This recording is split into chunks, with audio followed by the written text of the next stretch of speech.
Yo, I'm streaming for once. It's been a while since my last one. Last time I was painting this guy. But I've got some new Tech Priests to paint. If you've been keeping up with me on my Twitter, you see I've been making two of them. One inspired by Naffy, who's in the chat, his Crisis Gal. Let's see if we can get a good look at that.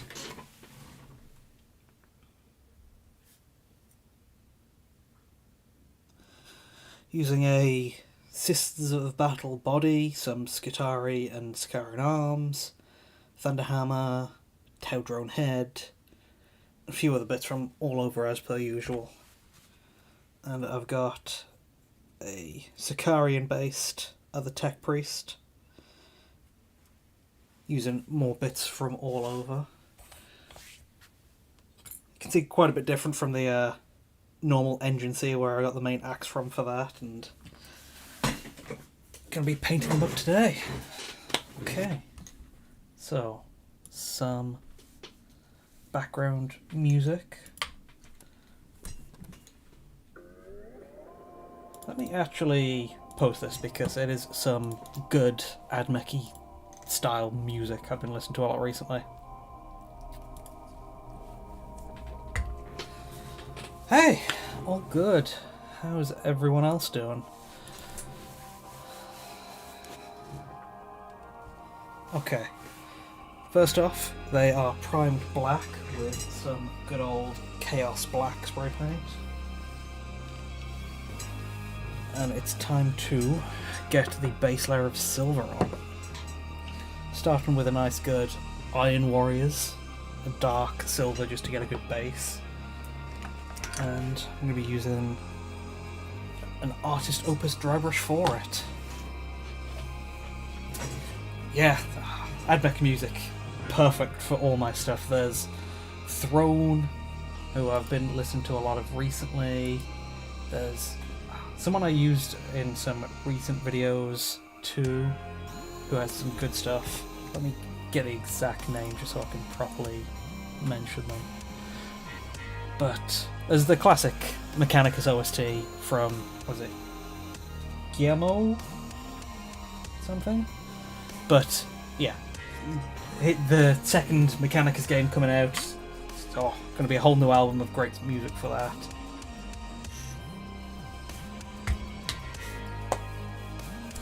Always happy to get more Admech music.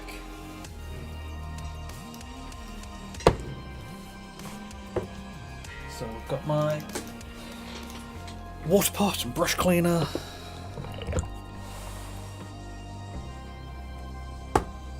And I need to grab a palette to properly dry brush.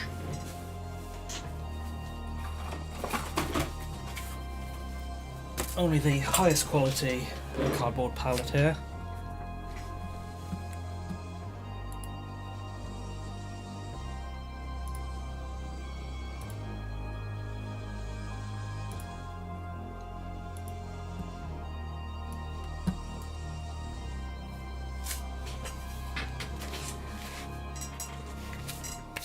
Oh yeah, Admech is always, the Admech OST is always great for background, just everything. I can't remember how many times I've listened to the hours-long loops of Children of the Omnissiah and everything.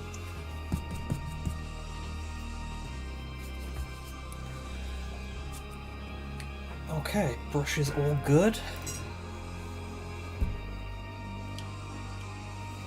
That's a new one in Warrior's pot. I think I've got an old one I still need to use up first.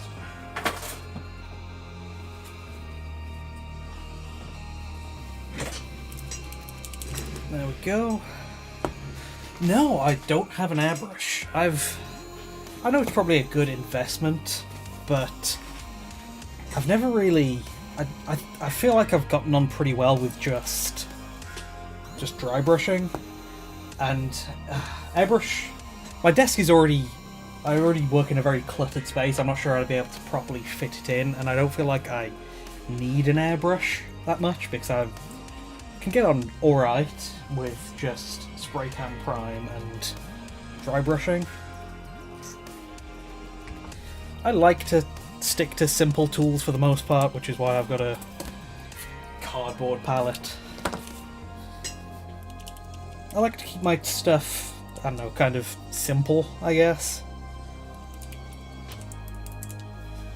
I would like to try out one someday, but I definitely don't feel like I need one right now.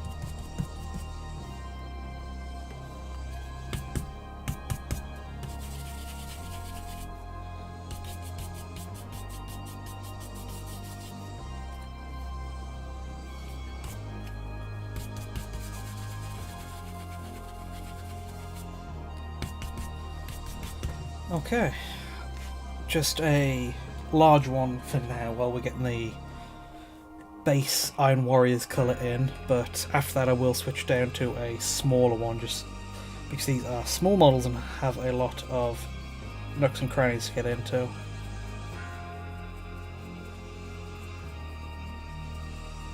And since this is just the base coat, go in circular motions just to hit everything from every angle.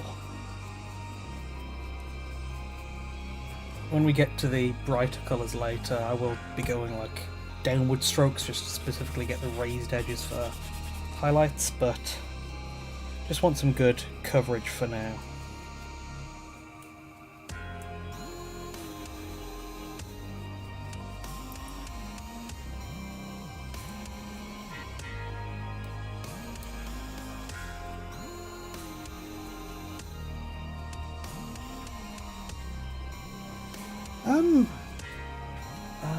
Thank you for the kind words. You like my stuff on various game universes, especially Helldivers. Yeah, good work. Will there be more content on maybe? I'm not sure. It depends on how good a fit I can make, because I've been thinking about a few things, like it, whether to do like an automaton one and make a few different versions of the automaton units, because I have made just one of them out of a Necron, and I feel like there's good potential for other Necron stuff there. Well, because there's, I don't know, the Necron Immortal, then there's stuff, good ideas that I won't be able to do because there's some of their bigger automaton stuff, like their big automaton tank, that is just a Baneblade, but I don't really have a Baneblade spare to do that with. There's some other stuff like their Hulks are just, they're basically Redemptor Dreadnoughts. So I do have a few ideas for more automaton forces, but the problem is they're not like coherent enough, I guess.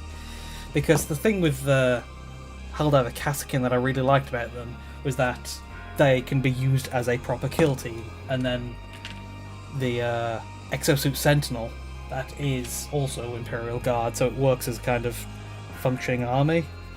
But with anything else, well, with automatons at least, then it won't work as a playable army, which, I don't know, that's never really been a huge barrier for me before, but it's something I quite liked about the Helldivers I've done so far. It's always like to keep stuff, I don't know, usable, to have a kind of reason for it. Yeah, I might do another Helldivers thing, like automatons specifically, but I can't make any promises. I do have a lot of ideas to get through. Like, I've been waiting for the Tankhead art book to come out to do another Tankhead, so might be seeing one of those soon. Okay, I think that's all the big spots on that guy silvered up.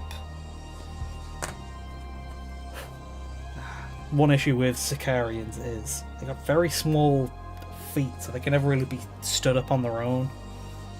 And they're not glued into the bases right now, they're just pinned in, so I can paint the base a bit easier later. Just paperclip coming out the foot to hold it in.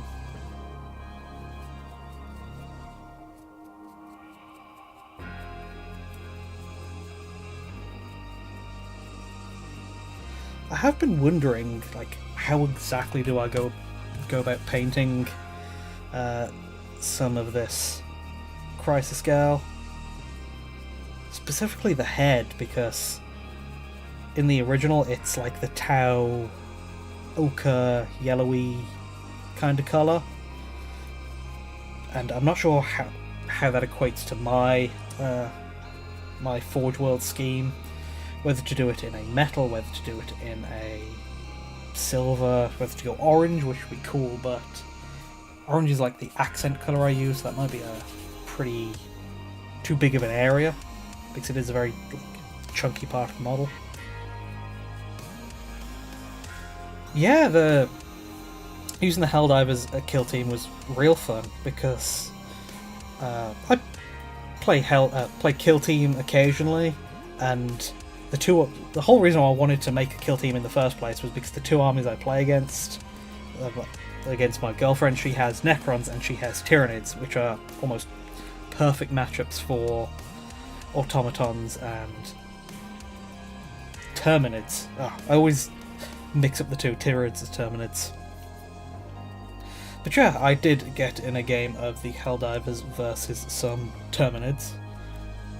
That was real fun, because I always like to have the idea of my stuff being usable in game. Like, I try to match the loadouts too.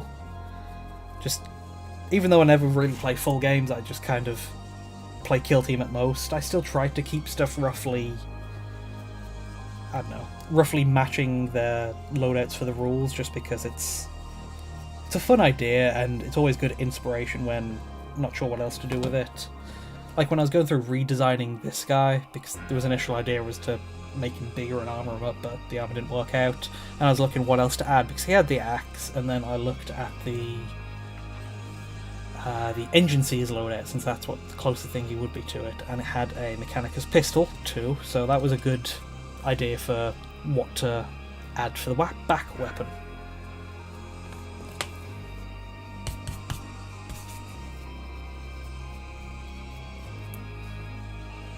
So it's fun to try and keep things playable where possible, and it's great when that works out.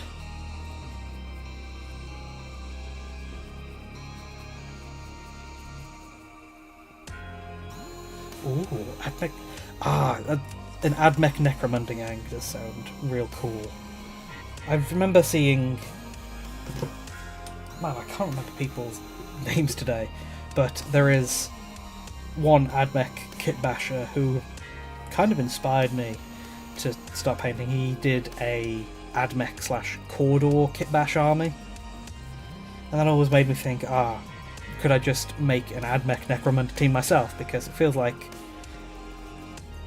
there's a perfect chance for that, because a lot of my Admech is about kind of scavenging and loot and whatnot, and it seems to fit the more like haphazard design of a lot of Necromunda teams.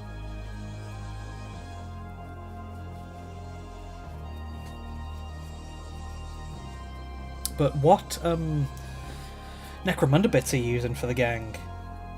Like the other one I mentioned with Cawdor, or I don't know, Vansar have the techie themes, which would be good. But I don't know, most of them could be a good match. Just because Necromunda stuff is great for kit bashing. Okay, I think I've gotten the most I can with large dry brush. So let's just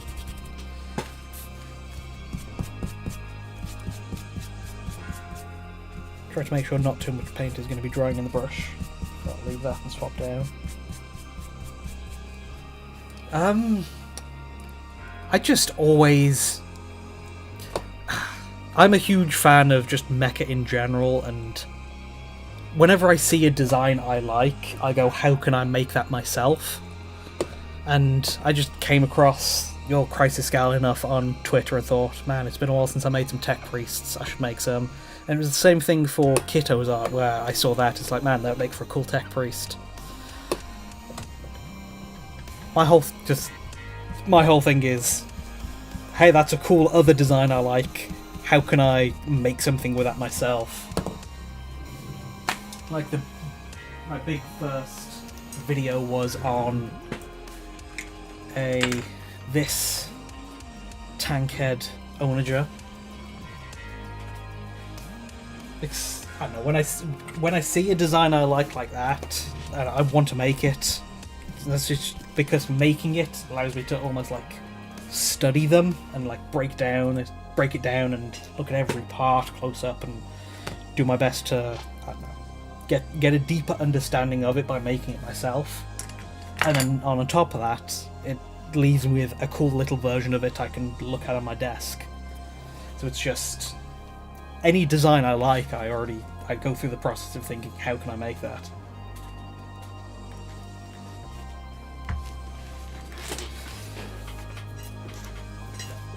And sometimes the ideas don't line up and I don't actually make anything out of them in the end. Like, there's plenty of stuff I like which wouldn't match up well with models, which I obviously haven't made, but then your Crisis Gal, that's perfect for a tech priest. One of the smaller ones like an engine seer or a techno-archaeologist or whatever. Okay, got the medium brush now to hit all the smaller spots.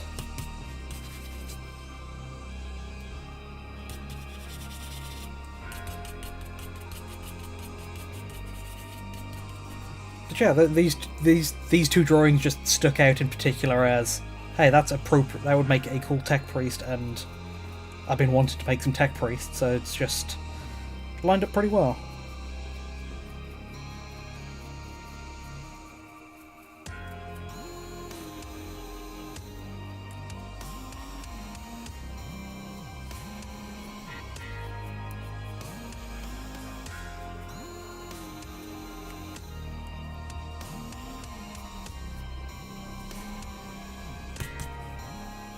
Yeah, thanks. The Tankhead did turn out pretty cool. Like I said, I'm waiting on the Tankhead art book to come out because that should be shipping soon, and I've got a few parts I've been like hoarding since the last one I'd have been dying to do something with.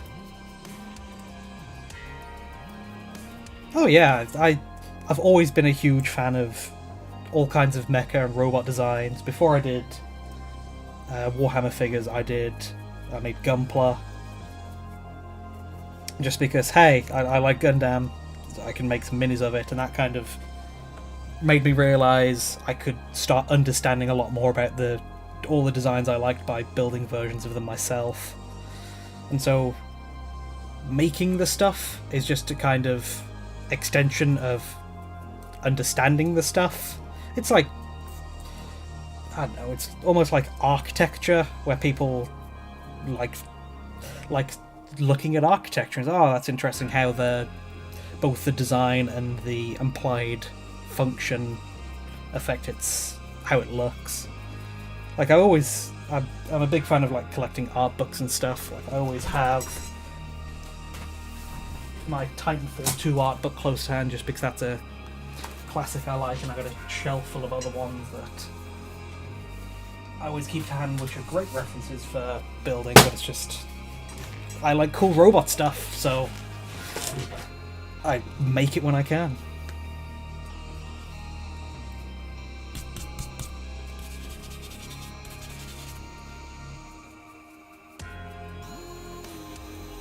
It's cool seeing how, that it needs this weapon for that loadout, but then it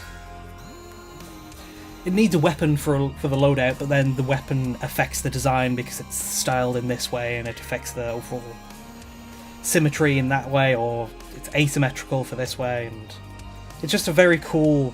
Mech designs and robots in general have a cool like combination of not just pure design, it's like there's some function to consider there. Oh, if you like Titanfall stuff, one I did recently was this North Star Armiger. I do also have a Legion style Dreadnought for my Black Templars, because I also have a Black Templar army, which was very appropriate considering Crisis Gal is with some Black Templars, so I was thinking I'd be able to get some photos of my Black Templars as part of her background shots too.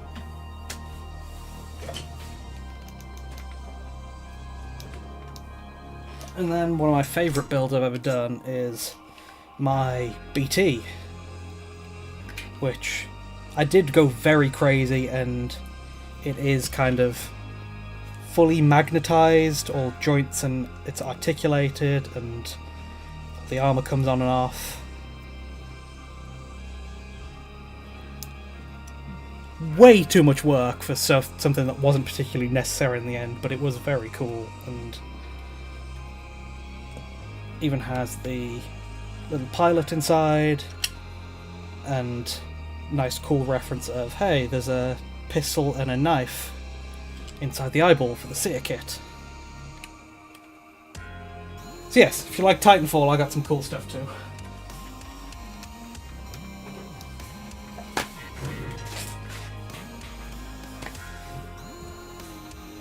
Yeah, I've got a good selection of Black Templars. I haven't got a Black Templar Apothecary, because I noticed in your, in the full Crisis Gal art piece that you got in your header, she's, Brother Raphael is the one behind her, who's an apothecary, and I haven't made one of those yet, but I don't know, this could be a good excuse next time I get around to painting. But I do have an army or two's worth of Black Templars I could include.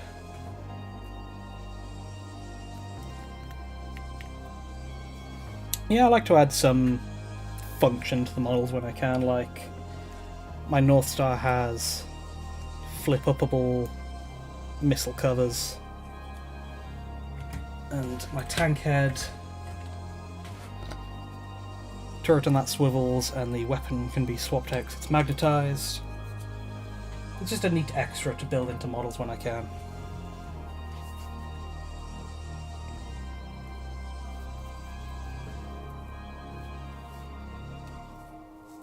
Yeah, but the Raphael. Glad I remembered it right. But yeah, I've got enough parts for an apothecary or two. And I could make sometime next time I do a batch of Black Templars. Ooh. Electronic motors. It's always a cool idea, but it's not something I'm familiar with. Like, I've seen a bunch of cool ones, like I've seen people add remote control like car parts to stuff. Like I saw someone make a remote controlled orc buggy, and then a rhino tank with actual moving treads, and then somebody put the Tau hammerhead on top of a drone frame to make it actually fly. But it's not something I've considered myself.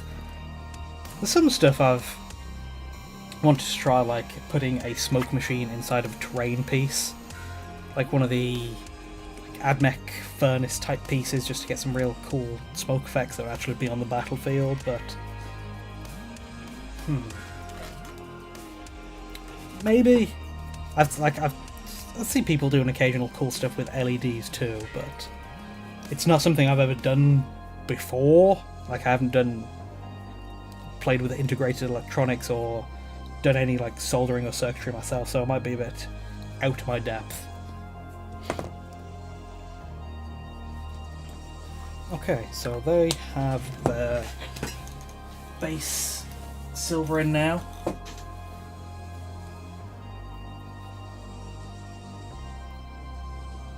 Good old dry brushing gets all the main areas covered, but leaves the recesses less touched, so it's kind of built-in shading. So now I can do a brighter silver for highlights. So using the slightly brighter Cerakote silver from Tooth and Coat.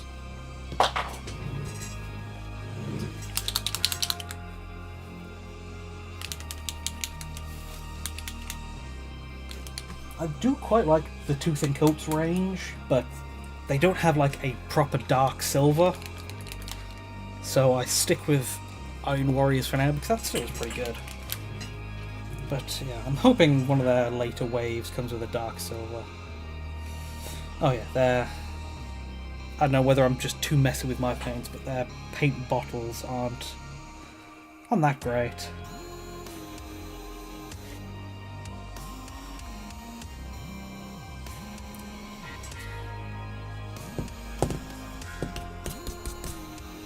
Okay.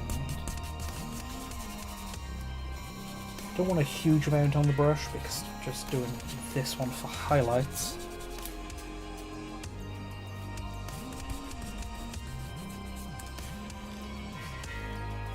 And just focusing on raised areas like the top part of the model, like the hammer, holding it, the head, the Auspex scanner,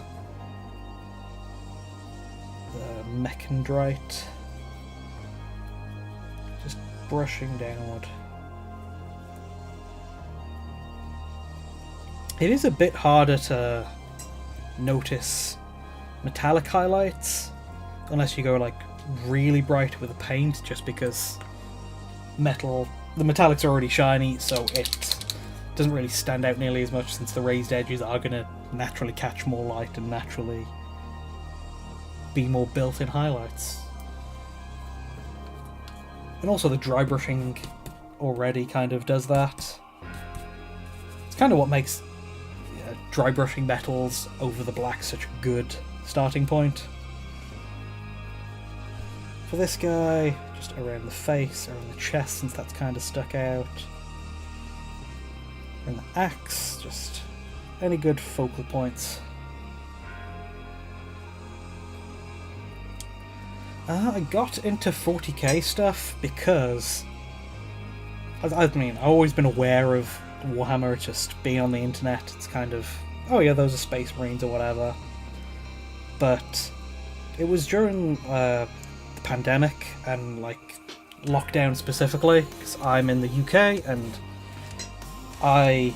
like a few years before the pandemic, I moved to Nottingham for work, and with the pandemic and the lockdown, international shipping, like for Gunpla, because Gunpla doesn't have any official UK sales storefronts, so you have to import most of it. And so international shipping got hit pretty bad, but because I lived in Nottingham, I'm like a 20-minute walk away from Warhammer World. And I was already kind of, I don't know, I had a co-worker who showed me the stuff and introduced me to a game or two, and it was just, okay, I'm locked inside, I'm close to Warhammer World and can actually get models, and painting's fun. So I started getting into it like that, just because almost proximity, because I was close to Warhammer World and it's easy to pick up those models. And then I started off with Stormcasts because I was specifically looking for some minis I could use for my D&D games, and I normally play Paladins, so the whole Holy Knight army was perfect for that, and then slowly just got more and more into 40k.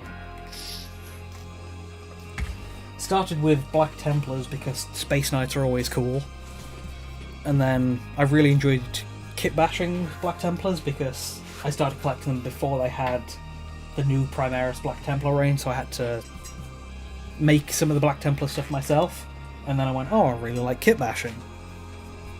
And then Admecha just started off, I started off with a Skitarii kill team,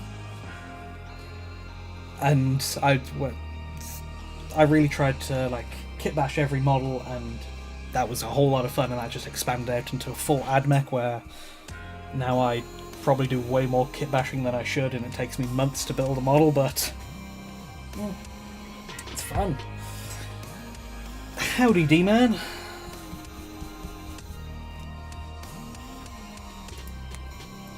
Okay, so nice quick highlight with Cerakote Silver and the medium Artist Opus brush.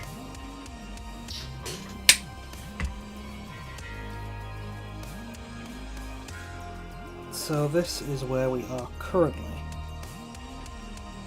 Nice silver, some basic highlights, got most of the areas covered.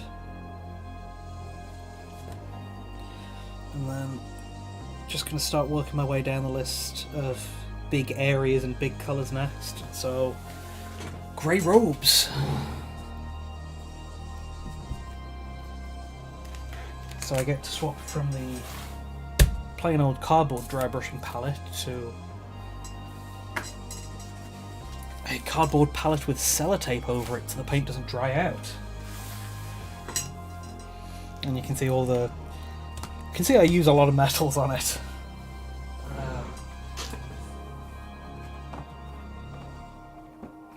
There we go. The robe colour of Mechanicus Standard Grey. First models were Imperial Guard. And 7th. Because I only got into...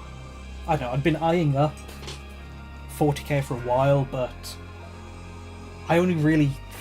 I'd bought a few, like, one-off... Like, I think I bought the tactical... The Firstborn Tactical Marines. Just because they were a fun... I wanted to try them out. And then... Was it the Indomitus launch box, where they first introduced Blade Guards. It's like, oh, cool Space Knights, I've got to get into them now, and it made the most sense for Black Templars for the Space Knights, since I didn't like the green of Dark Angels.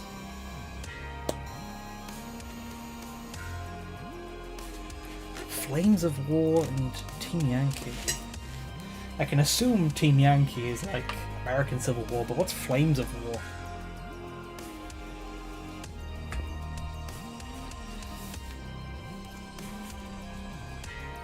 Yeah, I would see a lot of cool, kind of like, historical models, but I love my robots too much. Okay, so hand painting, and I've got... My normal go-to brush is this Raphael Kalinsky 8404, size 0, but robes are kind of big, so I'll see what bigger ones I have. Like, just maybe go a size or 2 up. There's another size 0. Something bigger than a size 0.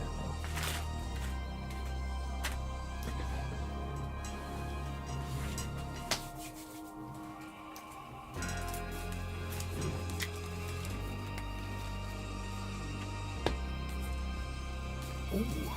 Team Yankee's alt history. Flames of World War II.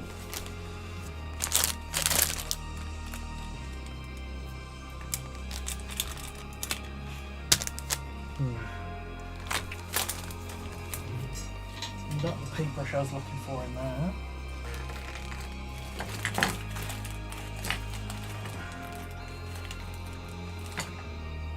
There's one. It says 4.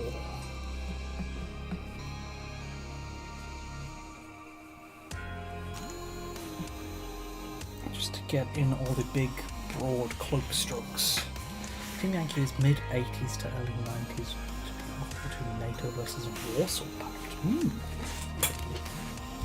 Interesting. I always love to see some alt history stuff.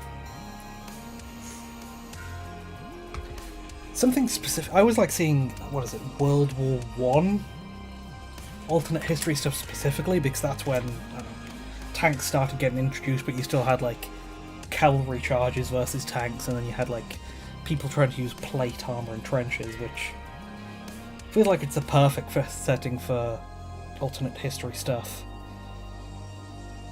Which is why I'm happy to see Trench Crusade, which is a bit more than alt history, because it's, you know, demons and everything, but that is a new cool thing coming out. Keeping my eye on. Yankee US Force of the National Guard. Lots of older MS-60 tanks and 113 APCs and Woodland Cannon. I do love to see a cool tank every so often. Looking forward to seeing all the cool stuff from Tankhead coming out soon. It was cool noticing, because like I mentioned before with studying the designs, when making this Tankhead, I looked through which Tankheads, I don't know, close enough in design for me to try making and what bits matched, and the M3 tank head had this kind of cab with the gun at the side, and then that made me notice that the Onager Dooncrawler was probably based on the M3 tank too, so it was a cool element of noticing similar inspirations. Thinking of Kit Bash and Trench Crusade. Well, I do actually have some. I did back the Trench Crusade Kickstarter years ago, and I'm still waiting on the minis to come in from that, so I do have some proper Trench Crusade minis to make, but I was also thinking of like taking inspiration and seeing what elements I could add to like a Skitarii kill team to kind of go over, be an example of how I convert and what inspirations I take where. So yeah, I was thinking of doing some of that.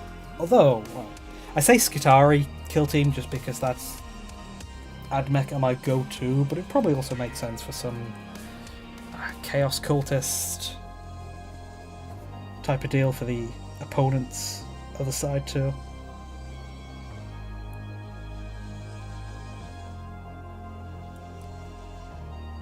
Ooh, Italians. Italian light tank. See, I'm not a huge tank nerd, so unfortunately I can't speak too much on the different nationalities' tanks and whatnot, but cool. Tanks are cool.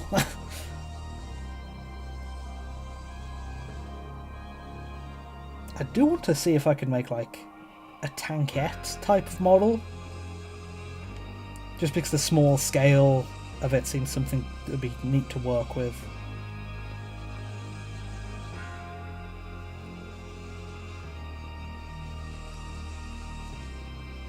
Okay, the paint on the robes is coming off a tad patchy, but it's just the first coat of paint.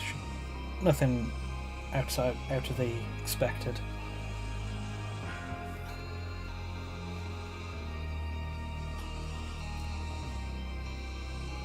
What are your favourite for the bigger scale? Because I prefer like skirmish games. I play more Kill Team than... Well, Kill Team is generally my go-to for stuff. So I like being able to really customise a small handful of models and be able to use them, so small units like Kill Team are great. I've considered like expanding them out and maybe going for a, what is it called, combat patrol type stuff, because then it's like a squad or two of infantry, a leader, and maybe a vehicle. But haven't had the chance to play it yet.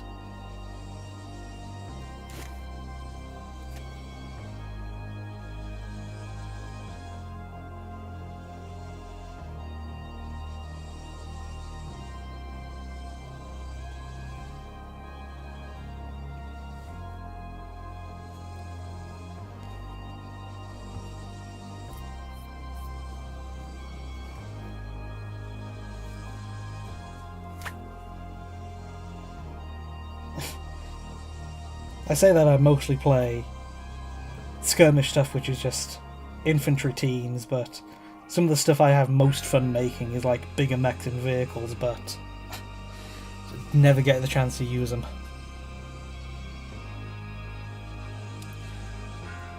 Yeah, Kill Team is also great because it's way easier to get into.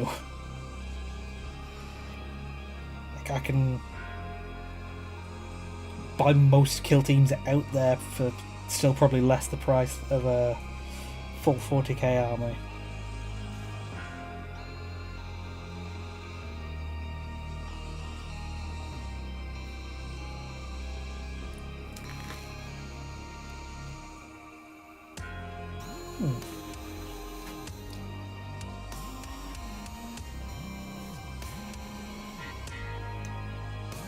So you can scale Yankee down into, which is neat to see. It's always, I don't know, the ideal kind of tactical game I have in my head is I don't know, XCOM-like, where it's like a squad. And one of the things that made me really want to get into AdMech, and why I started a kill team of Skitarii in the first place, was because I played the Mechanics game. And so that kind of... Since that's what started me on it, that's still my go-to idea of it.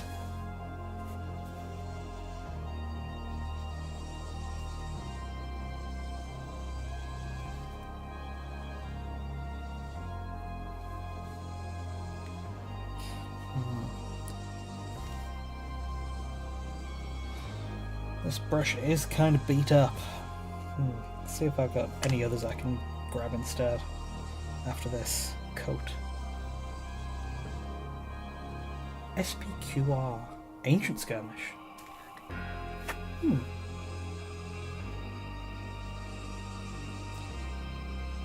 Does sound cool. Would fully give into the...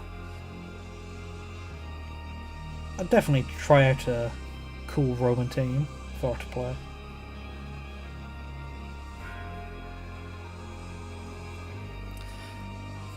Let me do the broad strokes of the Sicarian units back, and then I can swap to a smaller brush. Because I do have the sleeves of Crisis Gal to do, which are very finicky by the looks of it.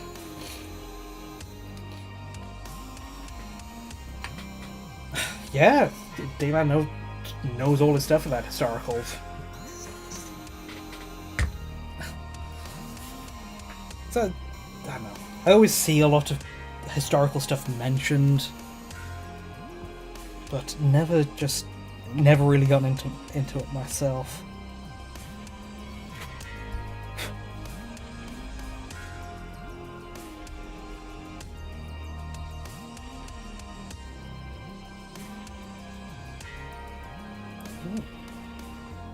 Yeah, I really like building up, spending lots of time making really standout models, and so skirmish games where there's more focus on the individuals seems to match best for, I don't know, how I do my models. Because I am kind of a models first, game later type.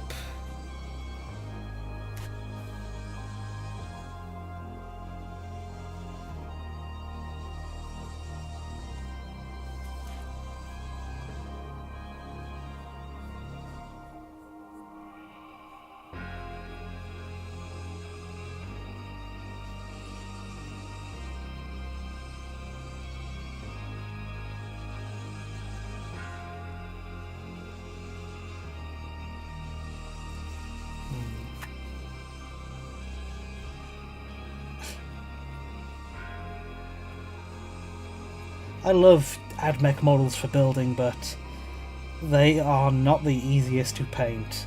There's always some wire or device getting in the way of cloaks, and some tiny bits of highlights and tiny metal details you need to be careful not to get rid of. Oh, not to paint over. Baron's War. Medieval. Teutonic. Good old Teutonic knights. Always love it. Just a cool knight design. It's what got me into my Black Templars in the first place.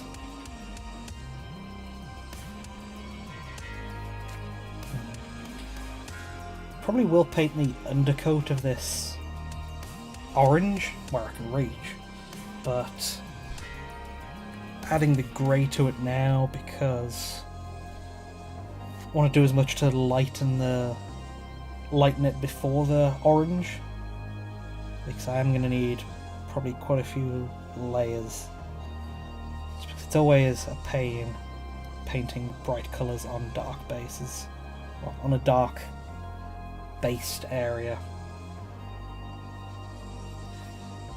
Probably what stops me from going too light in most of my paint schemes, just because I always start off with a black prime, because dry brushing on the main colour is a real quick way to add some good depth, but does make brighter colours less of a option later. Okay, that is most of the cloaks done. How will I tackle the head? I will paint the head.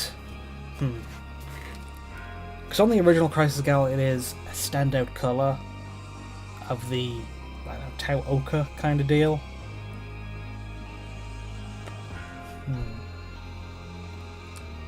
It's something I'm not sure of, and it's quickly approaching when I have to decide what to do.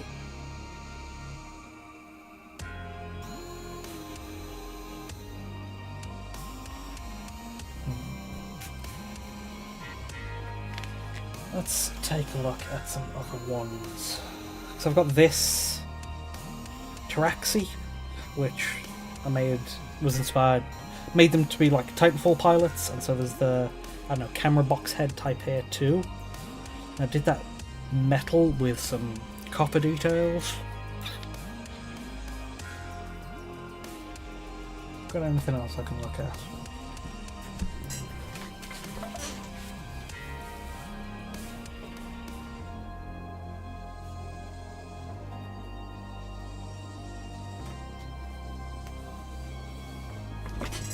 Let's see.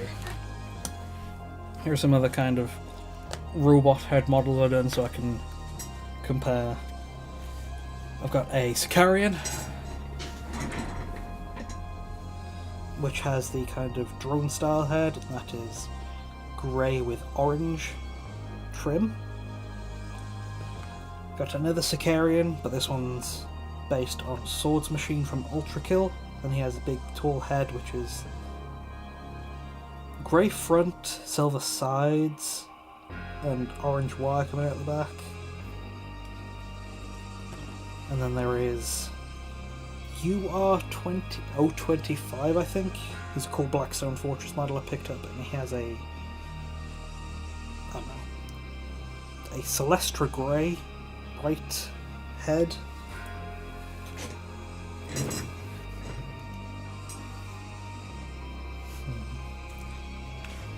What do I do?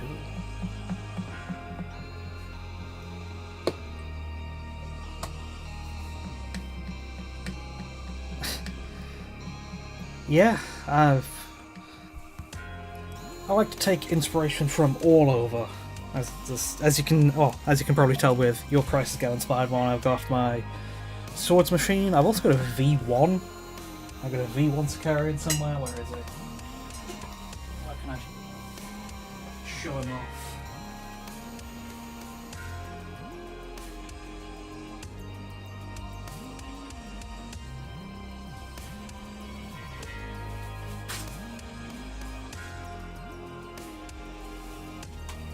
Where is it?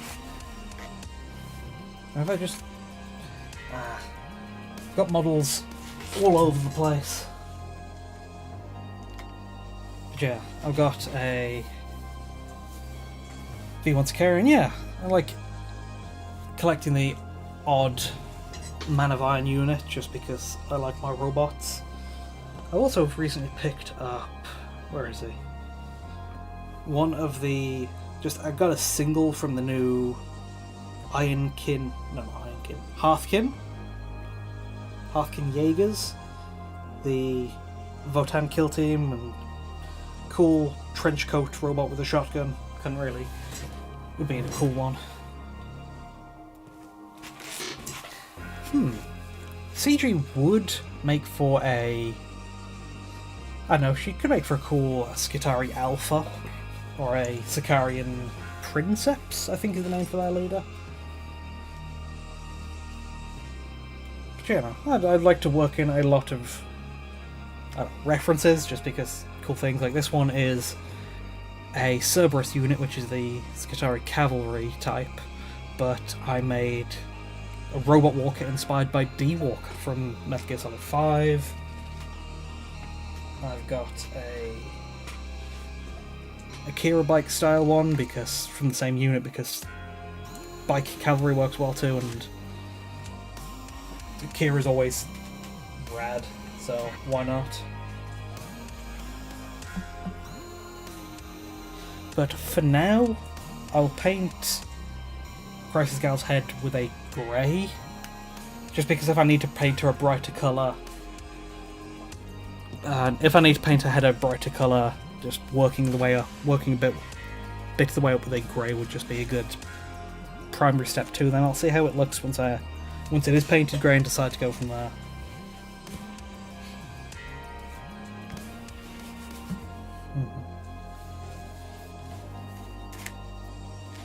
Let's get all the ones I'm not actively painting out of the way so I don't mess anything up.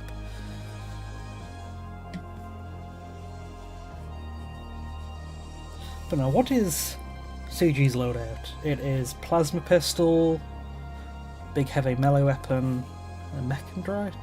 Because I believe that is close, because one of the Skitarii alphas you can have a power weapon, and I'm not sure if it's a Plasma Pistol specifically, but it's close enough. It's some type of fancy pistol. It's a Phosphor Blaster. Well, there's a Phosphor Blaster, there's an Arc Pistol, a few loadouts for the Skitarii leader, but could very much run CG in a Skitarii kill team, yeah. Yeah, your interesting creation of the bullpupped, bayoneted front grip plasma pistol. It was a bit small for me to make it that scale, because very intricate as is, so I wasn't able to fully recreate your... not quite going to say tech heresy, but it's definitely an unconventional design.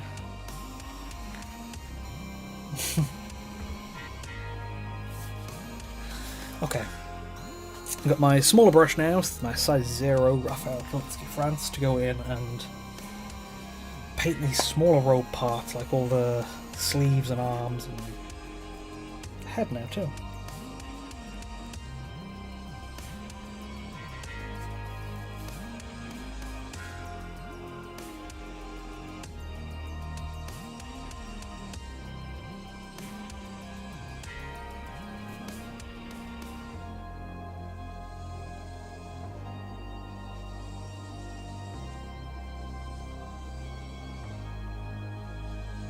Just going to go over anywhere that was a bit patchy on the first coat of the grey.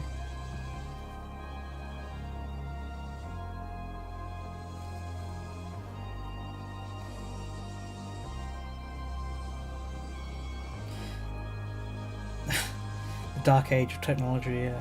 Well, I can't criticise tech heresy too much, because I'm quite guilty of it myself. Never let tech heresy get in the way of some cool designs.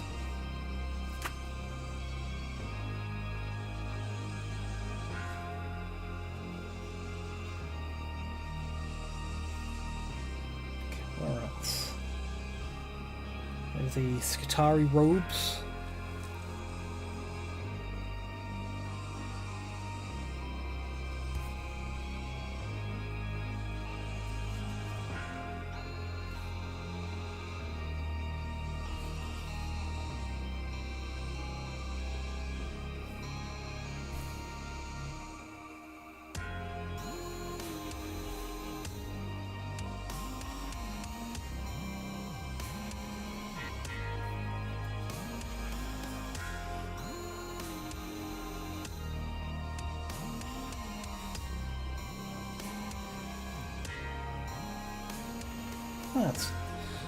That's good.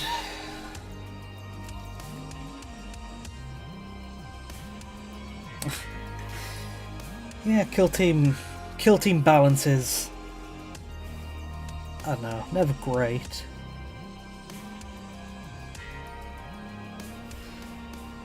I remember it's always an uphill battle with my Skitarii. My Kassakin did alright, but kind of,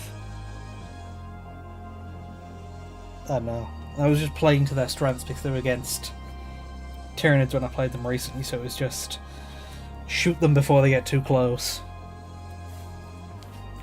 And then Skitarii, appropriately enough, they always mostly just depend on their fanciest weapons. Yes, well, I'm not going to try and paint the warning sign, but there is a warning sign type thing on the AdMech decal sheet, which I reckon would be perfect. Because I'm not great at freehanding, but a good old decal would be perfect. Yeah, right in the top corner here you see some good old warning triangles. And they size up about well enough to paint on. So yeah, because it is something I like. The warning triangle on the hammer was something like stood out in some of the art. It's like I've got to try and recreate that at least, and decal came to mind, and that's a perfect match. So that'll be going on there.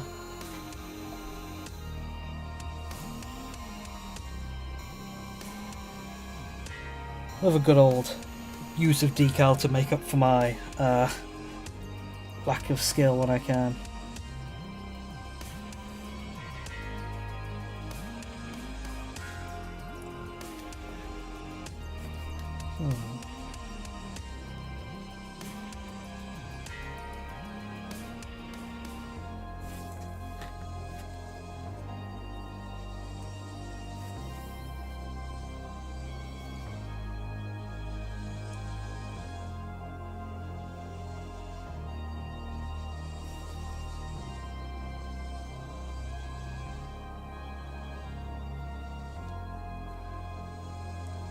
Oh yeah, AdMech have some great decal sheets.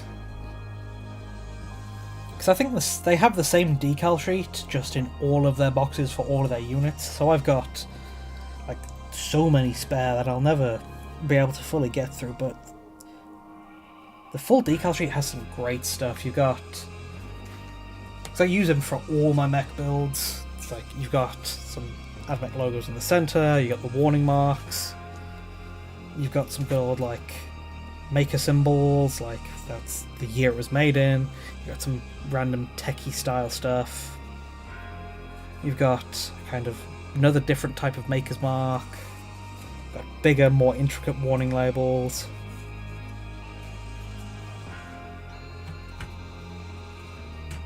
Yeah, and on here you've got all sorts of like different numbers marks to line them up, to put on Skitarii coats to make sure they're all part of the same numbered team. They come in both like black and white, so it works on most cases. Like yeah, there's the Skitarii squad number for that dude. AdMech are just great with their decals.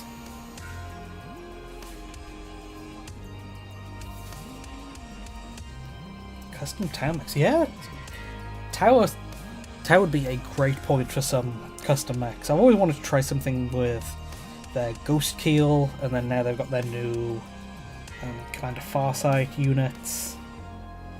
Because some of their earlier stuff, like the regular old boxy Crisis battlesuits, I don't like as much, just because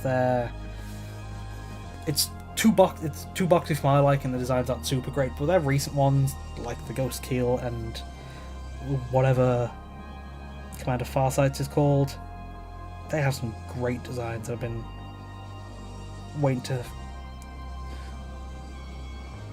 see if there's anything I can do with them, if any ideas come up.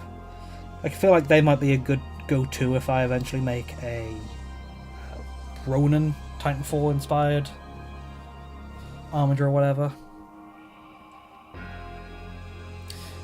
Yeah, like I mentioned, their blockiness, I don't know. They seem to have gone away from it recently, at least, which gives me good sign. Which gives me good hope for their future. If they're ever to get like a new wave of mechs, like if they eventually get a range refresh in however long, then I'd probably pick up a launch box. but I'm not sure they'd get that because they just how recently got a whole new range of stuff, but it was all Kroot, so yeah. Not my kind of deal. I've seen some great use of them though. Like I saw somebody on Instagram, I think it's can't remember who it was, but they plus Pete the Wargamer, another great converter YouTuber. He's been there's a style of can I make a battlesuit but Kroot themed, and so it's like putting a railgun on a mount or making a more like dinosaur robot style thing for the Kroot to ride. So even with a range that I don't like, there's always cool stuff that can be done with it. It's the beauty of kit bashing. If you don't like something, just make a better version of it yourself.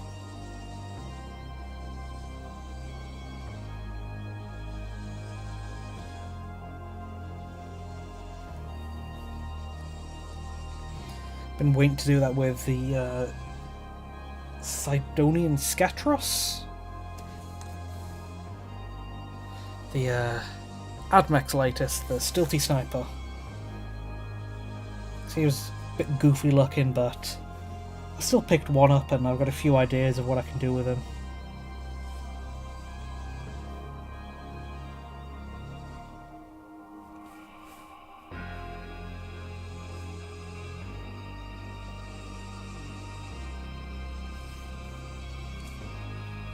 Got to be careful painting around the hood because the Skitarii head I use, which is I don't know, appropriate for the Tech Priest, but has a lot of bits and devices sticking out, which don't want to have to clean up and correct later. I don't have to.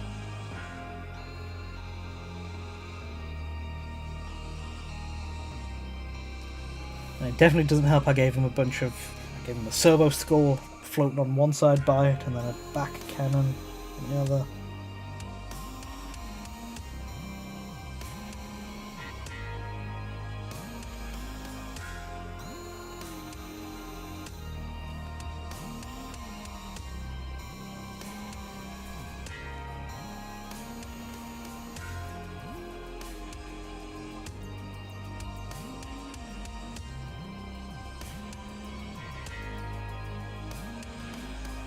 I do wonder what the next big, I don't know, release thing will be, because currently we're on the lead up to Skaventide for Age of Sigmar.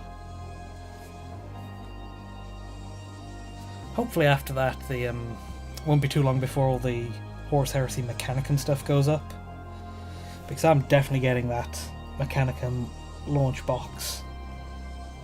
Probably won't be playing Horus Heresy, but that's a lot of cool robot parts I got some ideas for.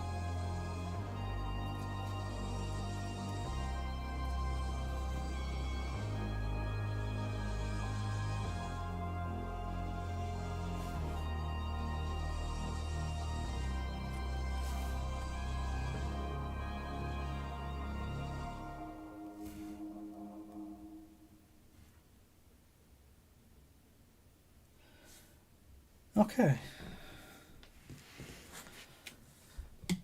That's the grey of that painted, of his hood at least.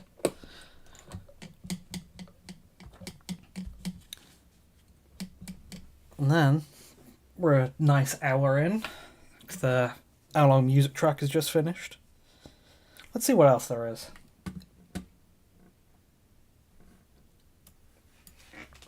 Anything else I can throw on?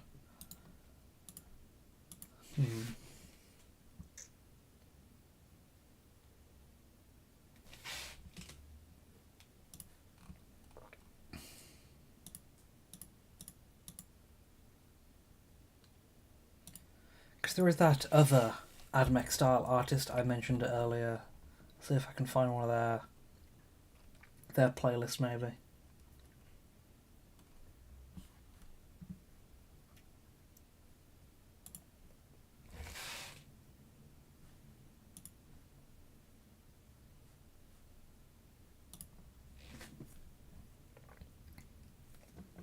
Archotechna, that's who.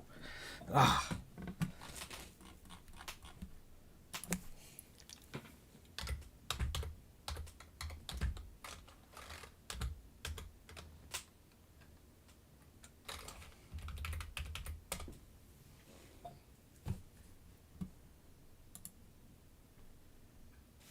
And they've got a nice playlist of all the Mechanica inspired music.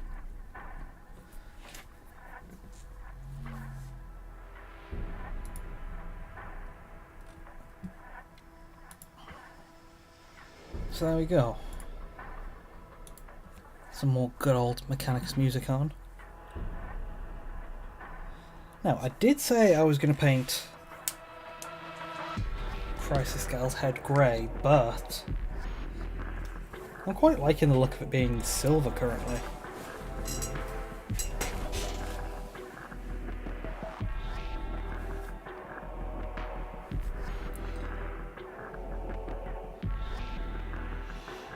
It's got silver base, grey robes.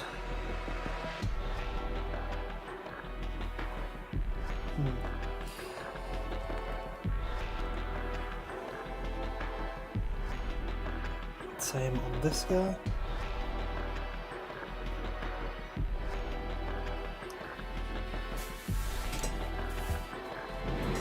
Yeah, definitely go check this this guy out for AdMech Music 2. Let me copy the link because I've even used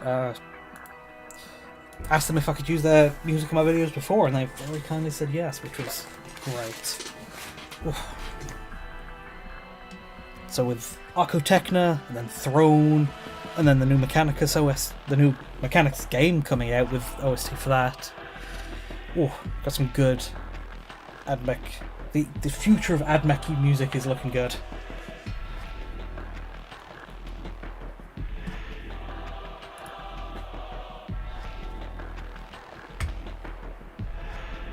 Got some good AdMech. Next would either be orange or copper.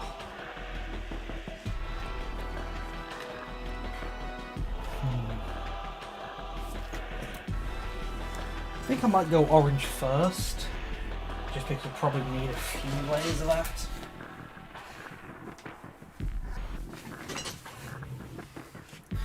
Good old rat skin flesh.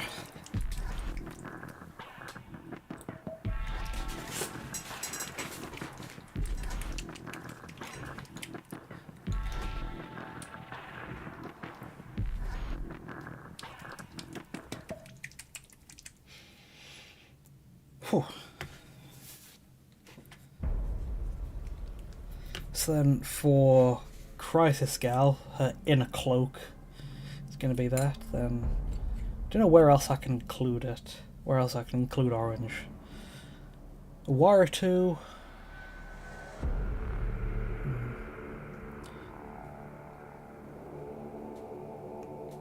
Because there's not a lot of non-mechanical detail areas for AdMech, so I was going to take a look to see where I can add the orange.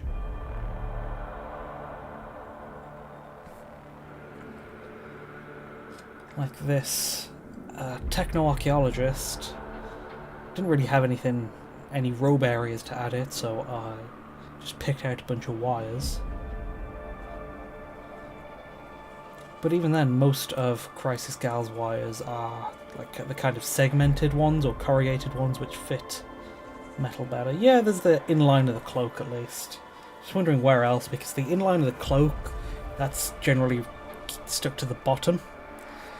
And it feels like it might be a tad bit unbalanced if there's no section of area around the top I can make orange. Maybe the cables on the back of the hammer.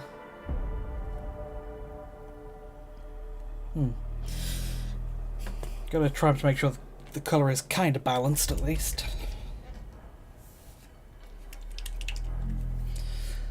Like the Datasmith and then the full-on Tech Priest Dominus, they have like cuffs which are perfect for orange, but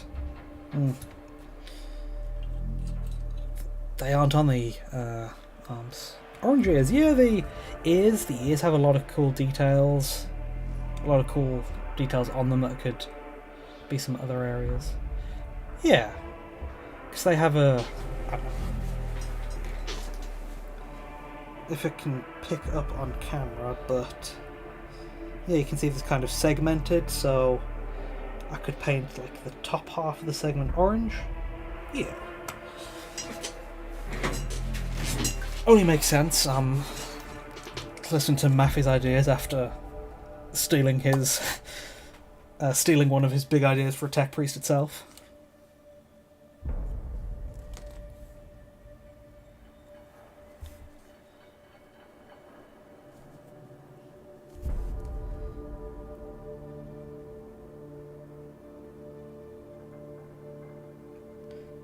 Because I did mention before, I was thinking,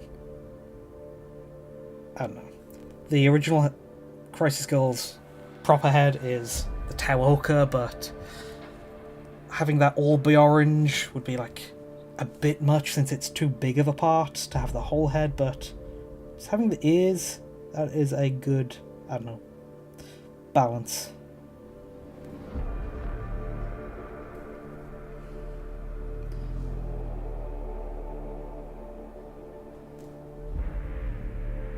It doesn't matter if you're not a great miniature painter, there's still so many other concepts that come into it, like having a good colour palette, having a good distribution of detail and non-detail areas, having a good balance of where the colours are, how bright they are, how well they match or mismatch, where you want them to stand out or not.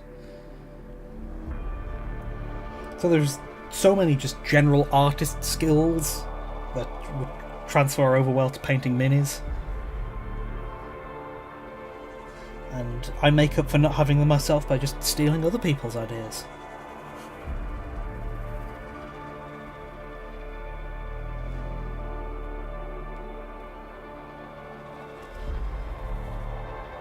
Now, since this... I'm worried the inner cloak will be too much of an orange area, but you're never really going to see a huge amount of it anyway. And even if it is that noticeable, I can kind of just tone it down with a lot of shades later. Which do make some kind of sense, because it is the lower area where you, I don't know, want some dirt and dust weathering a bit more.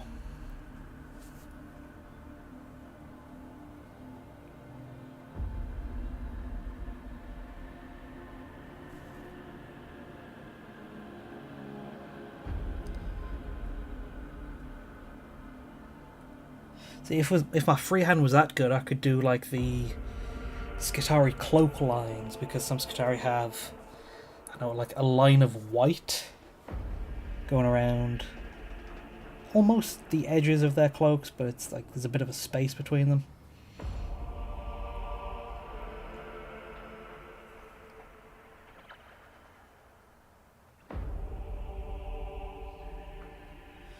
That orange has come off pretty well. Might not even need that many coats of it. Ah, love this track.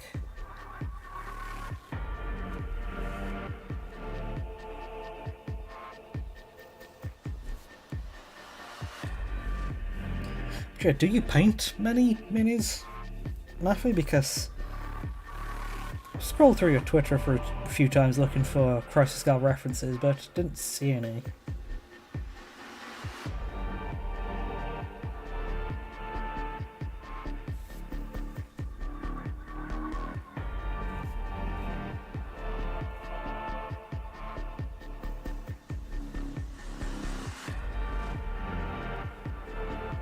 Yeah, it's a great track.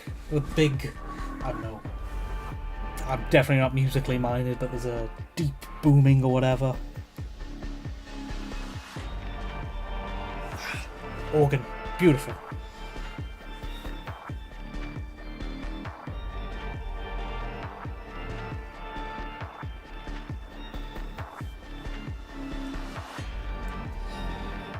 Man, I probably should have made it easier on myself and not glued in all the arms and head and everything, because ooh, getting a bit worried about hitting the hammer with a paintbrush.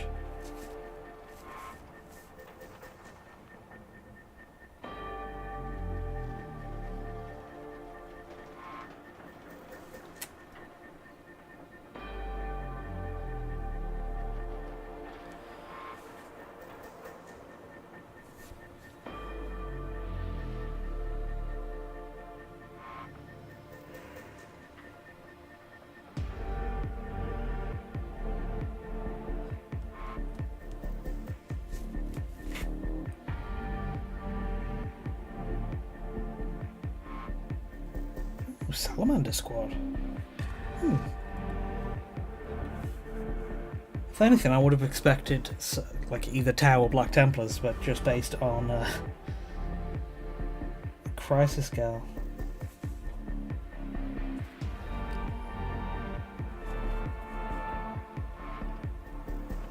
Salamanders are a fun one.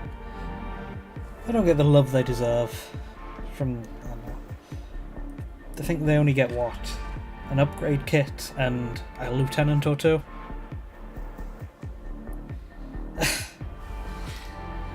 Oh yeah, I totally get what you mean with a billion hobbies.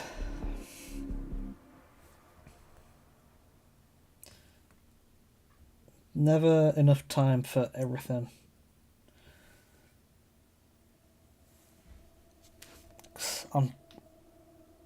I have my model making and painting, and then videos on them. I also want to just try sketching, just like mechanical, I don't know, blueprints kinda, just to help design ideas. Occasionally dabble in, playing around in VCV Rack for making generative music tracks, which, I don't know, might be alright for video backgrounds, but nothing compared to proper Admech music like Archotechna. Play around in Godot, which is kind of open source version of Unity for game programming. Never enough time for everything. Always wanted a Tau army. And your brother used to collect Black Templars. Oh.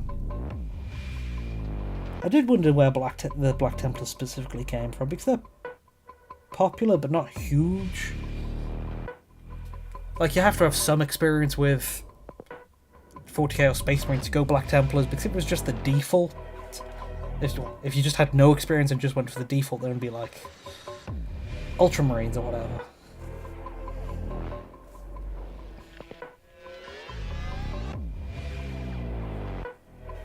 Jump Assault Intercessors. That is one of them. That is a squad I wanted to pick up and try something with, because it has been a while since I've added to my Black Templars, and just having a video on kit bashing Black Templars would be useful to go over how I do that.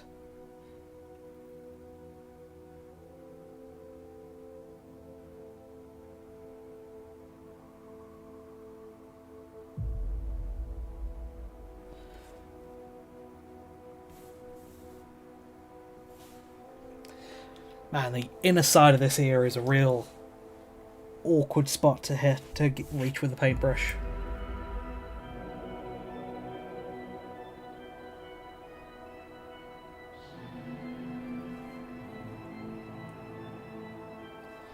Okay, that's close enough. Whew.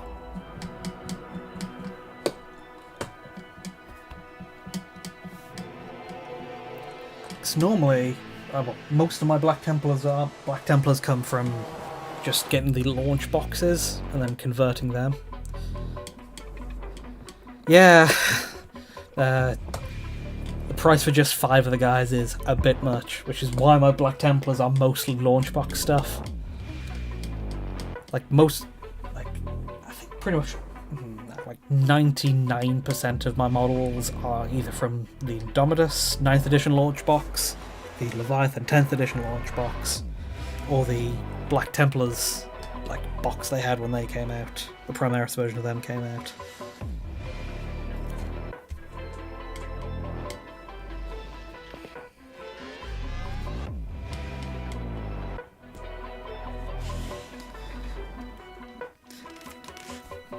Those box edition, those launch boxes, they're always a great bundle for stuff. And it's like, and it's always a fun exercise in, okay, there's the defaults, how can I properly Black Templar them up?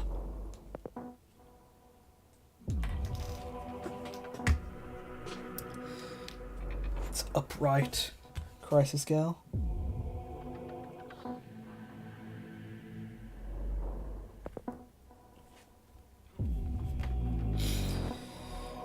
And then, time to see what we can do for the Sicarian engine seer.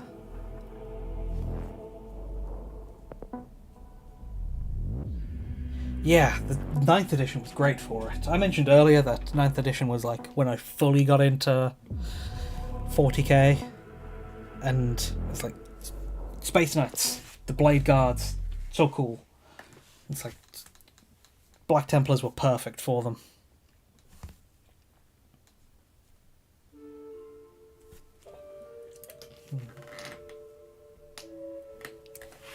I just love the look of the goldish trim on them. Let's see what can I grab.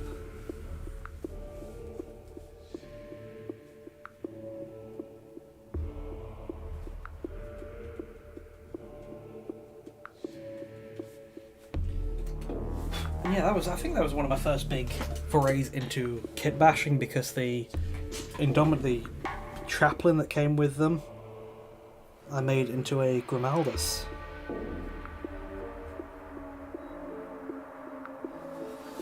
So that kind of, I don't know, that was the first step in really converting.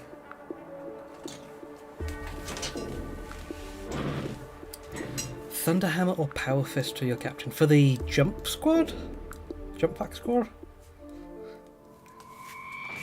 I'd say Thunderhammer, because I like the idea of, it's just a strong image of a jump pack guy just dashing straight towards you, ready to swing a big old hammer.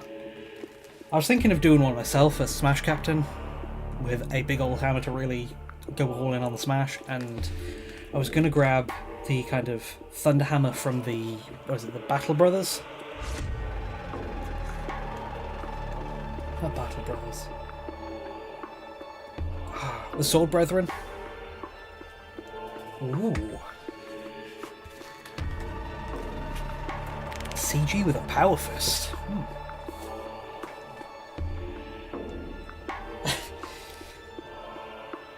Really,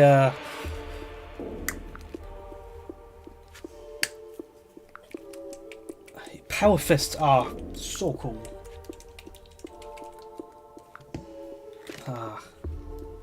Yeah, really wanted to prove the myth wrong of Tau not good at melee, giving her a Power Fist, or, well, eventually giving her a Thunderhammer instead.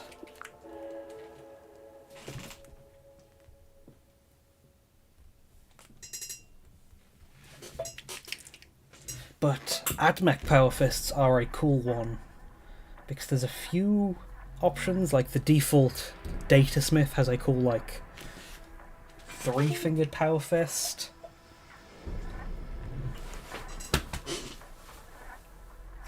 There we go. Here, and I converted a Skitarii leader with a Power Fist and used one of the Titanicus Questoris Knight Power Fists, and that's ornate, got a lot of trim, a lot of mechanical details, and that makes for a perfect AdMech Power Fist.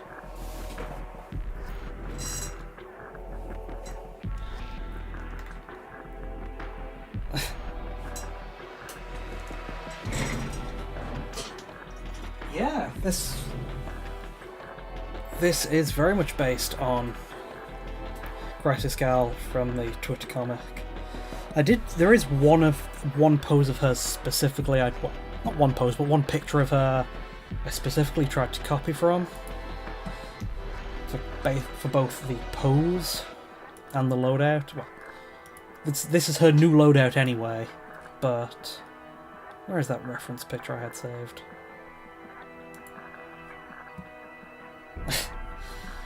Yeah, Maffei was very kind to show up, given I'm, I don't know, painting his unit. There it is. Let's save that to throw on stream.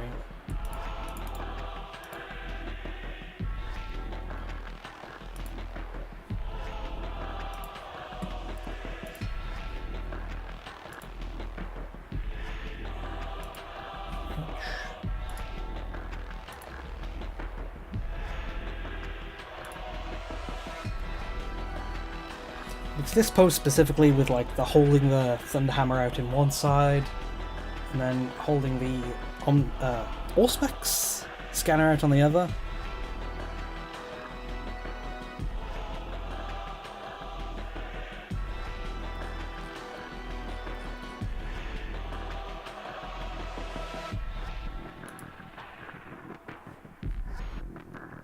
That is one specific image. Where is it? JPEG?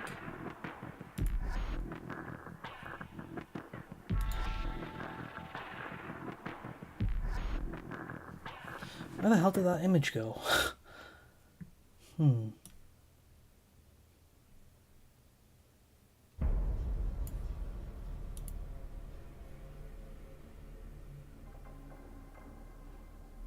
God damn, my folders are a mess.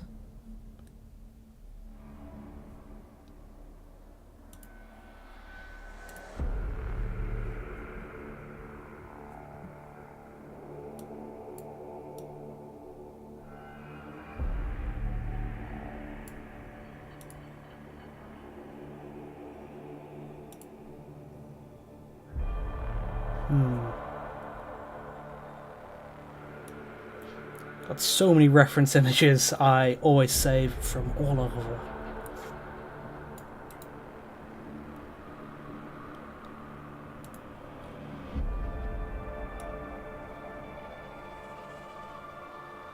Where is it now?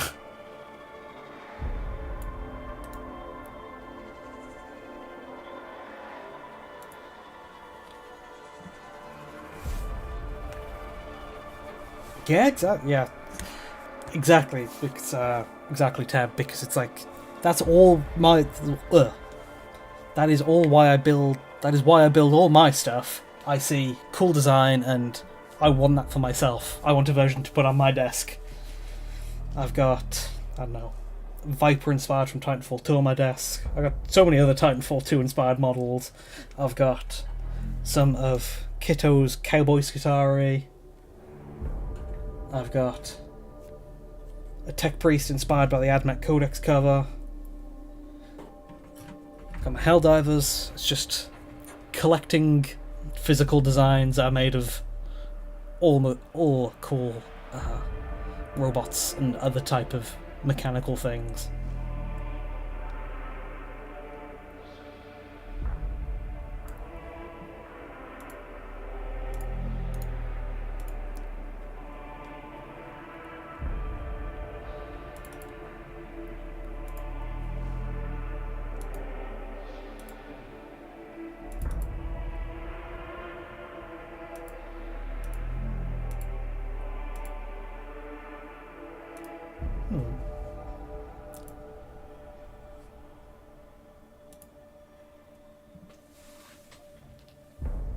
Oh yeah, this big old Codex-inspired Tech Priest.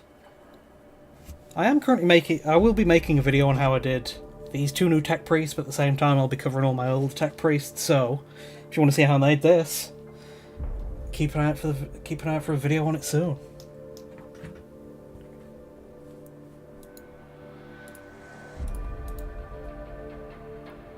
It is mostly a Sisters of Battle. Well, mostly. At its core, it is a Sisters of Battle penitent engine with a Sicarian little body at the front, calls, weapons, some power claws, and some shoulder pads from Cataphracti Terminators. Ah, there's the inspiration image. You can kind of see what I specifically went for with Power Arm, Power Hammer, Thunderhammer held up in one side, the Auspex scanner being held out, and then the Plasma bullpup bayoneted plasma gun being held by the sub-arms. And then I don't know, there's a few bits of the change, like the Mechandandrite coming out the side.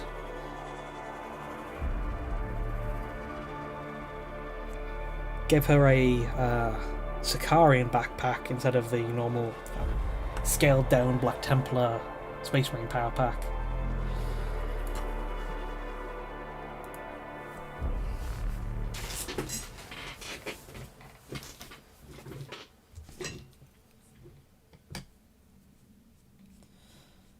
Okay, where was I?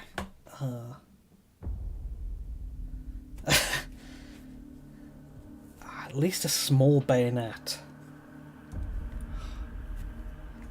See, normally for a small bayonet, I'd go for here's the Taraxi pieces, because they have small like transonic razors or whatever. So I did want to add one, but it is, there you go. Small transonic razor would kind of make for a good bayonet, but it's bigger than the gun itself. I just can't find a blade like small enough. I think a kit bash for your engine seal.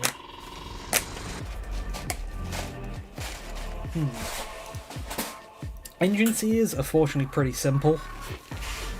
Like, here's my original one I did years and years ago. Well, years and years, probably like 2 years, and I just gave him some big arms instead, but the engine sear is just kind of a human scale person with an axe and a pistol loadout wise, so you do have a lot of options.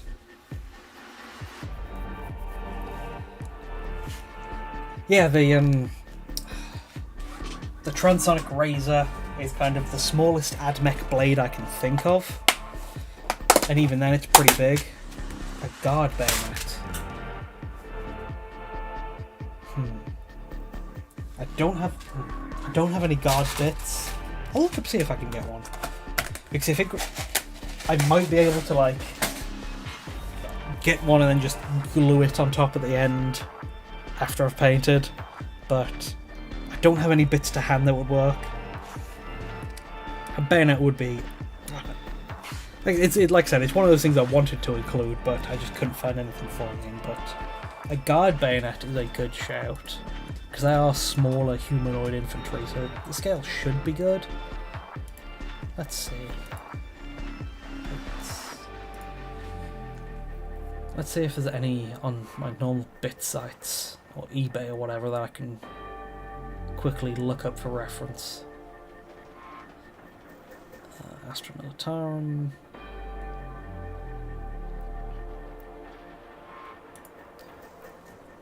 Would any come in the Cadian upgrade squad?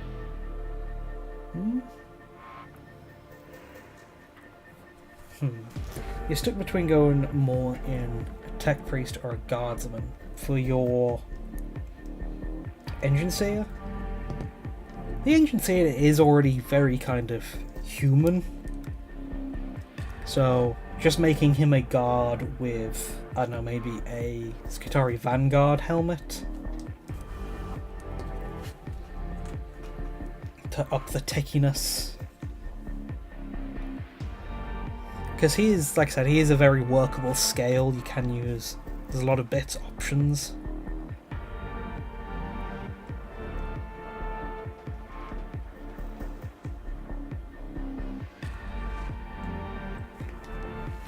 You have a bunch extra? Oh, that's very kind of you.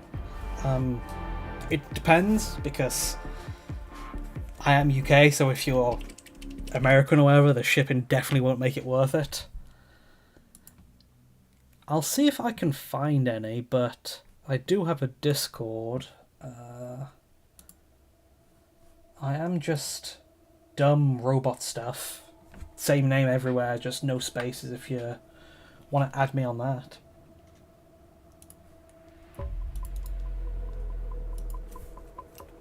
But yeah, there's my Discord name if you want it. Thank you very kindly for the offer. Like I said, I'll see if I can get them myself because I know they're a small bit, so... the main site I go to has them only at £1, but they are out of stock.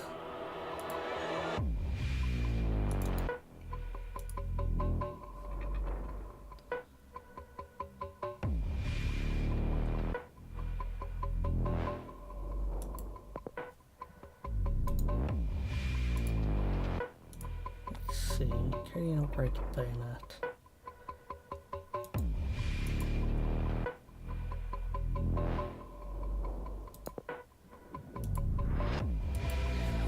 Because even then, it still might be a bit big, but simply enough. I could just trim it down if not.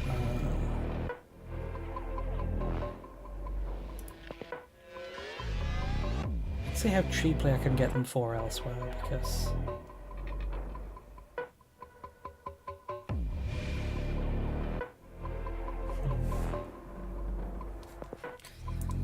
Okay, back to actually painting. Don't want to get too caught up build planning when I should be painting. Okay, so for this guy, he has the inside of his cloak at least, and another wire or two to pick out in orange just to keep the colour balance. Maybe by his head specifically.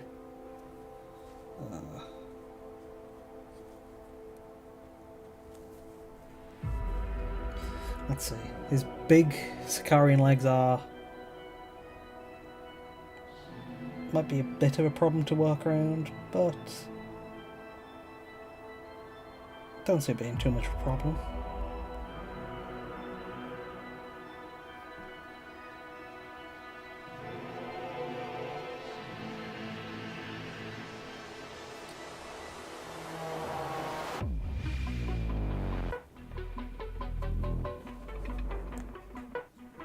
Oh yeah, if you want to check for scale, the plasma pistol on this Chrysler scale, that is...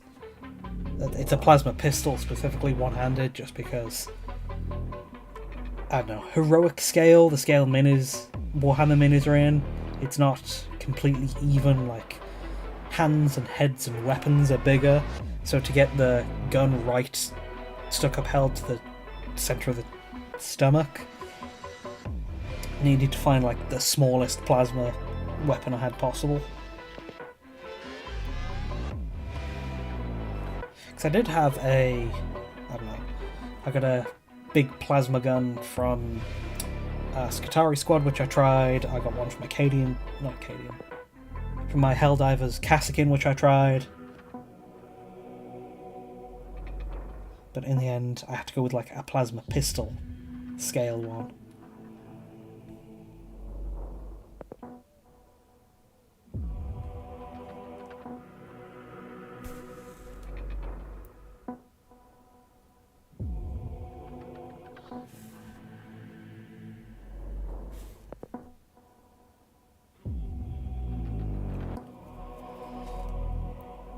This is going to be very precise work, doing like the upper inner cloak.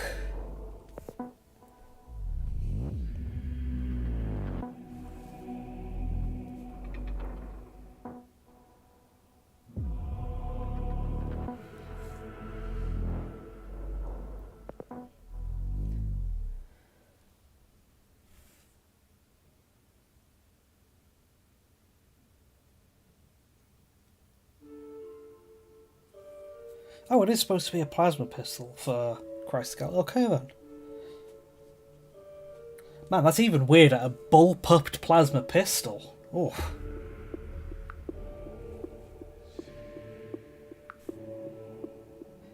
Yeah, that is where I ended up getting the plasma gun from, I believe. Because it's from the same sprue kit I got the Sister's Body from. It's like one of their combat patrol things. It's actually funny to mention that because I had the Crisis Gal Sisters of Battle Body spare because it came from the same sprue where I got this. So they these two are from the same place, funnily enough. Yeah, it is certainly a unique invention.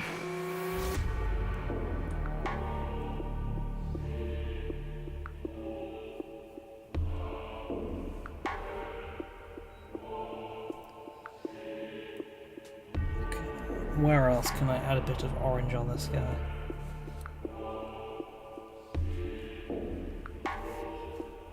There are the wires by his head, which will be a good... It will be good to add the orange around a nice focal point of the model.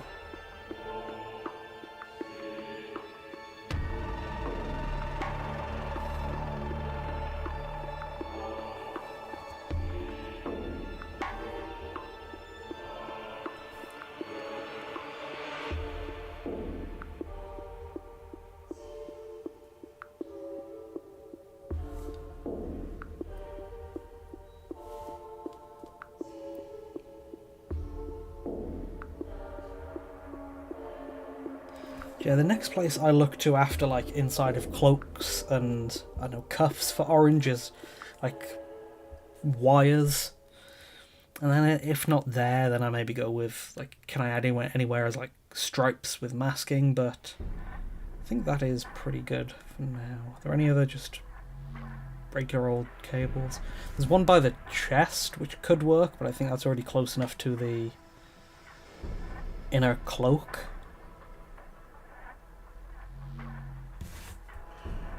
There is a tiny wire on the chest armor. I'll see if I can pick out.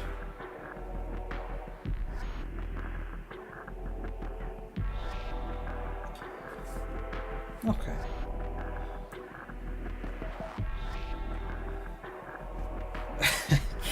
Yeah, it does feel like an orky weapon. Bayoneted, bullpupped plasma pistol with a foregrip.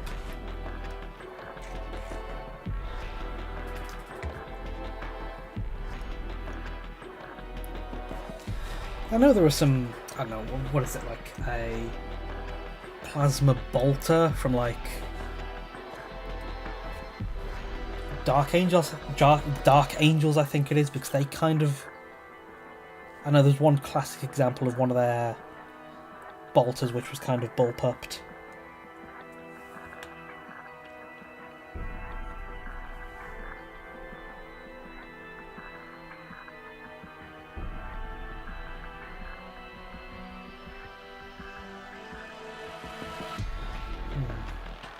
I want to try and keep the second coat smooth, since it's just helping coverage. So make sure it's, gotta make sure it's very thinned. Oh yeah, I did notice that it is a, what is it, like a power bayonet. So in one of the arts, I remember seeing like a blue glow on it, I believe.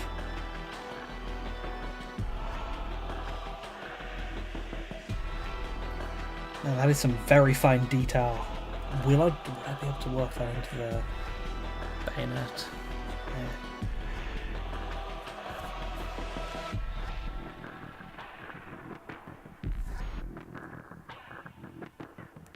So it does I swear I saw it also having like the, I don't know, the kind of cable running down it that some power swords have.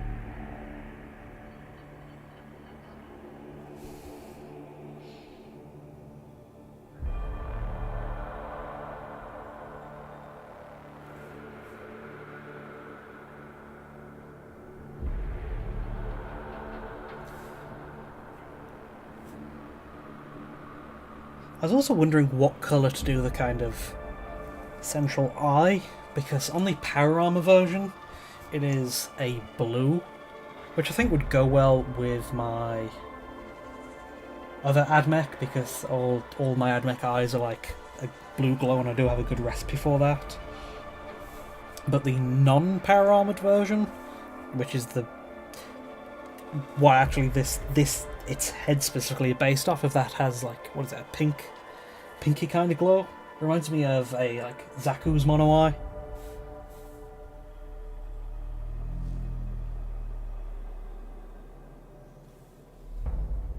Okay, nice quick second coat on that one.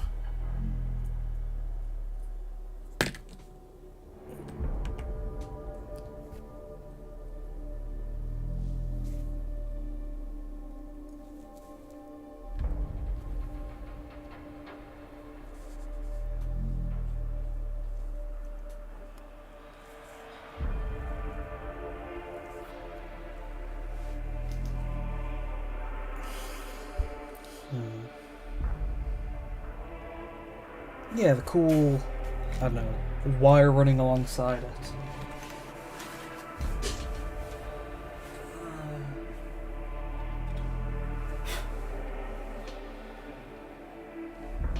Yeah, like, here's an example of it on a power sword.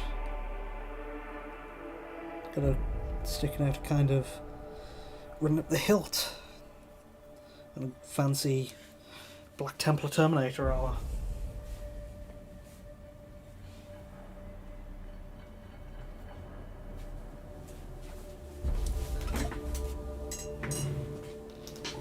Yeah, blue would be a good fit.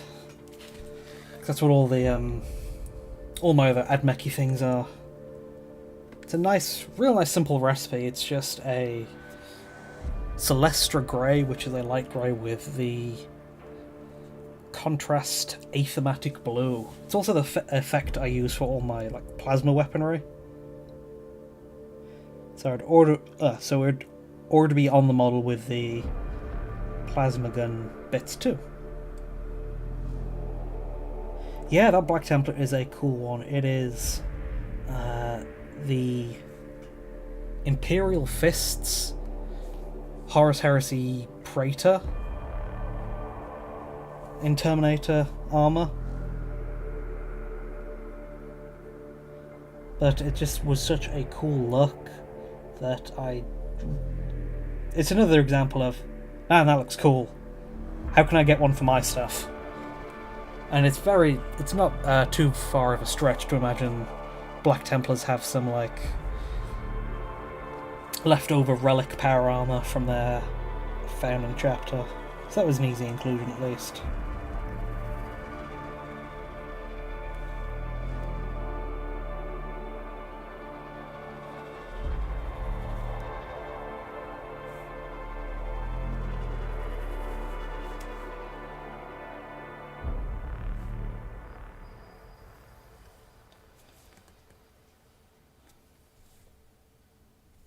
Man, this brush is getting kind of beat up. I need to give it a good clean in a minute.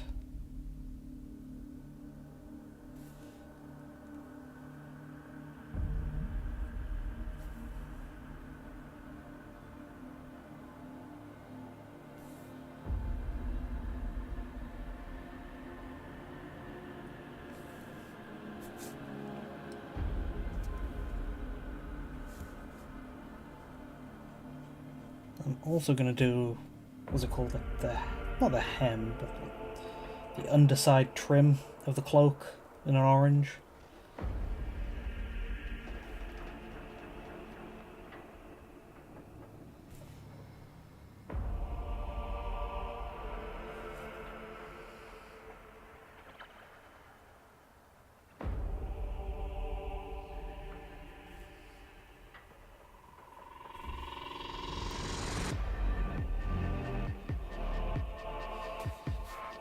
Okay.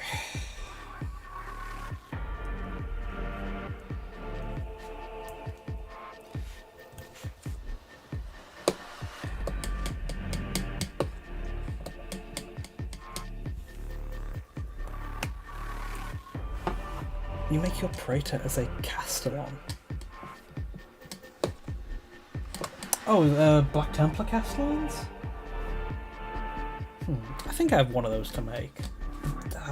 Big guy, big cool skull shoulder pads guy, right?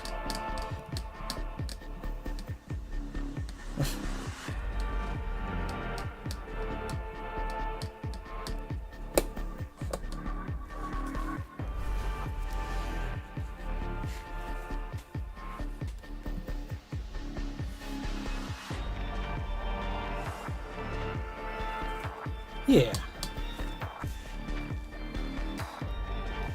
I did pick up that real cool model, but I've yet to make it or do anything with it, really.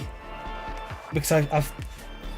It feels weird to build a model without converting it, but that model is so cool, I feel like I don't need to convert it, but I still want to do something to change it up a little.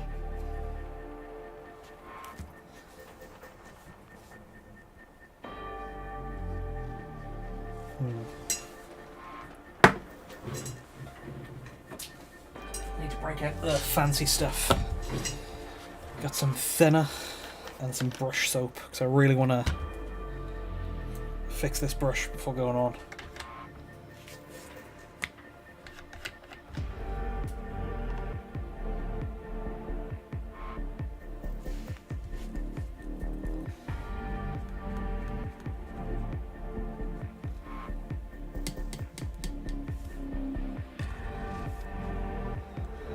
Some thinner to make sure there's all the paint is out, as much paint is out of the brush as possible.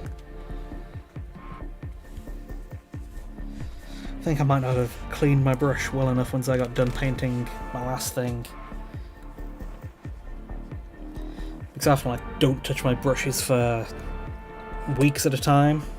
Just because I very much flip-flop between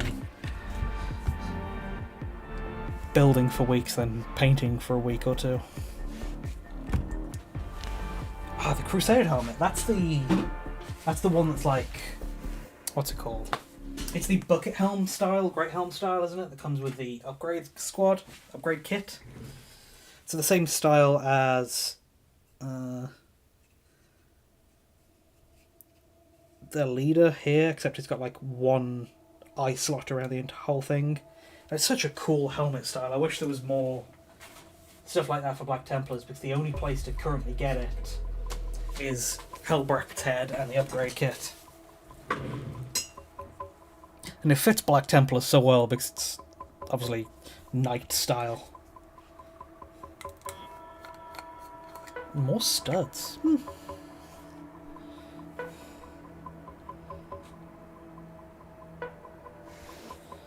Okay, and there's a bit of brush soap.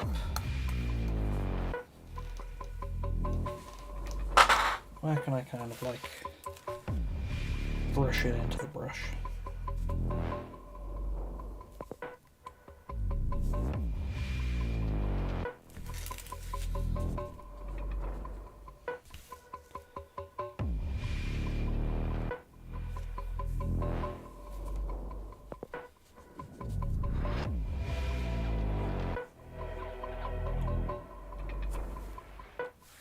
Okay, I think I got the tip of that brush back for now.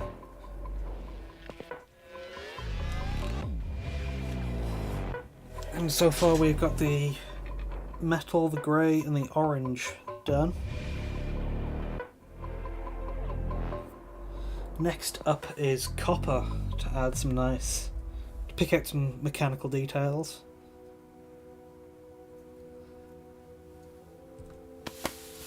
But right now, I'm gonna take a short break, refresh my water and whatnot.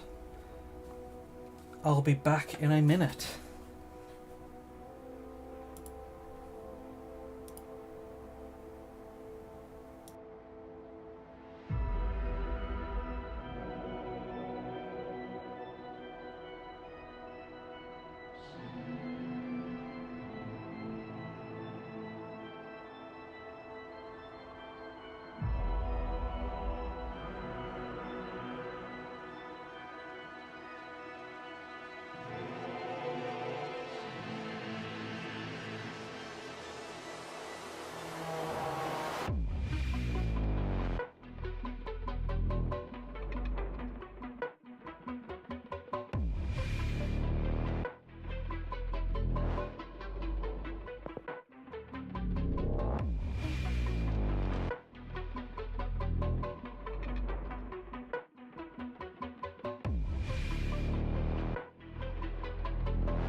Okay, I'm back. Got a fresh bottle of water, and I'm good to carry on. Yeah, they're shaping up pretty nice so far. It's just the main colours blocked in right now. It never really looks right to me until the shading step. Just because that adds so much like depth to colours and makes the recesses properly shadowed and automatically does a bit of highlighting too. But it's good progress so far. Next is going to be our copper.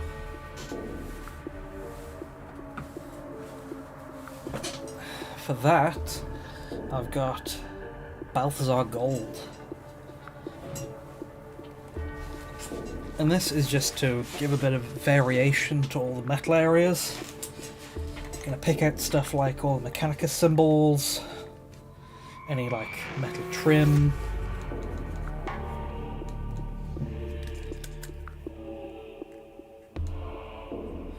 Let me add a bit of water into that so it looks a tad dry.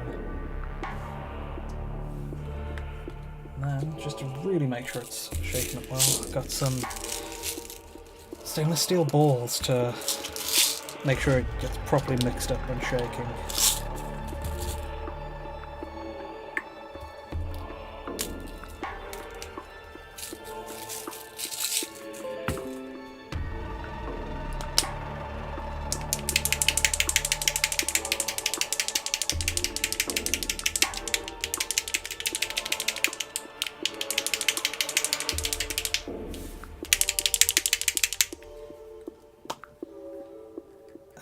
There we go.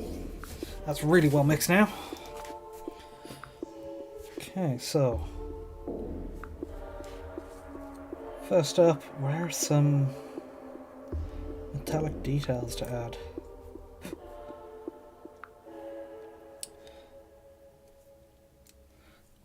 Let's quickly take a look at Maffei's banner picture. Because that is, I don't know, the go-to full colour Crisis gal in her newish power armor look I've been using. So what are some areas that are picked out there?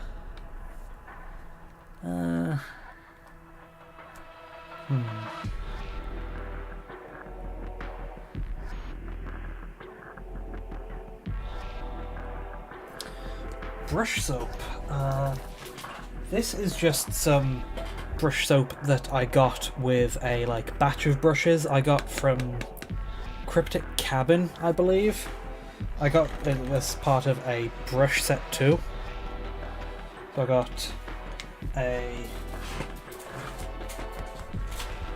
kind of like package to hold all my brushes, a handful of different brushes, and some brush soap too, but this is just, I don't know, it's non-brand really, I think. So, I don't know. Most brush soap would do, I believe. This isn't anything super fancy. Yeah, it's always... references are... well, you do... She has been going through a lot of changes recently. At first she got her power armor look, and then she got her new sub-arms. So you need a new reference sheet every few months, wouldn't you?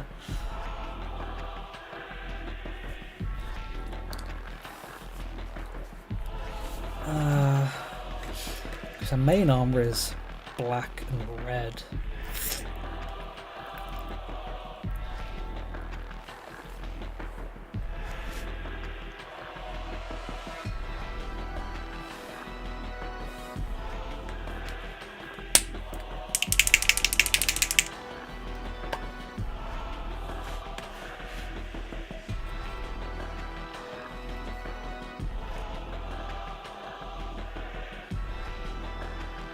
No problem. I'm always happy to answer questions about tools I use and how I do my stuff. That's why I make my videos on all my builds in the first place. I want to make sure everybody knows how exactly I do my stuff in case you want to pick up a tool or try anything yourself.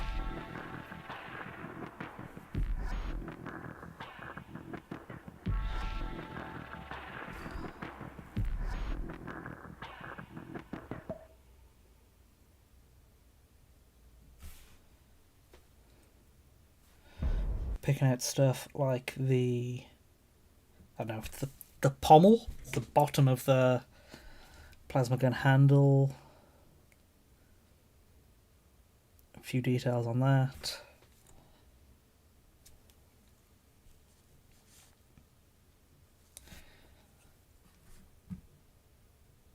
Where'd the music go?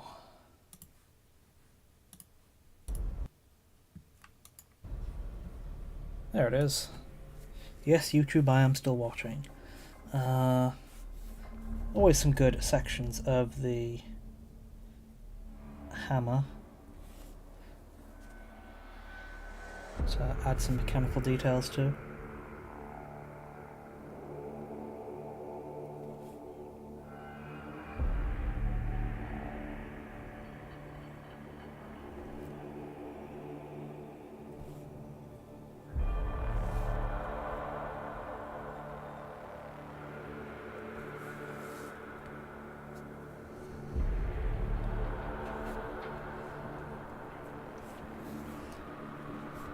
There's the kind of hand guard, which came from the kind of weirdly cut out Skitarii arm.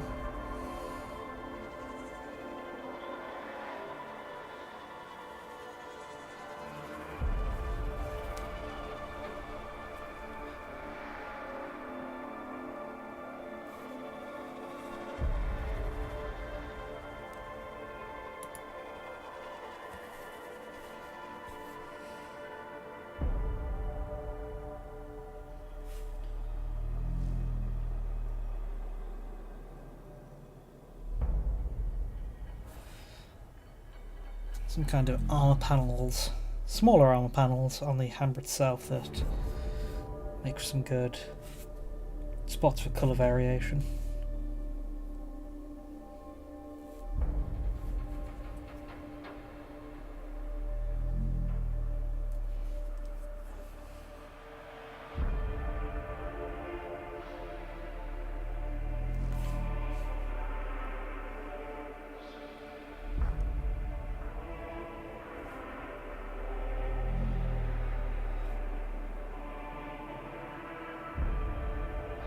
There's a few sections of the Omnispecs scanner.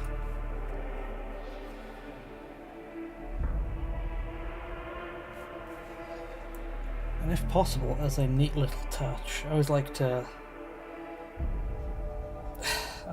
pick out like knuckles if the model has them molded on.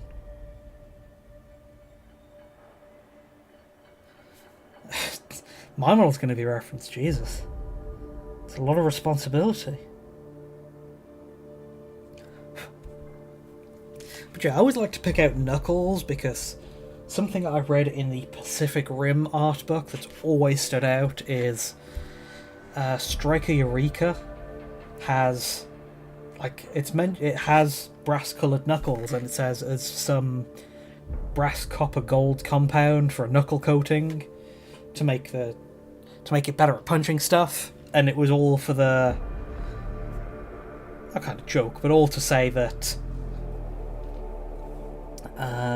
that this robot has brass knuckles, and ever since then, whenever I see a model with specifically molded knuckles, I just think, oh, I can give it brass knuckles.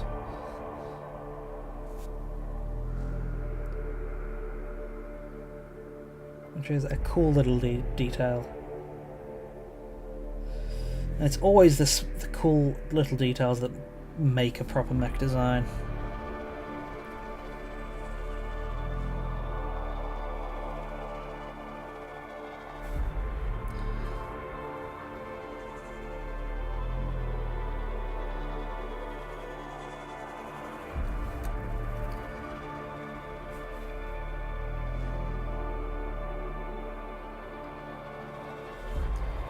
What on the back? We picked out, because there's a few nice details on the Sicarian backpack, which would make very good mechanical detail.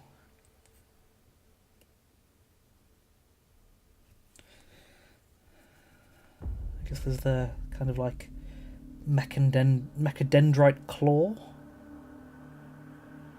A cuff.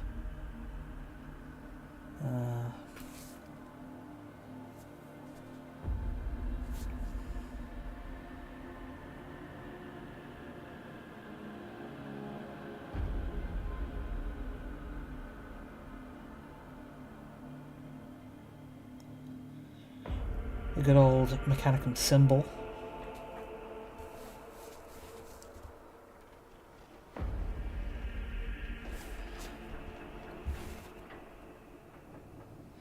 I don't know what exactly this is, but the kind of thing that sticks up at the back of the backpack, the antenna maybe.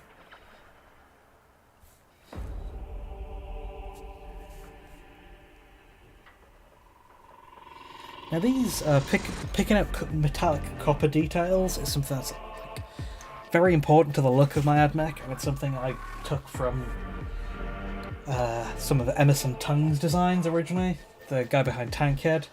It started off when I was inspired by one of his designs for a night build, and I was looking at how that was coloured and how I could do it, and I noticed, hey, a lot of mechanical details are picked out with this kind of copper colour, and something that kind of worked so well, I've just kind of do it on all of my AdMech models now.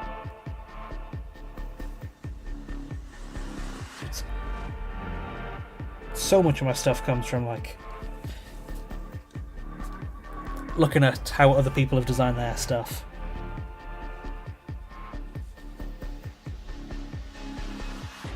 There is always an abundance of cool mecha inspiration out there.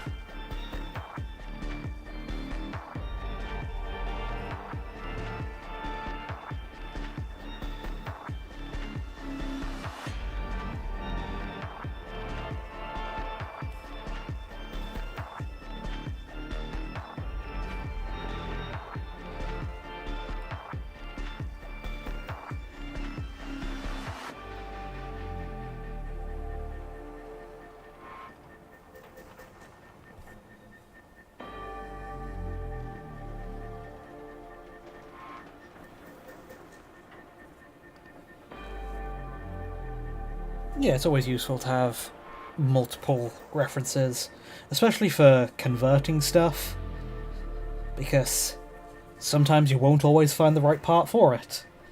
Like I told you about before, is that I couldn't find a good helmet for a good piece to match the power armor version of Crisis Gal's helmet, but good old camera box always works, and I'd say that's more iconic to Crisis Gal.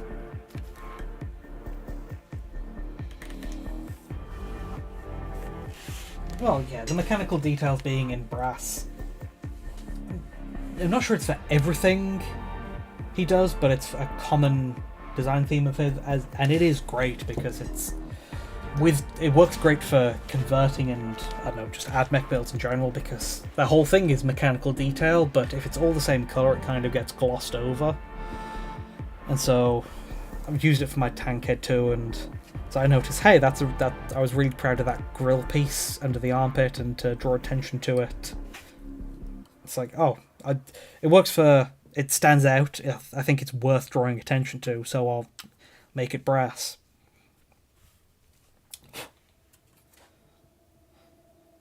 There's just so much you can learn from looking at other things and, I don't know, reverse engineering why. Yeah, the good old iconic camera box.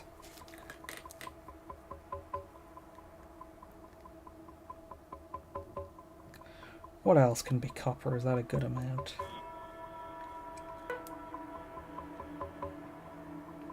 Because I don't want to busy it too much, because I still want to have the glowing blue eye still be a very noticeable thing, so I don't want to busy it too much up with other colours.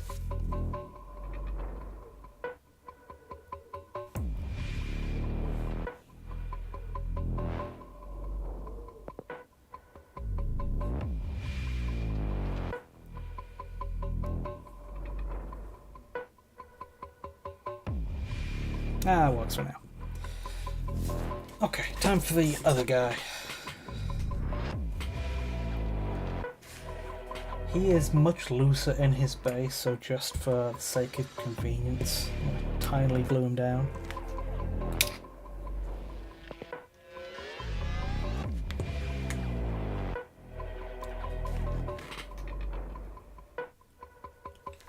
I don't know. I mean, Crisis Gal is very recognisable because I noticed her, I don't know, early on, and always had the thought in the back of my mind of she'd make for a cool tech priest. But there's so many different areas to the 40k community that I constantly run into huge artists and designers and painters that I'd never heard of before, but like I said, they're huge, so it's like they're a big part of it, but I've just never known them before. So it's hard to say how much of how well known you are in the community when there's so many different parts to it. Maybe it's just me being relatively new to it, since I've only been, I don't know, painting for a few years, and only in like the last year have I been, I don't know, quote unquote, making content for it with my videos.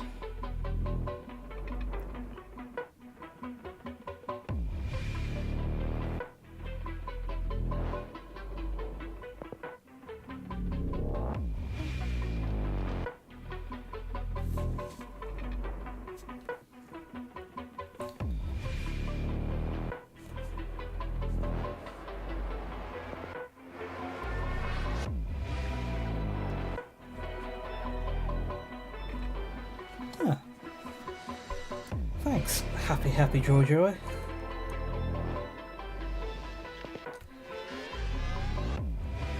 Yeah, well, I'm glad my stuff is inspirational. Like, all my builds, ever since I started building and kit bashing, I've been inspired so much by other people's stuff. It felt like natural to just want to explain how I did all my stuff, to kind of return the inspiration that I frequently take from other people. So it's nice that I can, I don't know, continue the chain of inspiring people to do their own thing.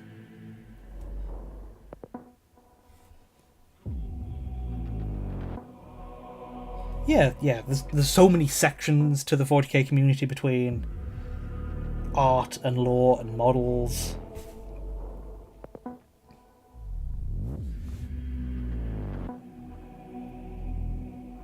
And even then there's the different sections of it. There's like the 40k side, there's the 30k side, there's the Age of Sigmar side, there is the is it just fantasy side, the old world side?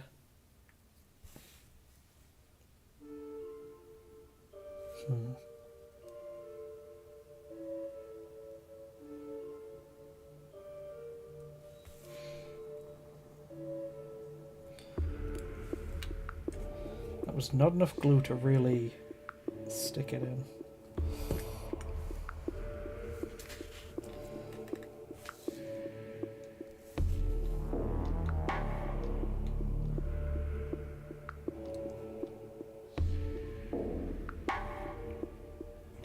But it's funny you say how much well known you are, because even before I started following you on Twitter, I was watching your video about on Astartes with Doom music on repeat. I only recently noticed that was uploaded by you, actually, because that's something I've been watching for years.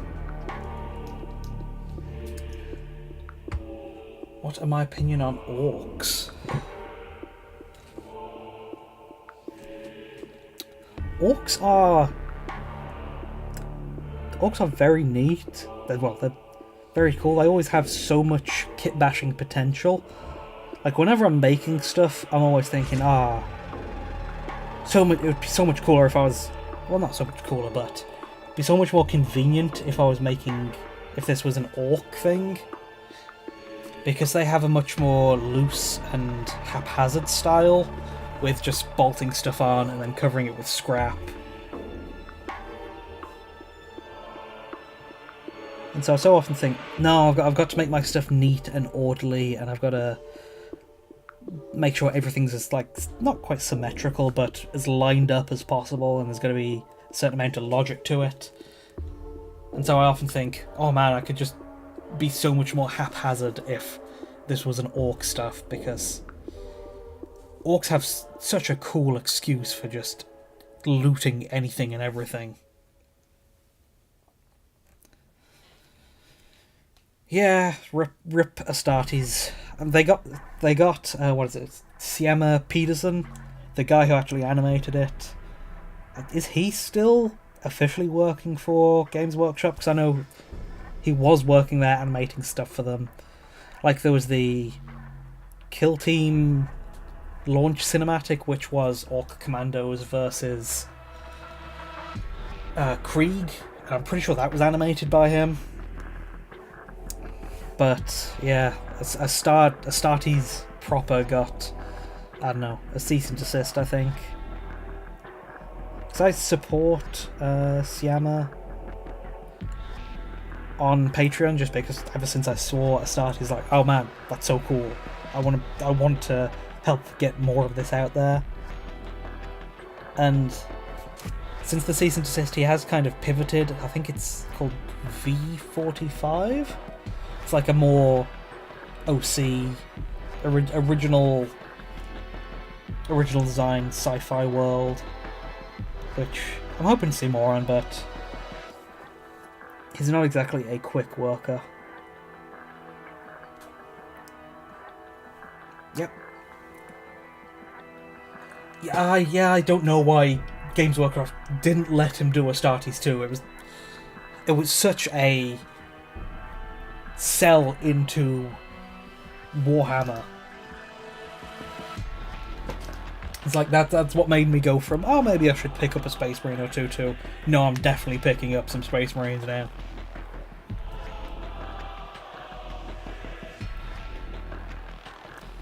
And it was perfect with the way it was, because Season 1 was just his, I don't know, relatively plain Retributors, and the teaser for Season 2 had, I don't know, was it Void?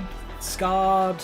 There was so many different chapters in it, and it would just be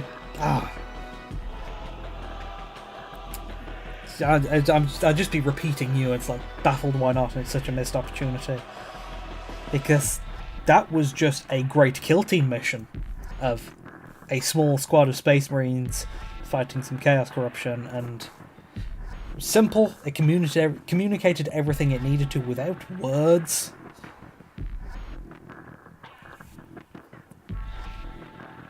It's like, if they brought it back for Warhammer Plus, then that would actually get me to subscribe to Warhammer Plus.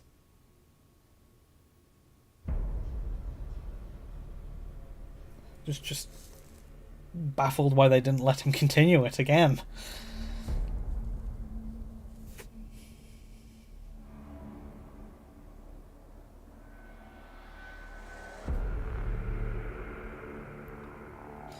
I mean, the second season even teased, like, starting to show off some orcs too, as well as whatever was the generic chaos baddie.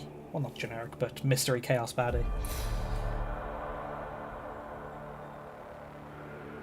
Yeah, it's like one guy too. I mean, it's not like it was easy for him, because you saw it took years for the full thing to come out, but it's definitely worth all the time on it in the end.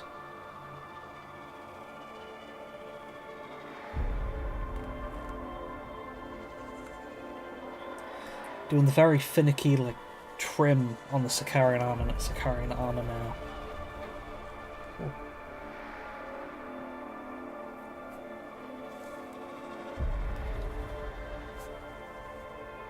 And I'm personally still happy to support Siema, because his original setting thing is still cool, and I'm just always down for cool sci-fi setting, but what Games Workshop, that was just a golden opportunity.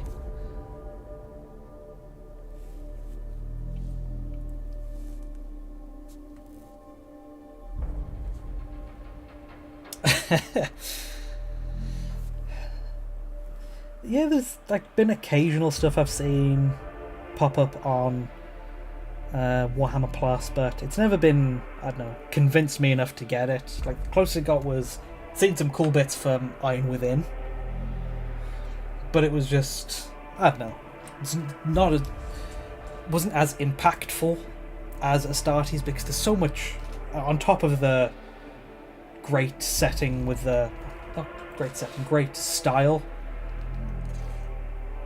Holy shit. Thank you, Ren Momo. And yeah, I'm definitely going to keep doing more stuff. Keep doing more dumb robot stuff. I've got so many plans in the works. Like, I've got this. I don't know. I'm more than happy to tell you a bit of a... let you in on what's coming up, because once the Tankhead book comes out, I've got a Rogel Dawn tank and a Questoris Knight to do just a big scaled up version of that. I've got so much planned with the Mechanicum box set coming out later.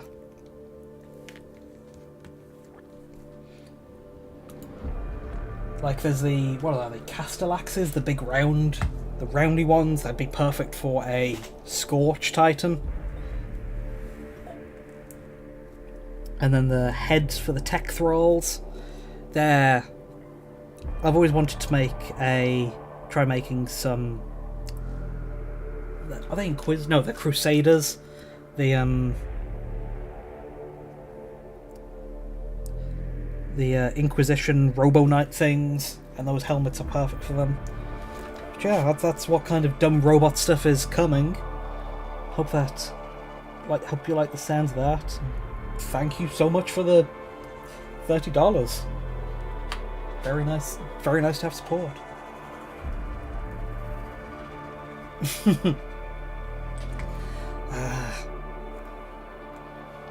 The Androids and by Cyberlife. That was a good scene. That was a good, I don't know, part of Become Human. Always gotta love a, like, robot buddy cop type of story.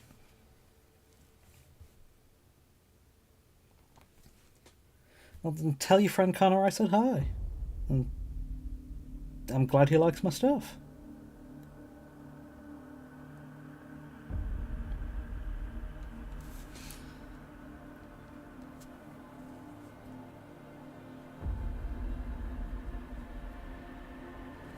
And always happy to make cool AdMech stuff.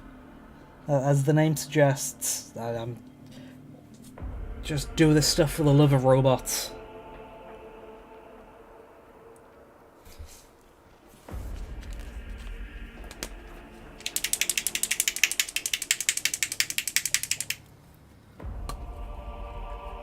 Need to make sure the paint stays well mixed enough.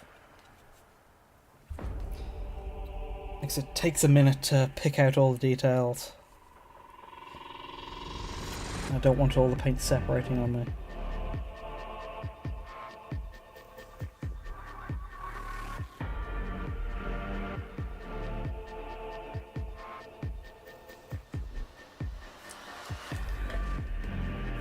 Hell yeah!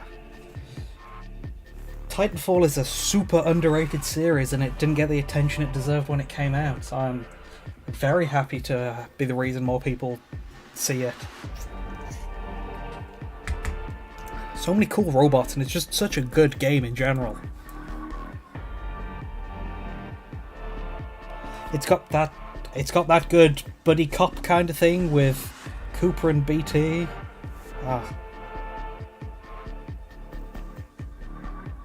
The robots truly do make the best companions because they're the perfect straight man for a wacky human to play off of, and all the moments that come from that of what sarcasm and whatnot.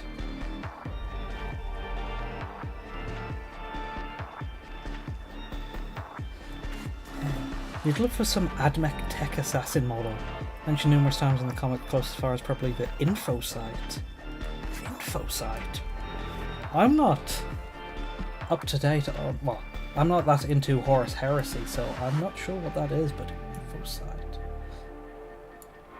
Let me look that up. Because, I don't know. The moment I hear about cool ideas, my mind goes to, how could I make that? What goes into it? What kind of parts would be good? And so when you say AdMech Tech Assassin, my mind normally goes to, oh, Cloud Vanis Info Site Assassin. Yeah, I remember that. Man, that is rad. But no, my mind goes to Sicarians. Ah, yeah, it's... The info site is resin.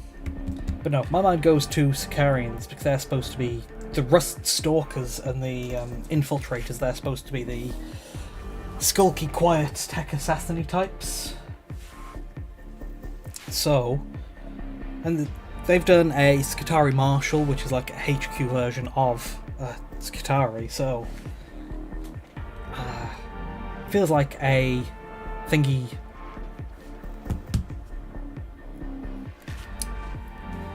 Feels like they could do a HQ Sicarian, and that would be a perfect skulky stalk thing.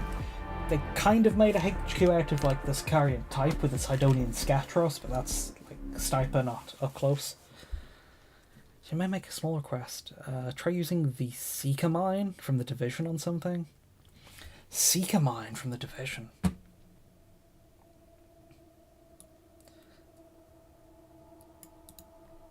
Let me take a look, because by the sounds of it, something already does come to mind.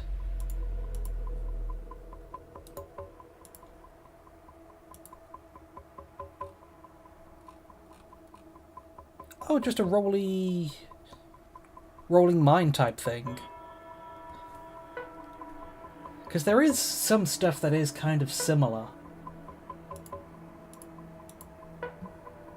Let me see if I can get a picture of it. It comes with the kill team, the one that rolls on the ground. Okay, yeah. Because if you're that type of thing of a tracking, seeking mine, that might be a bit small. It could be included on a Sicarian or Skitarii something, but there is already a kind of 40k version of that. It came with the Imperial Naval Breaches kill team kit. Let me try and get a picture of it up.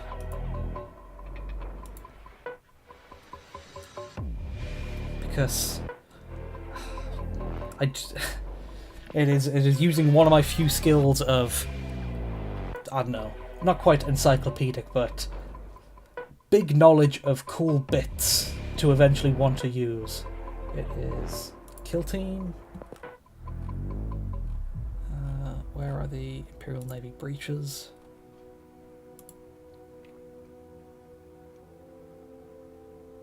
Yeah, it is.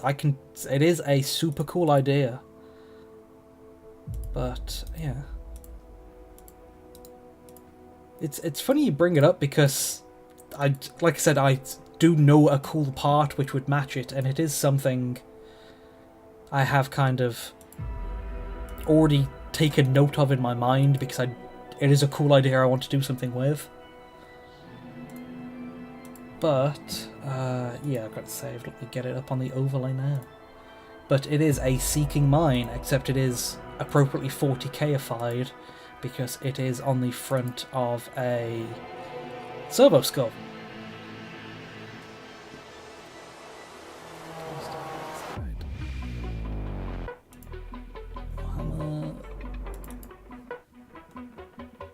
Yeah, you can see it on stream now. A kind of servo skull which floats and tracks and goes up and explodes. That would be a cool addition to, like I said, maybe a Skitarii, or, I don't know, a bigger tech priest which maybe has some more room on the base. But yeah, that is a very cool idea. I already kind of had in mind to want to do something with, and yeah, if you like the idea of the Seeker Mine, that is just a default unit as is from the Imperial Navy breaches. So, if you think it's a cool idea and want to do something with it too, that is just its own model you can grab. Let's see. Because it also comes with like the actual one that controls it. It's that guy with a kind of wrist-mounted tracker thing to actually control it. So you had a good idea with the cool. It was a cool and 40k idea that works in 40k because they've already done it. Yeah, Division themed navies. They are an Imperial faction. I mean, a lot of stuff in 40k is, but there you go.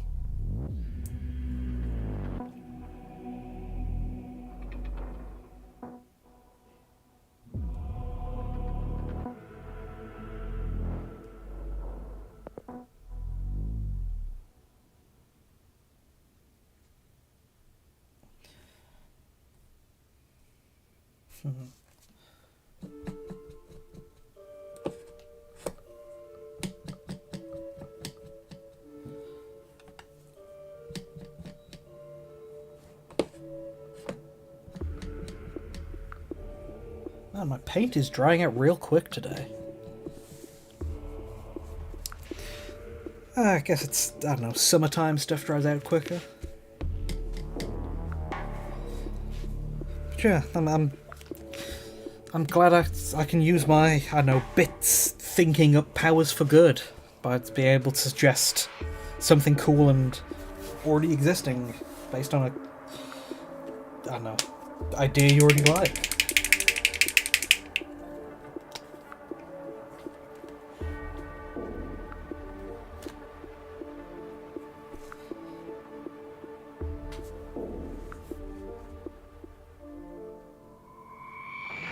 Getting into some real fine weapon trim for the copper bits now.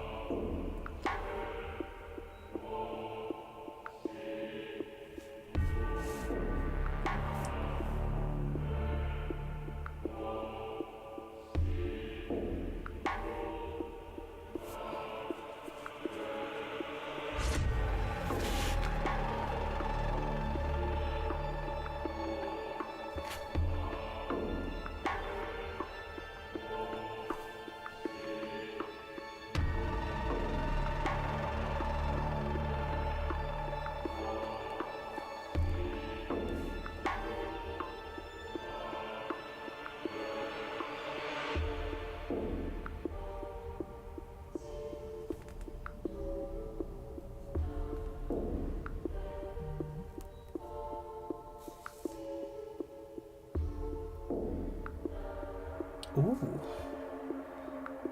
Yeah, kill teams are always good. I don't know, they're nice one-off things to get. You don't have to get roped. You don't have to have the commitment of buying a full army, and kill teams always come with some unique one-offs.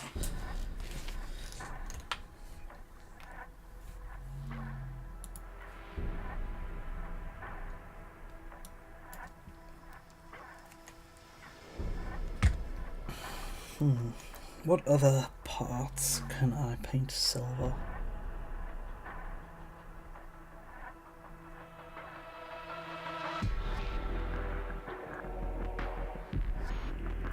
Not paint silver. What other parts can I paint copper?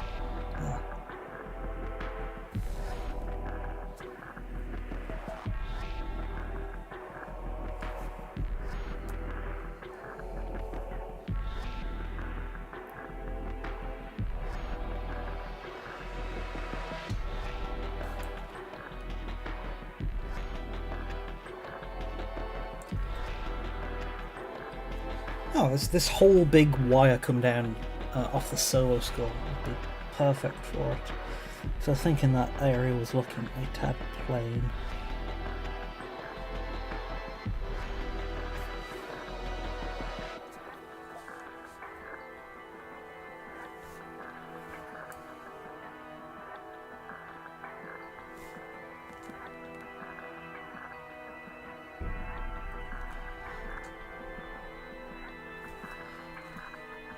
something I really like about painting this kind of segmented wire is that you can, if you have the right amount of paint on the brush, you can just brush over it going up and down, and the paint will automatically just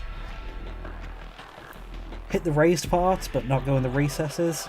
So it's already, if you paint it right, you can get it shaded too.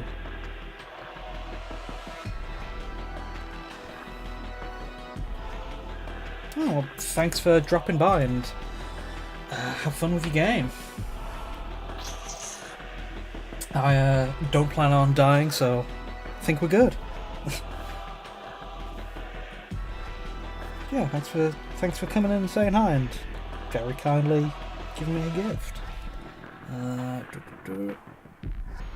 Okay, there we go.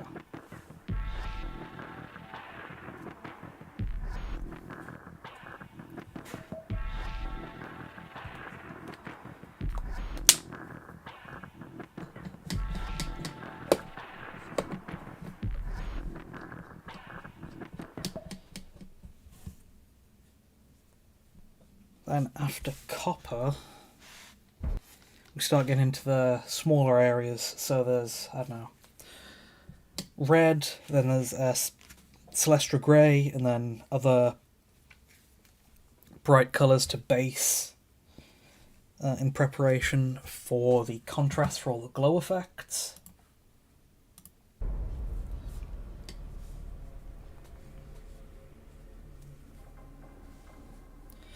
But when painting, I did notice a few areas that I wanted to...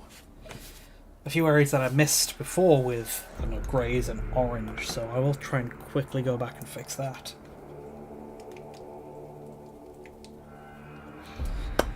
Like, I forgot to paint the, I don't know, the thigh fabric for this guy. It's hard to see because it's like right behind the axe, but I will see if I can get it here.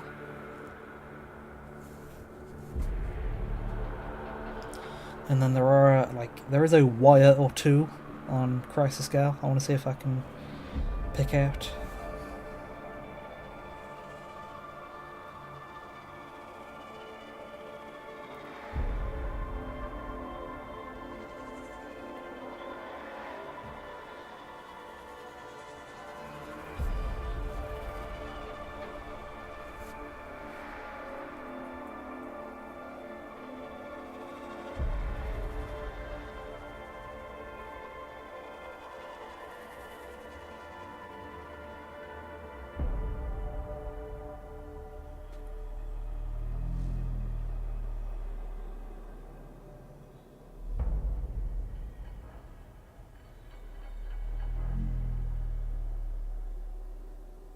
Okay.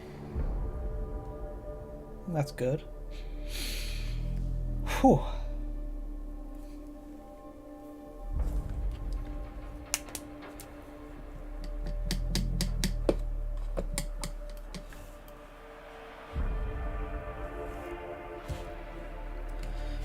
Then an orange wire or two on Crisis Gal.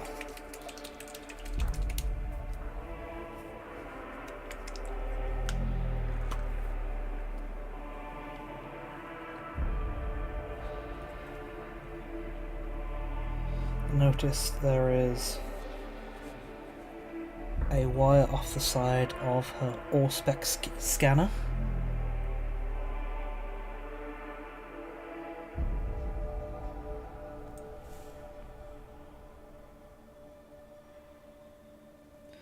Then there's also a wire on the underside of the arm that holds it.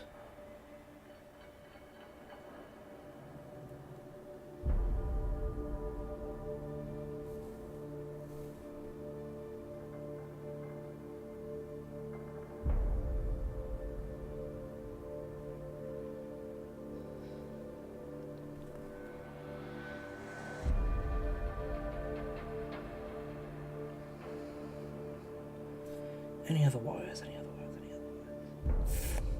Oh yeah, there is. A few on her backpack.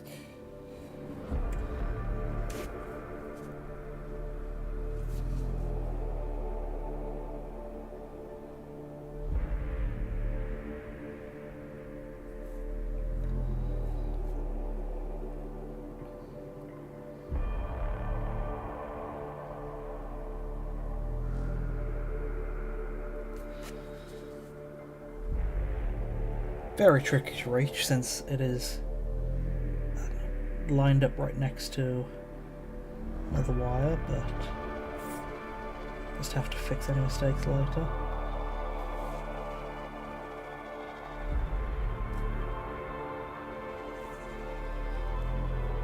Okay.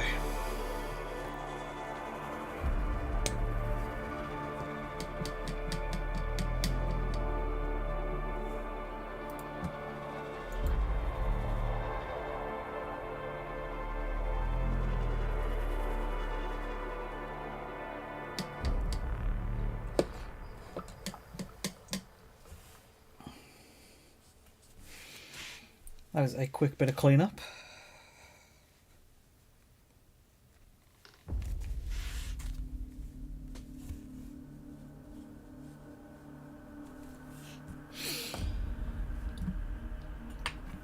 Whew.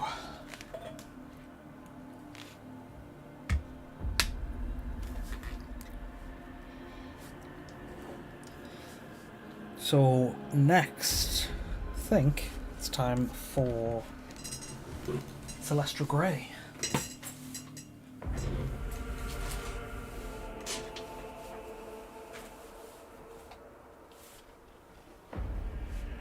Celestra Grey and Grey Seer. Yeah, it's always nice seeing minis come to life, colour by colour, step by step. It's why I love seeing.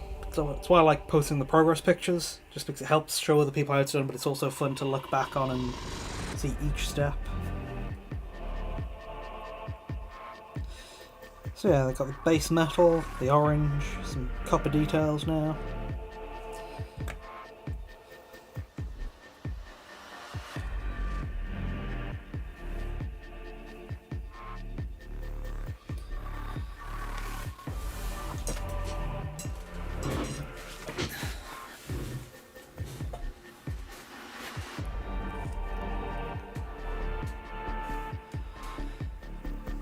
Then the areas to prep with Celestra are the bits that's going to be blue, so all the kind of optics.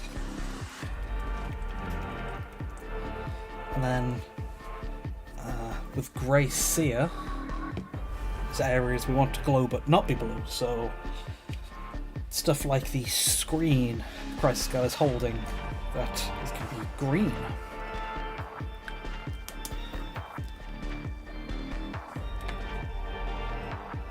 Oh yeah, the plasma gun area too. Actual plasma part.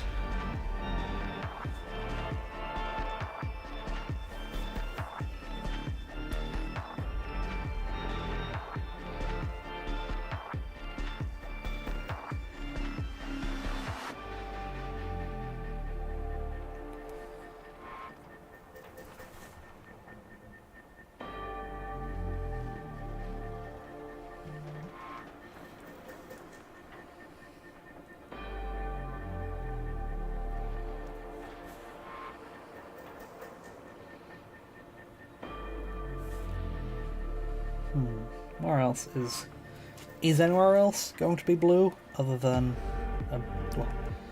blue light, other than her plasma gun and her eye? I don't know. There might be some back now, because I can do a very dull blue glow just with the contrast paint. It's any light source I want to have the Celestra Grey base be there for.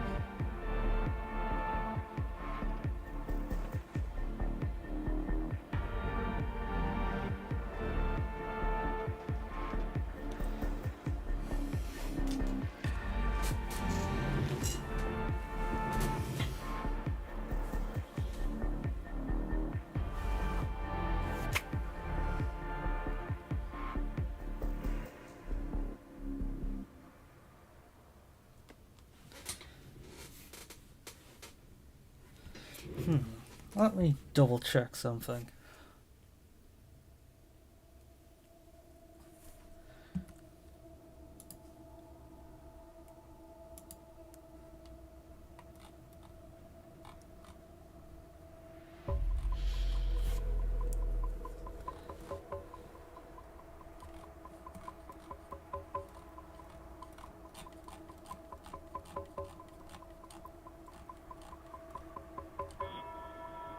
Yeah, Maffy does. Yeah, because the unarmored head has the one big eye, but it's the power armor which has like the whole array of them.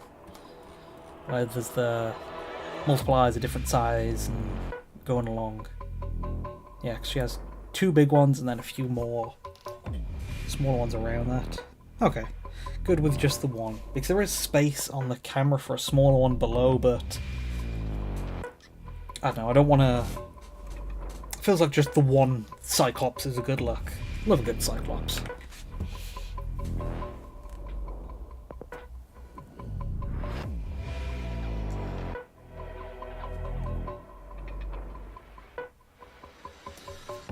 Good old Mono Eye. And then this head.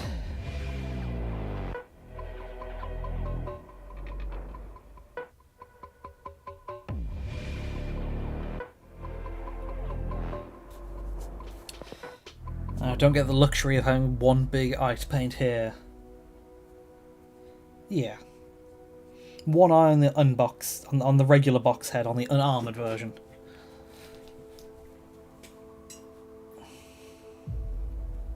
And this guy has 3 eyes of various sizes, but none of them...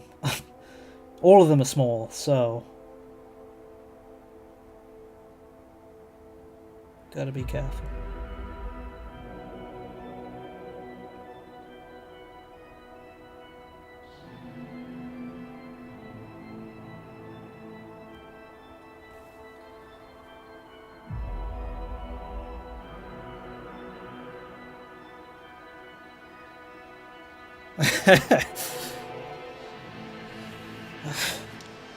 Been removing them and hoping people don't notice.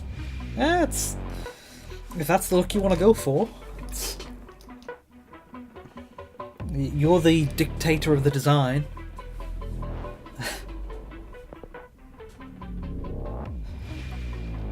Because there is the, what is it, I know, the Crisis Gal Season 1 cover.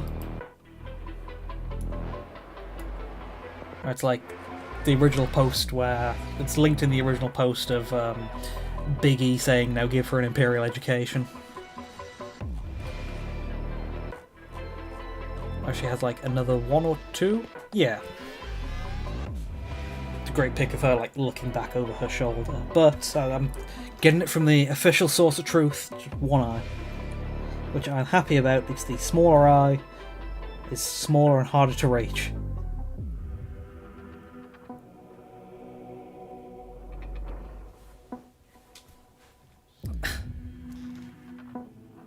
Oh man, that overspilled quite a bit, but I need to go back and fix some changes anyway, so leave it for now.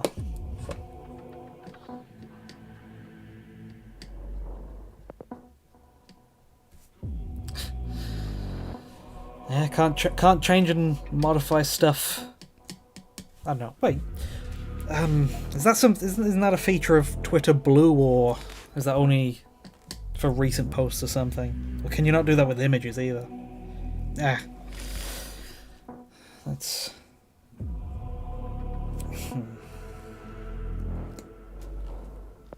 What else is there? Ooh, wanted to put some blue in the shoulder gun because it is a phosphor blaster, and I do like the look of those.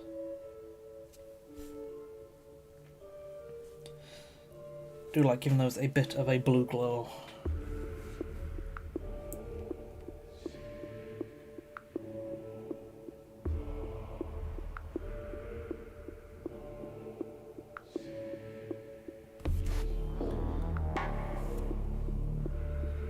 An hour after posting, that's what it is.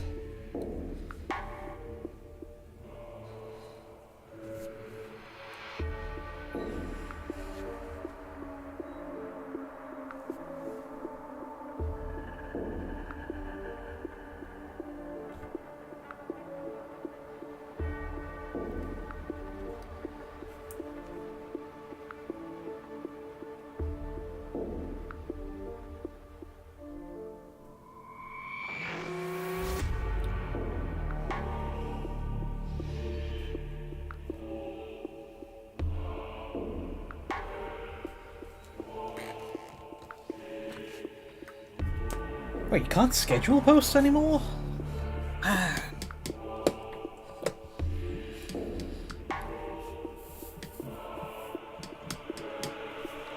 Because I know that used to be a thing for everyone, and then it got rolled back into just the Twitter Blue, but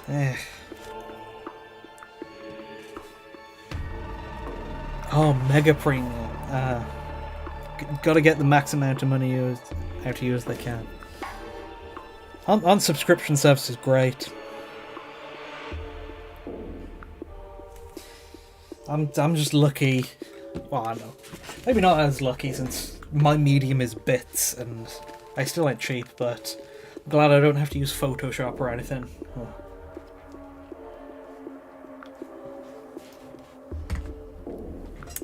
Well, I sometimes use it just to like crop out backgrounds, so transparent images for thumbnails and whatever, but I've been getting by with GIMP for that at least.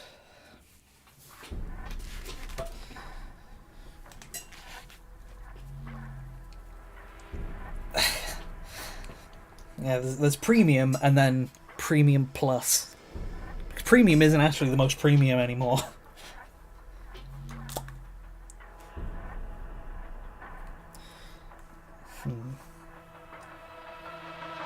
Need to thin this down a bit more.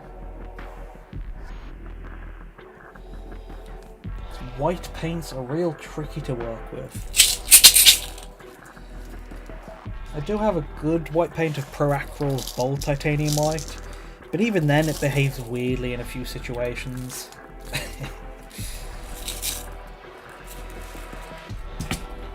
So Grey Seer is one that's a reliable one that doesn't act too weirdly and is bright enough for most stuff.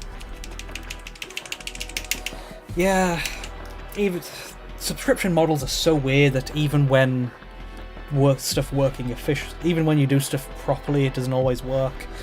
Like, I remember I bought Sony Vegas Pro on some Humble Bundle deal a while back because I was planning editing videos for a while, and then now I actually do edit videos, but I don't know, there's something wrong with the way Sony Vegas registered, and then it unregistered and uninstalled, and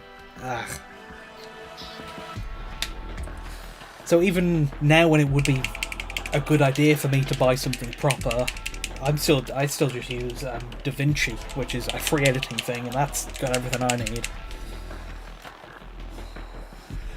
So subscription models, I don't know, they're their own best argument against them, against the products. Gotta love it.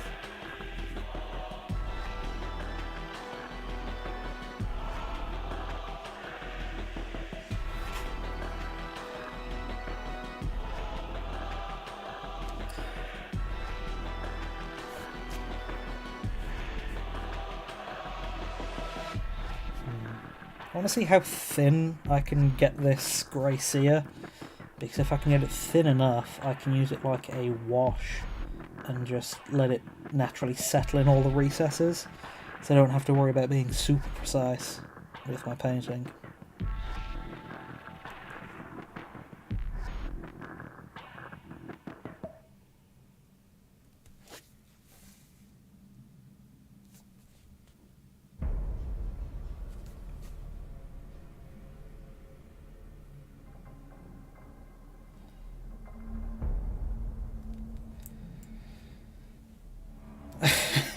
That is a good rule.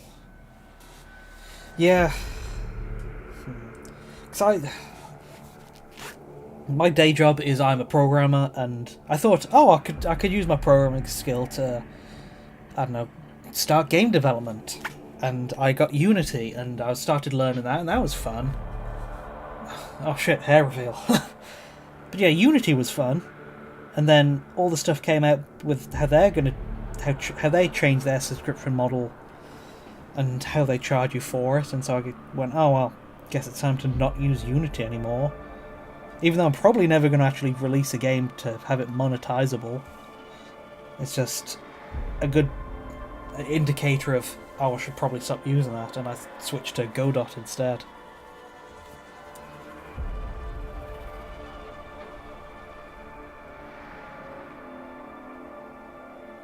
But no, I've revealed my hair incidentally quite a few times, just leaning over across my desk to hit stuff before.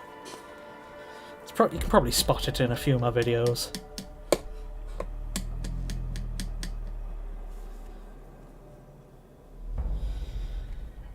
Okay, any other glowy bits?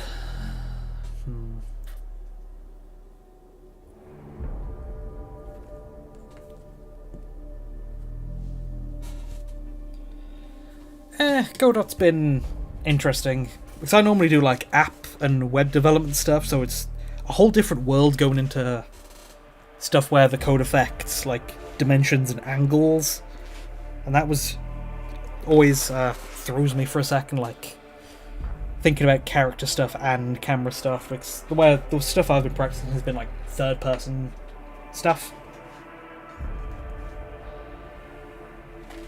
Visual Pro, is that kind of like the boxy flowchart things? I know, like I've seen how Blender uses for its effects. But it's fun to just program stuff and it result in like a 3D character you can move around. I've mostly just been following tutorials.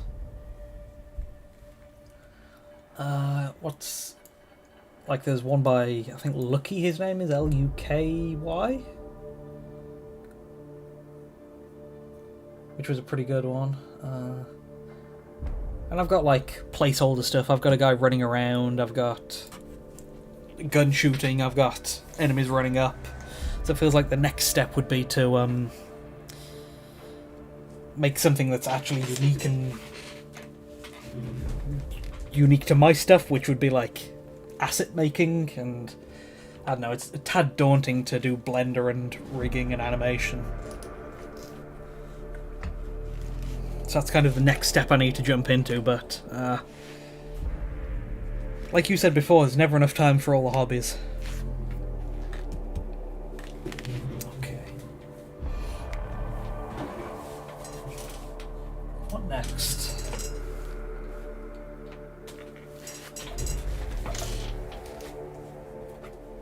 Because for wires that I don't want to be as noticeable, that I don't want to do like a bright orange, I have Corn Red, which is a nice dull red.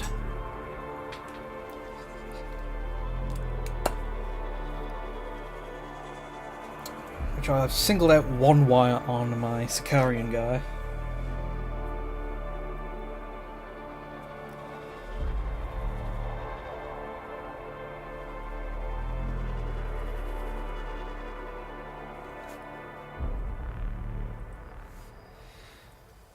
Yeah, the rigging doesn't... I can kind of... I don't know. Playing around with Blender could be fun. Making low poly stuff like that. But rigging and animation doesn't seem as appealing. I've got one friend who's actually like a professional game developer in the industry, and I've seen he's been like promoting Anything World a lot, which has a lot of kind of pre-made assets, and it's even touting some fancy, I'll just upload your model and we'll automatically rig and give it a few base animations, which, I don't know, seems promising, so I'll definitely give it a go if I actually made something usable in Blender.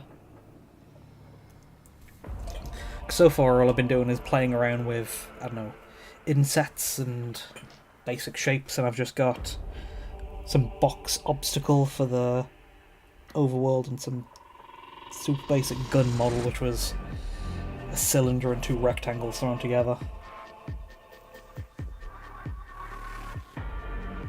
It's just slowly easing my way into it when I've got time.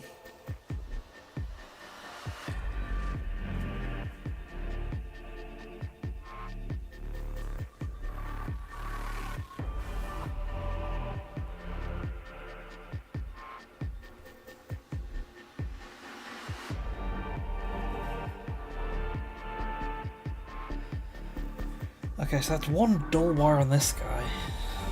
Jesus Christ, this guy have any? Ooh, a hammer.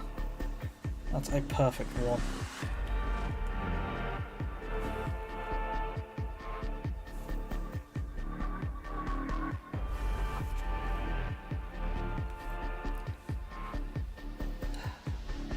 There's so much to do and never enough time.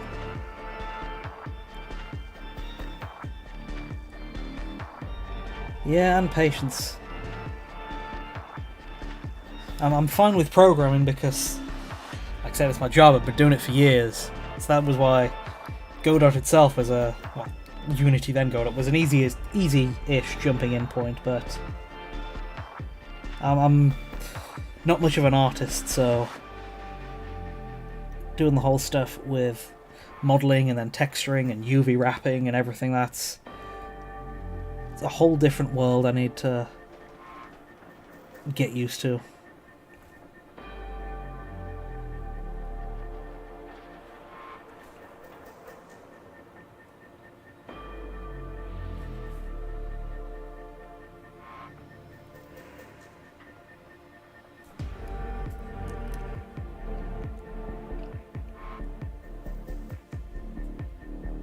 Oh, there are some buttons on the Auspex scanner, which a red would be perfect for.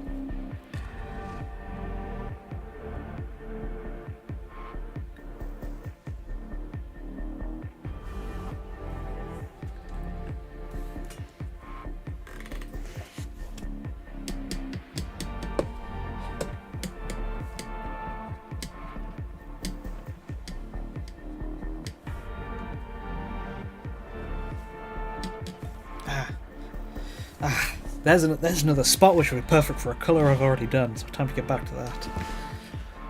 Tech Priests have so many details, so many wires and buttons and switches, and always forget something.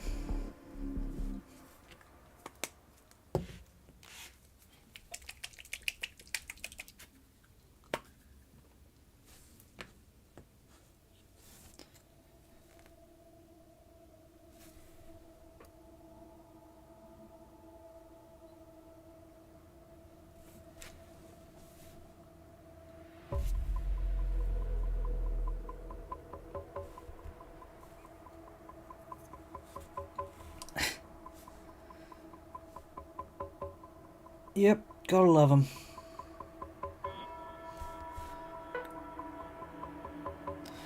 I do love making my big mechs and my weird vehicles, but an AdMech army isn't complete without a Tech Priest or two. Like I said before, well, I don't know where exactly I said it, and if I did, or if I'm just making stuff up, but it's been a while since I made some Tech Priests, so it felt like I needed to. It's good to do them occasionally.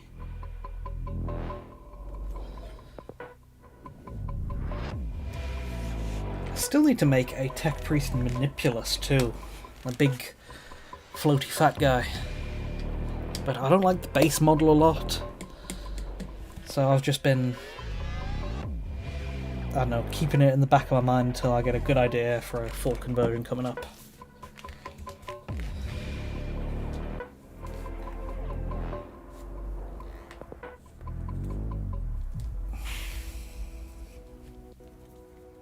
Okay, before I forget the red, there are some more buttons on the Sicarian's back, which red and green are a good pair of colours to do buttons in.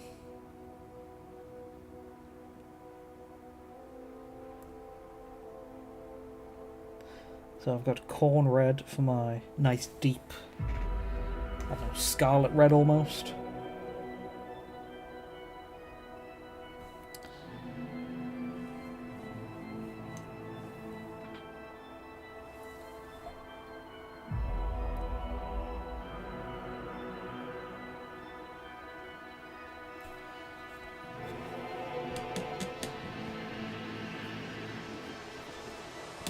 And I need to go grab a green. Ooh, paint water is almost out. Where's this one? Cabalite green. A nice dull, I don't know exactly what the name for that green is. But it's not too bright, which is perfect.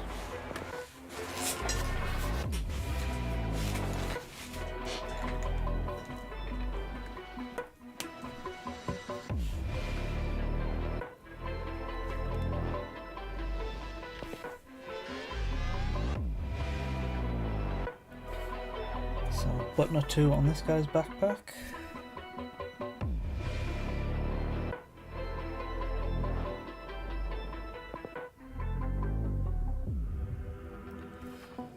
Anywhere else on him I can do? No? Okay, no. And then on Crisis Gals or Specs Scanner.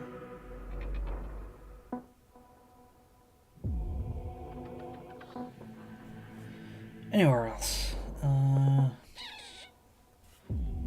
think that's it.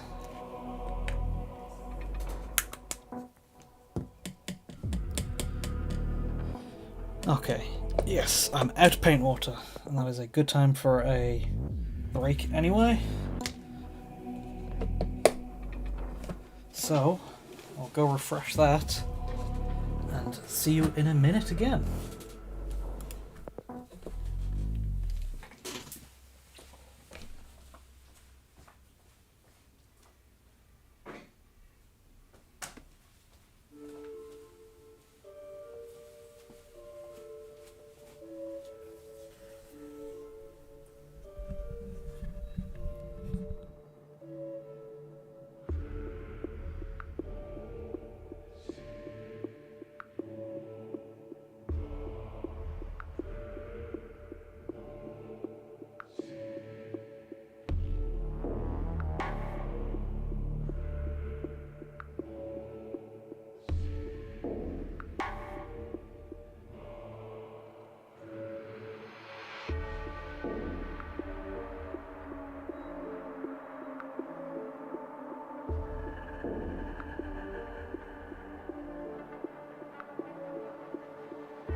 Okay, I'm back, got some fresh water, and I'm ready to carry on. I think we're getting close to the, well, done most of the paints now.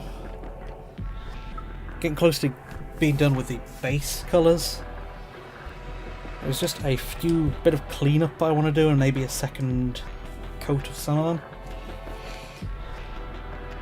Yeah. The next step after base colours is going to be contrasts for some glow effects, but need to make sure there's no overspill or any obvious mistakes before then. And I might want to double up on some of the Celestra Grey or wherever else, just so it's definitely as glowy as possible, well, as bright as possible before adding the contrast to go over. Ah, Rakarth Flesh, that's one of them.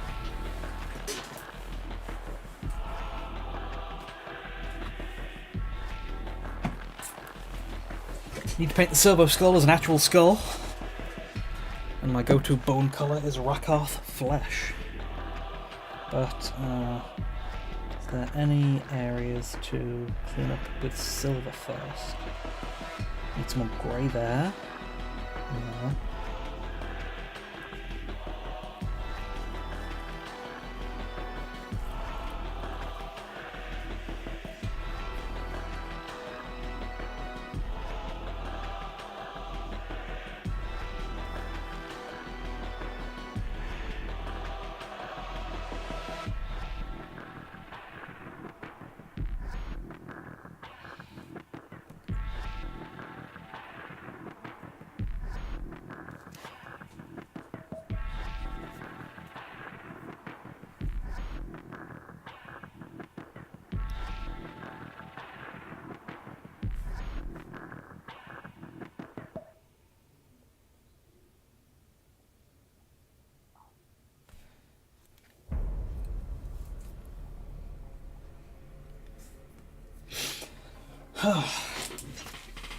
Also want to, I don't know, at least dry brush some of the bases at some point.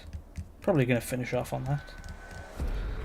Is there any on Crisis Gal I need to fix the metals on?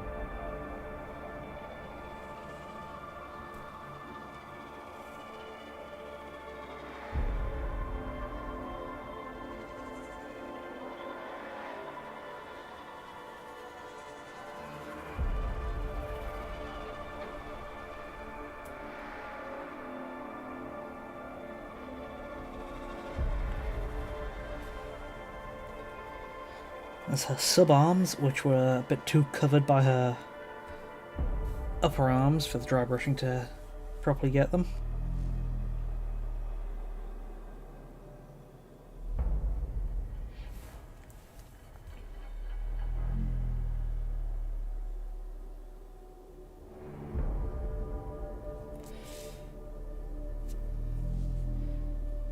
Likewise, there's a bit at the back of her head.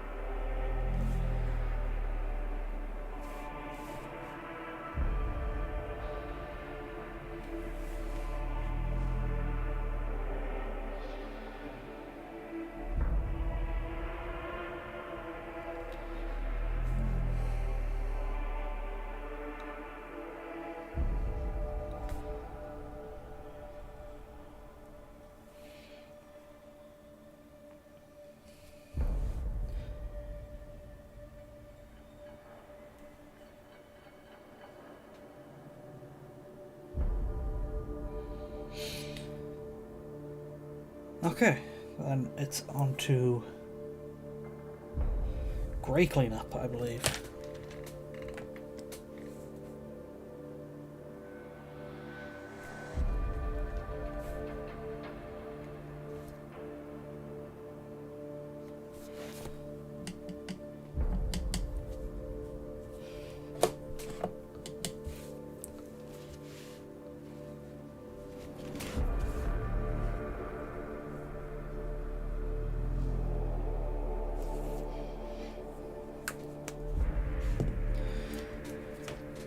Standard grey for most of the cloak.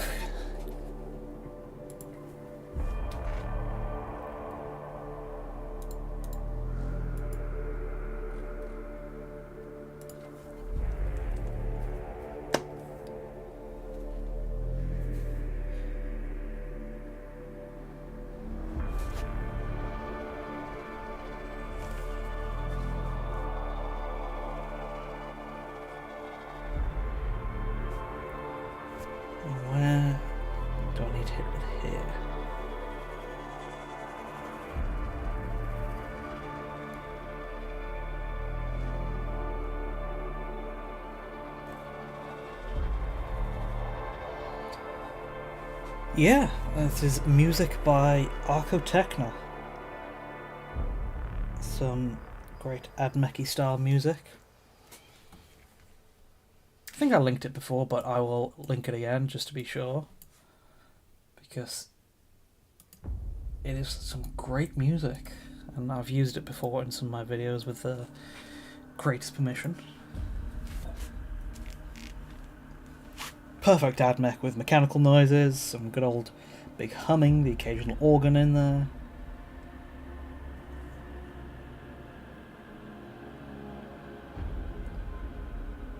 I'd listen to it a lot when just chilling and painting off stream too.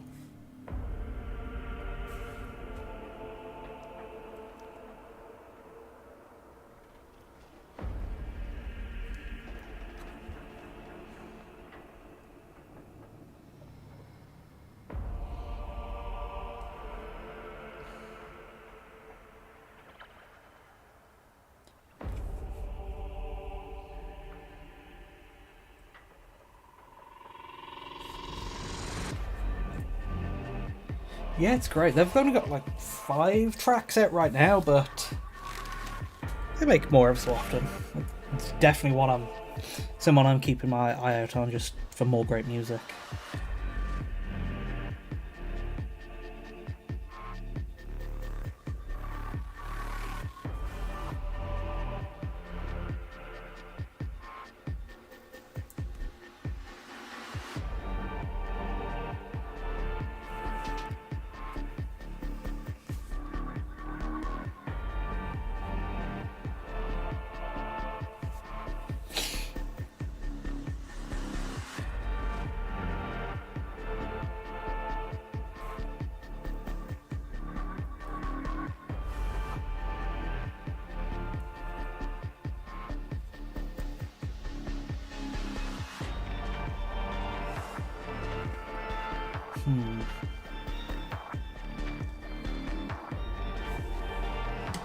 Yeah.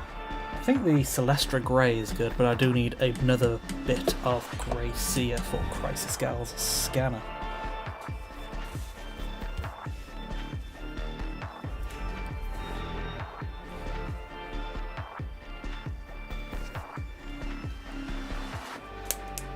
Thank you. Yeah, well, my kit bashes are normally inspired by other stuff too, so I'm glad I can pass on the inspiration.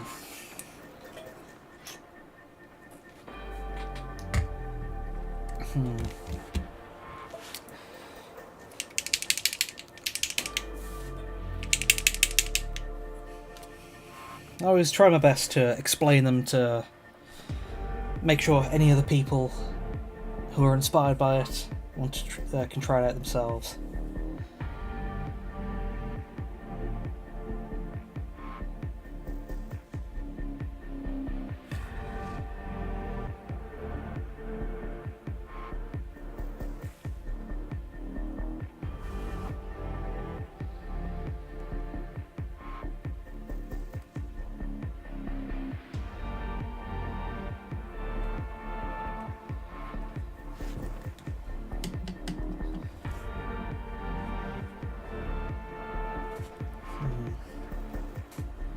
Then, what's next, Claire?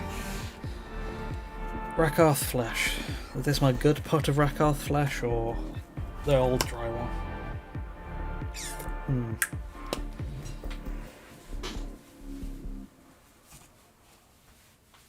You can never seem to get a good pot of this. Oh, that's way worse. So...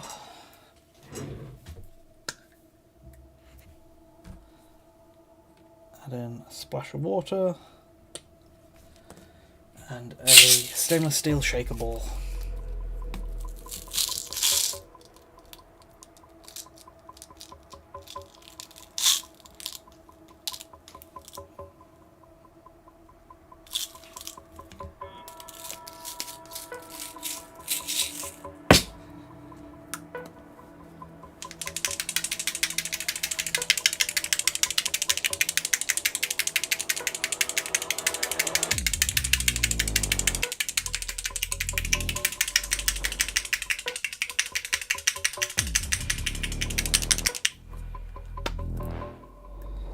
There we go, that's looking a lot more usable.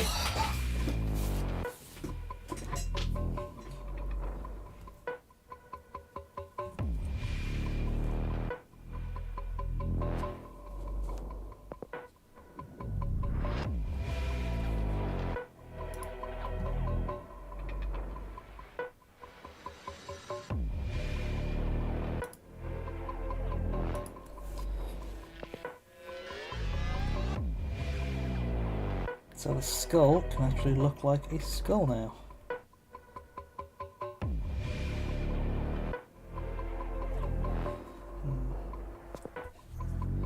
Tad thin. Been having trouble getting my paint consistency right today.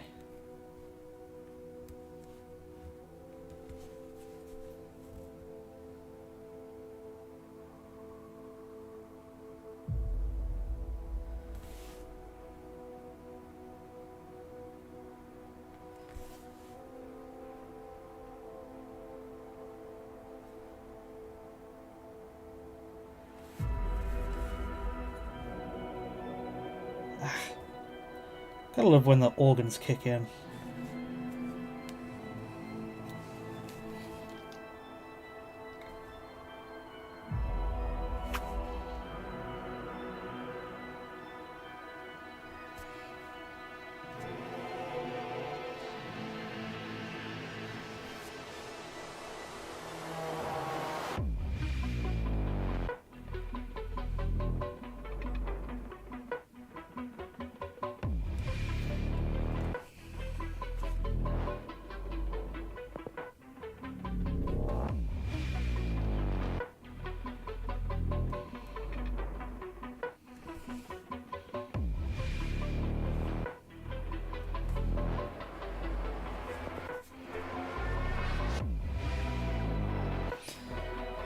That's alright for first coat.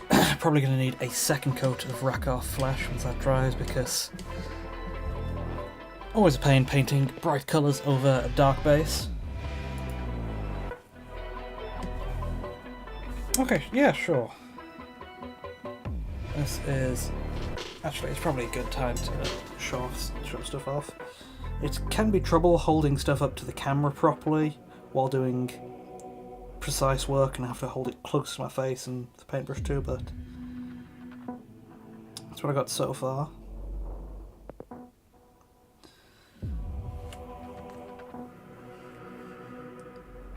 And this is the other model so far.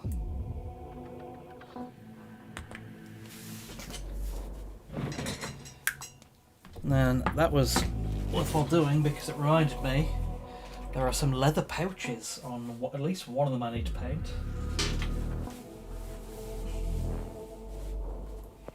So I'm going with some dried bark.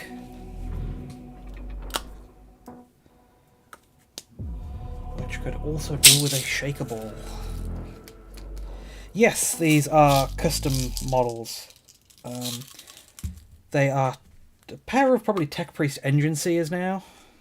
Oh, welcome back, Mavi. They are closest rules-wise in terms of what they can be run as on the tabletop as Tech Priest Engine Seer, but one is made with mostly Sisters of Battle Body, Skitarii Arms, Tautrone Head, Thunderhammer, Auspex Scanner, Sicarian Backpack, and just bits from all over. And this one is mostly Sicarian with Skitarii Head, Engine Seer Axe, Cataphron parts for the arms coming off the back, along with a Phosphor Pistol from a Cerberus, and a Servo Skull that I think is from a Tech Priest Dominus.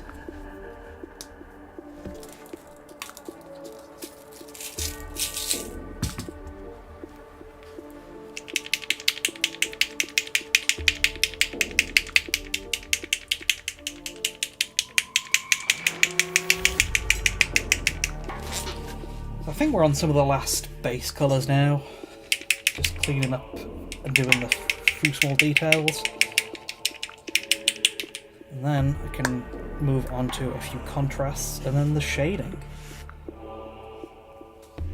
because I did want to I don't know, get them mostly painted as much as I could today, which was base colours and shading at least. So that would be a good amount to get done. Just using the nice dark dryad bark for leather pouches, details like that.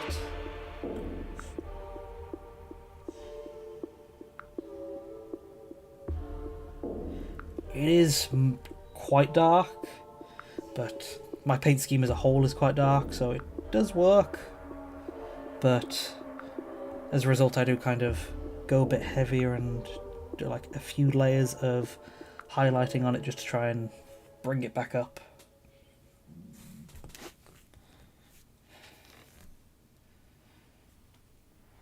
Now, I don't think I actually had room to fit any leather pouches on Chrysalis herself.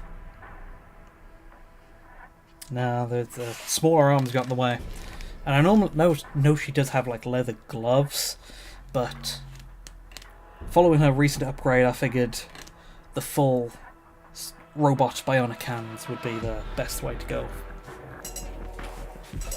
To really show off the upgrades.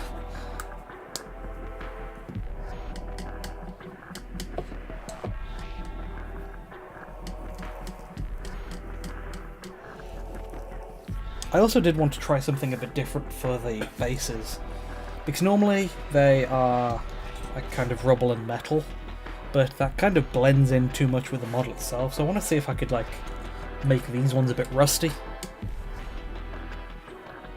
So I was gonna dry brush some browns on before, along with some metals.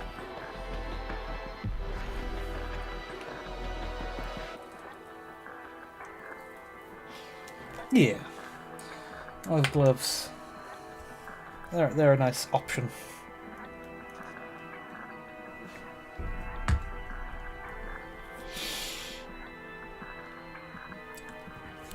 Did notice a bit more to clean up with grey.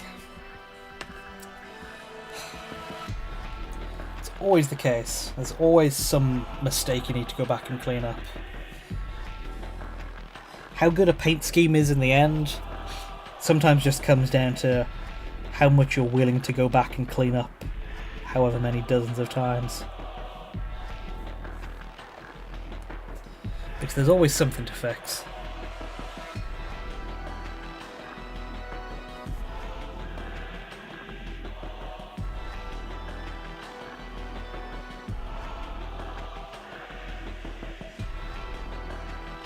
But then it gets to the point where you start making mistakes when you're fixing mistakes. So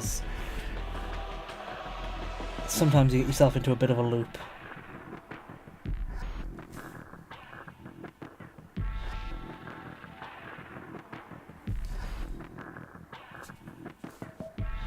And it's a kind of... This is another like awkward position I've, I don't know, built for myself. It's hard to reach, but I can't exactly leave it. It's kind of noticeable.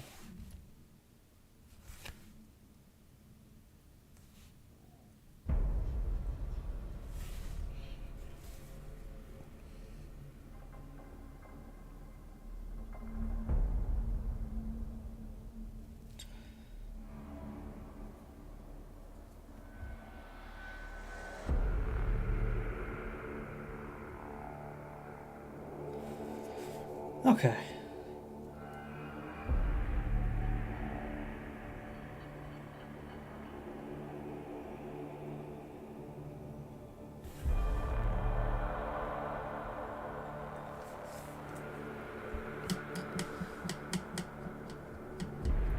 Gonna take another look over after I've done the next coat of Rakarth Flesh for the bone colour, just to really make sure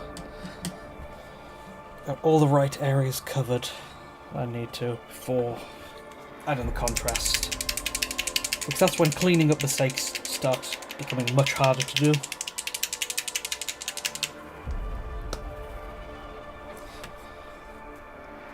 Because contrast adds some like weird shading and gradients, which super tricky to clean up and fix colours, fix partial areas on top of gradients and shade.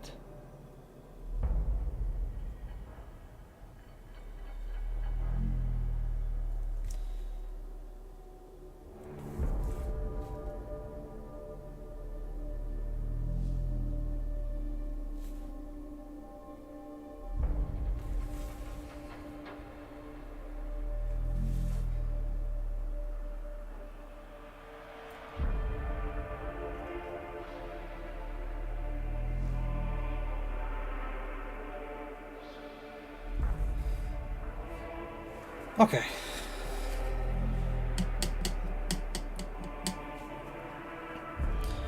Let's take one more scan of Christ's Girl.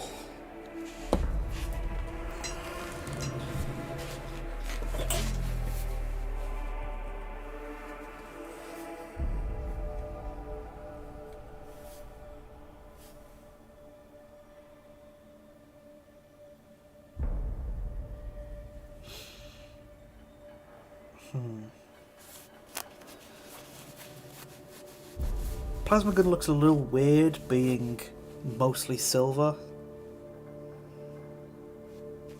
There's a few things I could do. I could paint the body of it grey. I could paint the kind of grilled muzzle of it copper. Not sure what exactly. Or I could just wait and let the shading fix it. Maybe.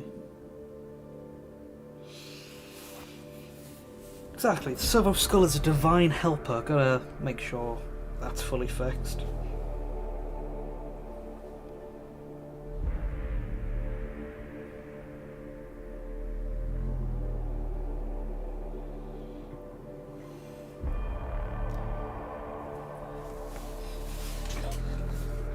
If you like Servo Skulls, then I got my one of my older tech priests, who is completely full of them. I wanted to make kind of Servo Skull Tech Priest Hive Mind kind of thing. Just like the host for, I don't know, half a dozen different brains floating in there.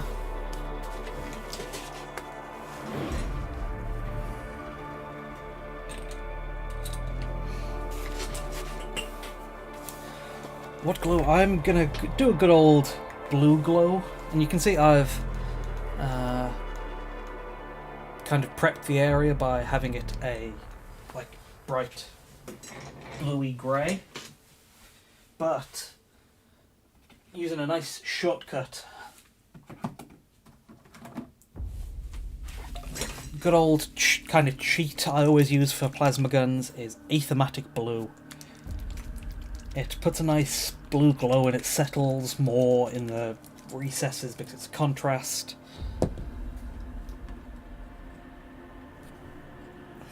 So it kind of just gives it a nice plasma effect. That's what I do for all my plasma weapons. Have I got any others to show off how it looks? Yeah. Here are two plasma Skitarik gunners. One's Volkite, but then you can see the plasma there in the backpack too. And this guy's just got a normal plasma gun. It's all just same method of based in Celestra, and then Aethematic Blue on top. And that's also how I'm planning, what glow I'm planning to add to the Crystal's eye. Because it makes for good eye glow too, because that's what I did for my BT robot.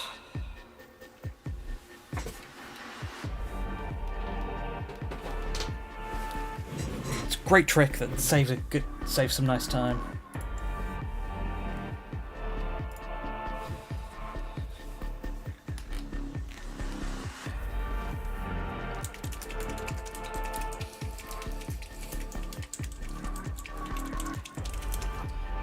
And I think it is about time for that now. So here it is, Athematic Blue.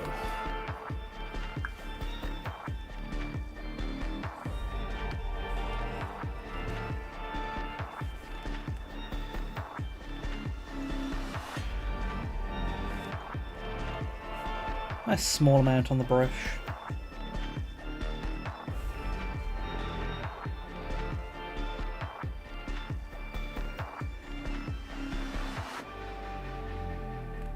Starting out painting some less important areas just to make sure the paint is behaving as expected and got a good consistency and whatnot.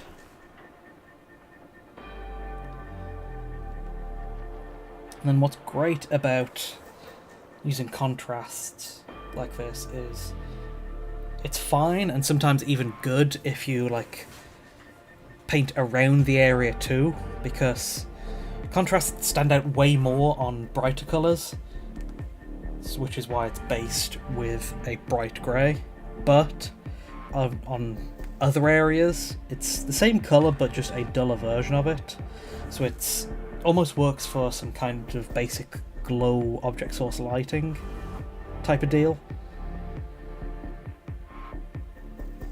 So a bit of overspill sometimes makes it look better.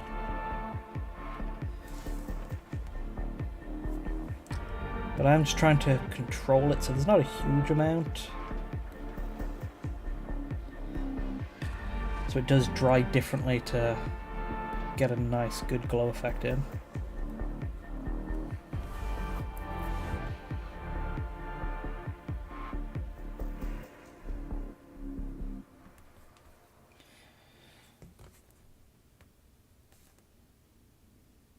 Love using contrast, they're nice and simple. Great for effects. So I do the same for like the eyes of my Black Templars, except I use an orange contrast. I'm planning to use another contrast for a green for the screen because that gives a great effect too.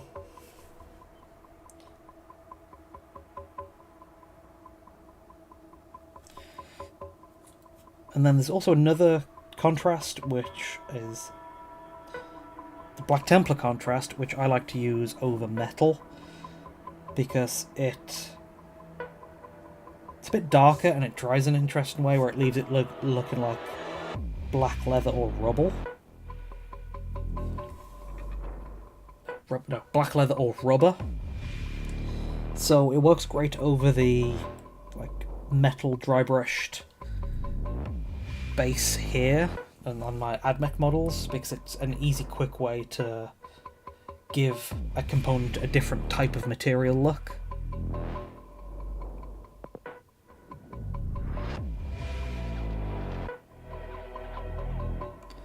Just poking it around a little to make sure it dries in the way I want. So we can leave like a good effect on the eye. Is that it? Yeah, I believe so.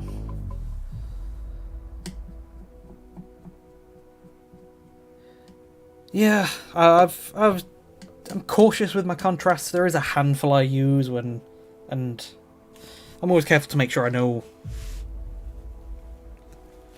always careful to make sure I have the right ones for the job and make sure I have the right amount most of the time. Some you can afford to be a bit more loose and heavy with, but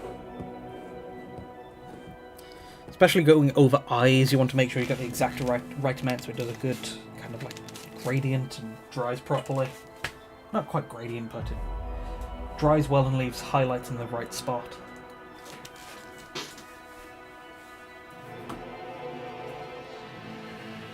And the next contrast I got to use,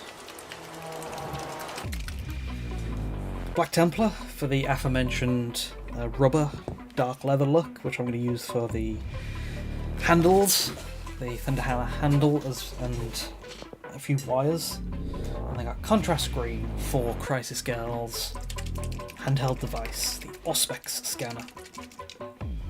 Oh yeah, while I've got Athematic Blue out, I do want to put a bit over the barrel. Just so it looks like the muzzle. Just so there's some like blue in the vents there.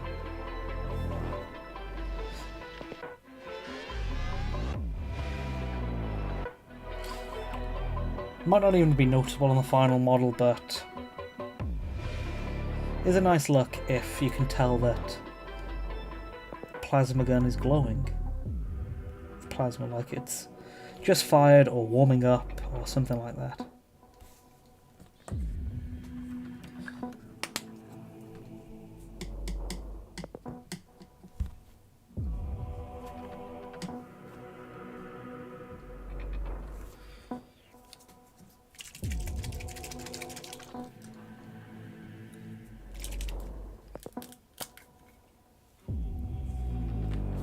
And Corendress Green is the one I use for screens.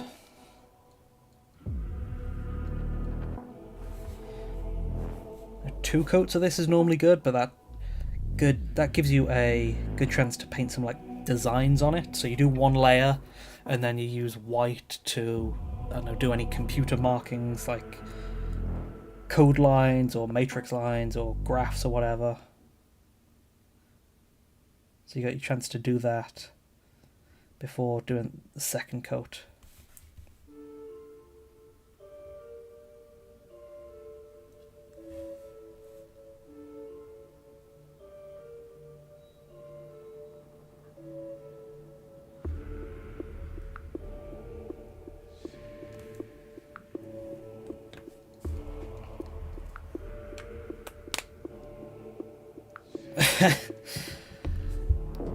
Yeah, Tau helmet underneath would be a good.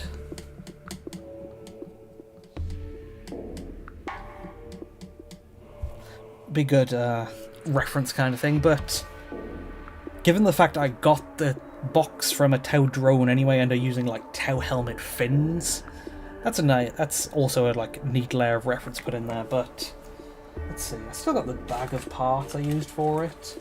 There really wasn't any room to have anything under it, unfortunately. Here's the box of Tau parts. Here's the bag of Tau parts, because I got it from this specific part from I think it is a Crisis Suit drone. Yeah, there's the exact part, and you can tell it like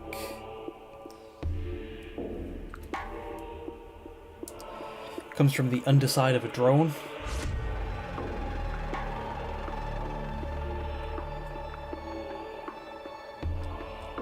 So there are Tau helmet parts in there, because you can see in the bundle.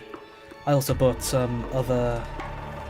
Yeah, I bought a few different sizes of fins, just in case, because it's hard to tell the size when you're just ordering the part individually.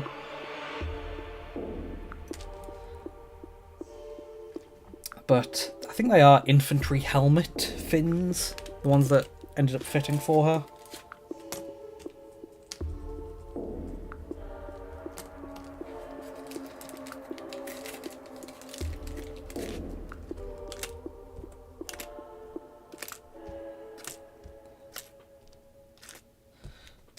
And it was a fun part to use in the end, because like I said, it does fit the reference of referencing her Tau origins.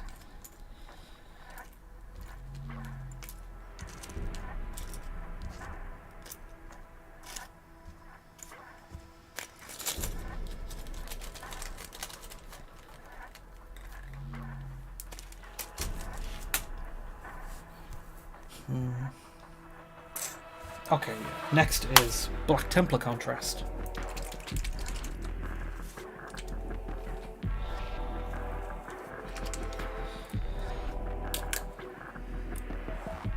This is great to turn certain areas into rubber or black leather looking style things where there's kind of dull reflective shininess to it.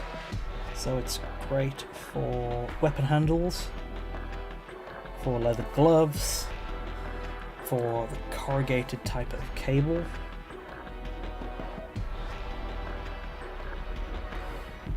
And it works really well with my scheme, because my scheme starts off with the good old metal dry brushing.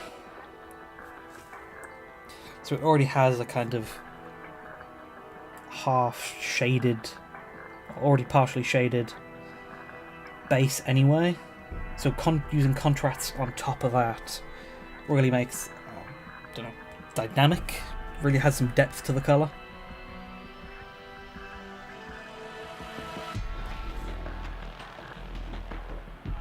It's like the slap chop method, where you primer model black, dry brush on greys and whites to have it like monochrome grayscale shaded,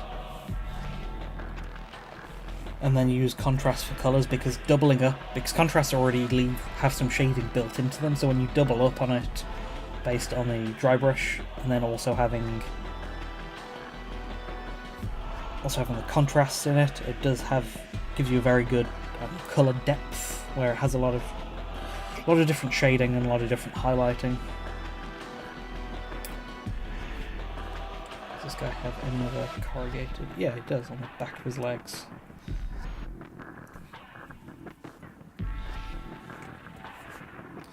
And she does. She needs her weapon handle.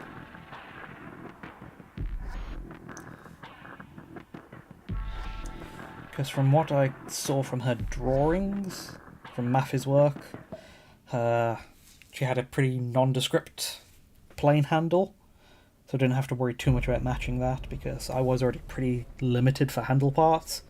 So I was pretty thankful for the leeway I had in parts there.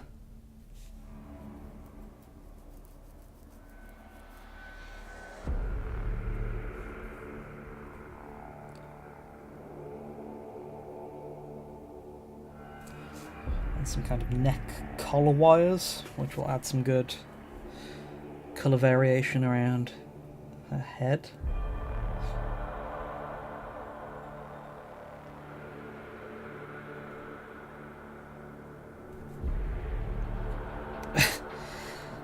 Miniature painting can be, as complex as you make it. You can stick with simple, there are so many different methods you can choose from. You can stick with normal base paints, then shades, and you can sometimes just leave it there. You can go by the default default box art paint schemes of ultramarines, if you don't want to worry about paint schemes, but you can make it as fancy and as complicated as you like if you want to make your custom scheme and worry about balancing colours. And I keep my painting pretty simple too. There are some real masters out there. Like there is Louise Sugden from Rogue Hobbies. She does absolutely crazy stuff with so many different layers of highlighting and blending colours. And she's got such a unique, colourful style. Then there's other Golden Demon winners who just also have crazy levels of highlighting and colour blending and that level of thing. Like there's Richard Gray, he's a big Golden Demon winner who does a lot of great tutorials on his and has a Patreon for them all.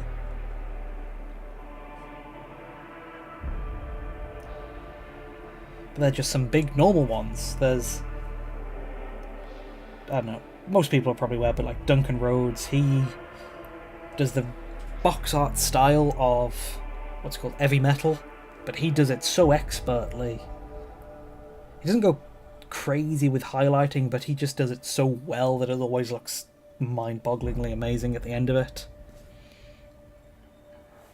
And then there's so many other different styles within that.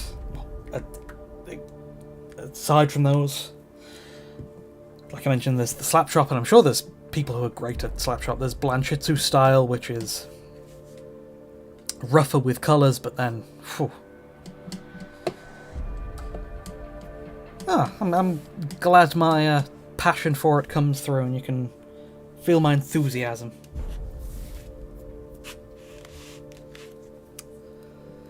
Yeah, mini painting's great, and like I said, I I don't even do that much mini painting myself. I can, as you can tell from keeping up with progress from me on Twitter, I spend way longer building than I do painting.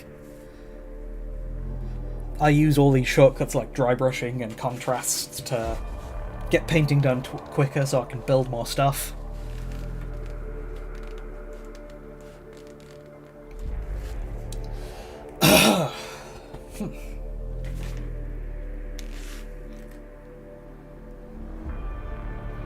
But while that is drying, because it shouldn't take too long to dry, there is another mistake, well, not mistake, another bit I missed. Very small detail on the side of the Sicarian, but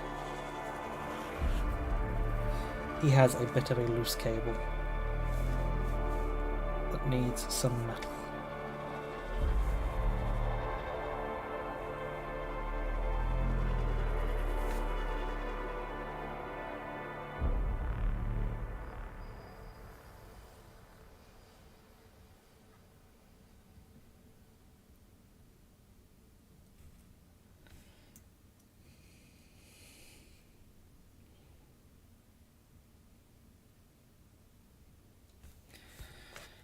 Contrast shouldn't take too long to dry, but I will give it a minute.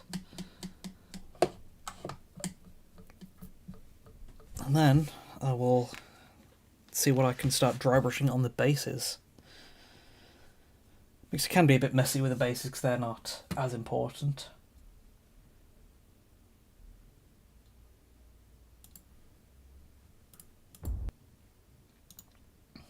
Okay.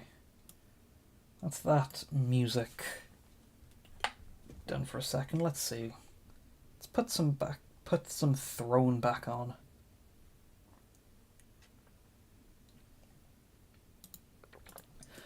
Because the stuff from Throne is great because it's like half AdMech, half Mechanicum style music, half, I don't know, almost like Doom style music. But Doom music isn't exactly great for chill background painting.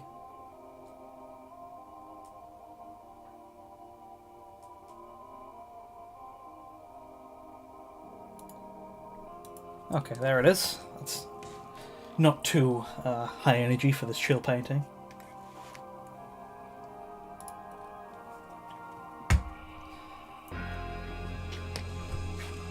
So, let's get those models clipped up.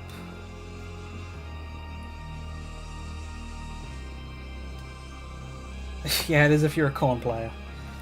But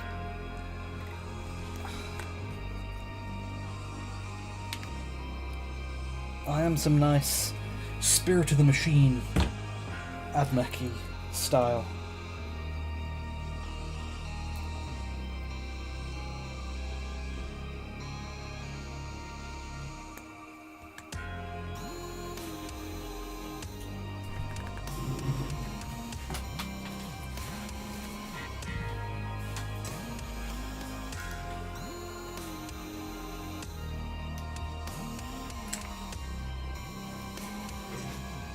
Let's just get these up and out of the way so I can start hitting the bases with some colour.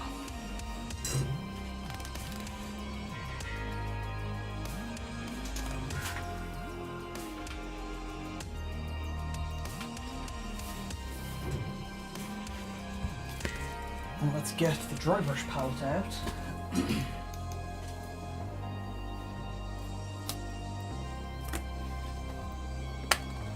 Gonna start hitting the sides with some grey, just so there's some nice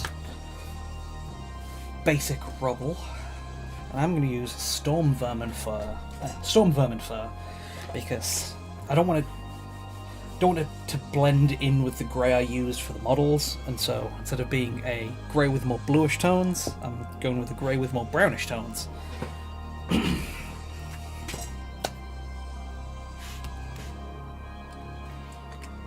I can use a bigger brush.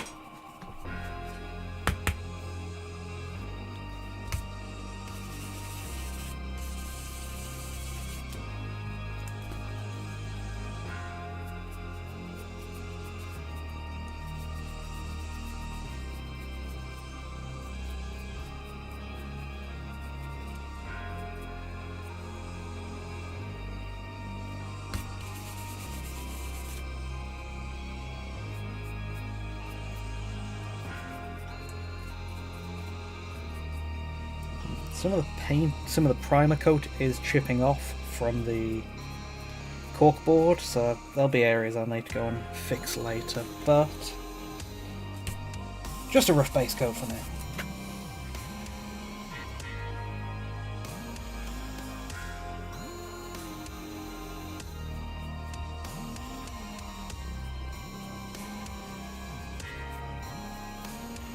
Just to get the rubble an appropriate dull-ish colour. And then you can start dry brushing on some, I think it's dark brown. Let me double check, because I'm going off of a short by Midwinter Minis.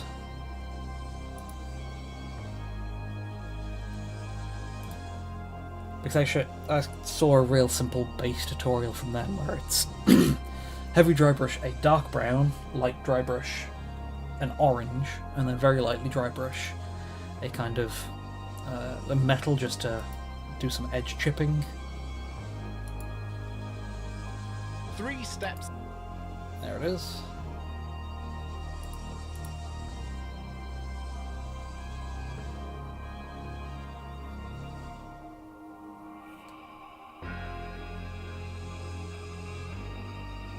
Heavy brush with a dark brown, so yeah, dried bark should be good. And since these are bases, I want to keep it relatively dull so it doesn't distract too much from the model itself.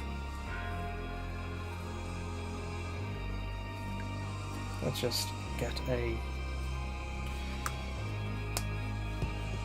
good amount of that. It is going to blend a bit with the grey, browny grey on the brush.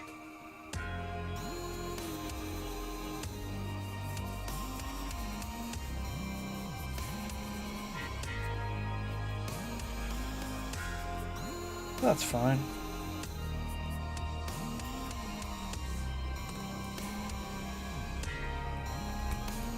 You can often use paint mixing on the brush, a dry brush, as a good way to help blend colours more if you want to do any like colour transitions or gradients with dry brushing.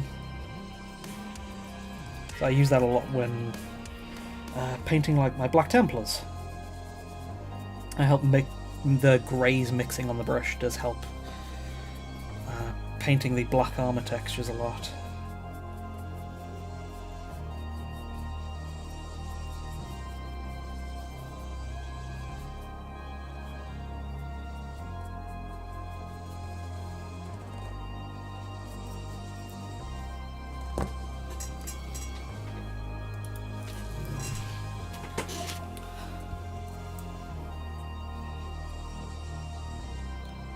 So there they are, nice dull brown and grey bases so far.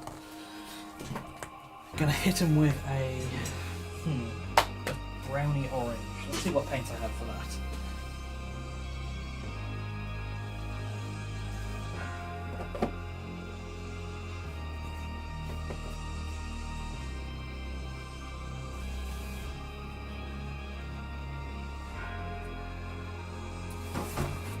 Excellent. I've got Mournfang and I've got Scrag Brown. So let me do a bit of an in-between transition kind of layer by doing a slight amount of Mournfang. Some of these are paints you can use to like hand paint certain like rust stains.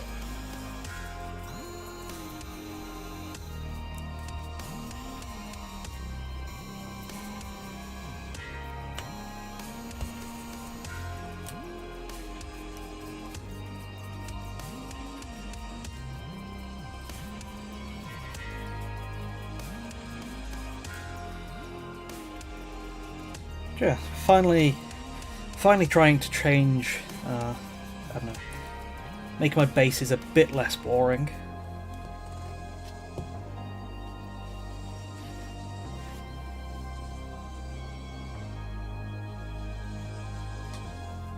It's looking a bit better. Still very dull, so Scrag Brown.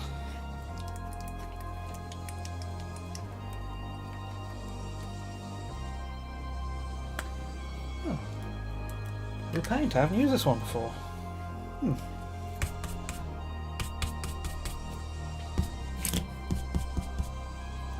Make sure the dry brush is dry.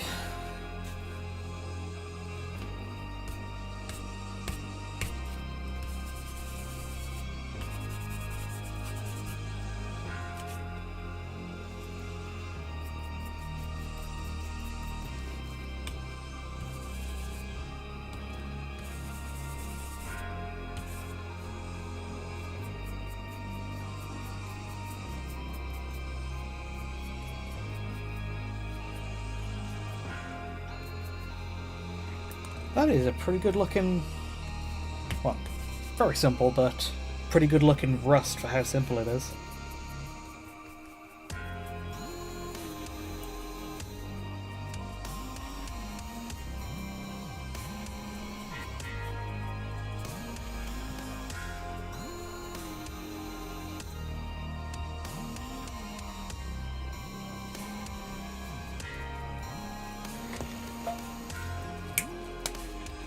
Okay, and then the next step is to actually hit it with some metals.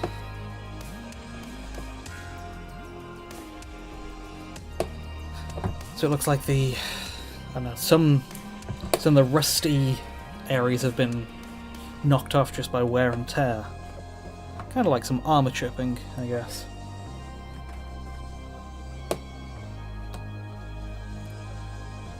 I want to make sure I got as much of the brown out of the brush as possible. So, because this is one part I don't want to mix, because I want it to be a kind of, I don't want it to be a smooth gradient. I want it to be a harsh change.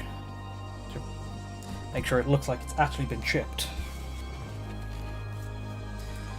This is a large brush, so it might take a second to dry.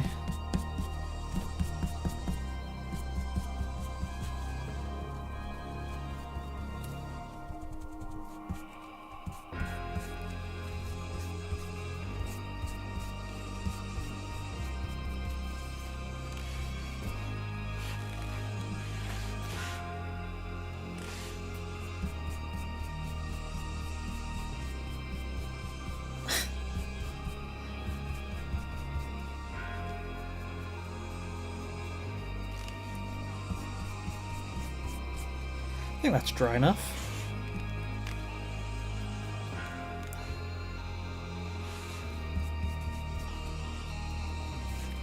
Then, dark metal or bright metal? Well, not bright, but dark or less dark metal.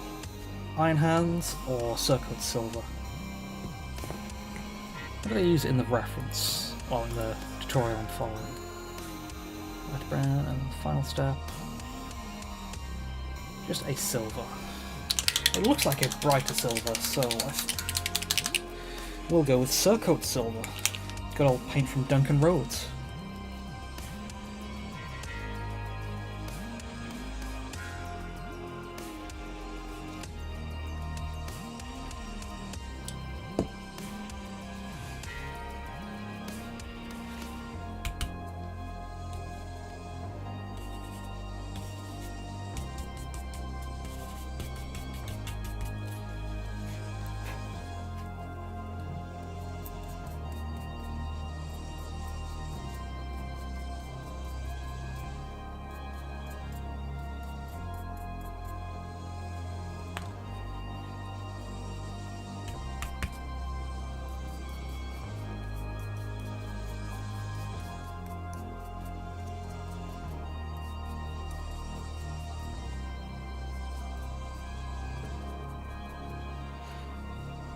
It's looking pretty good. I do want to go a bit heavier on the silver itself, just so it's not too different from my previous models. So it's like a rusty metal instead of mostly rust. So it's not, so it wouldn't be too dissimilar from everything else I've done. But then, since I don't want it to be shiny, I will be hitting it with a layer, probably quite a thick layer of shades and washes alongside when I do the rest of the model too, just to get rid of that shininess. But I think that is good.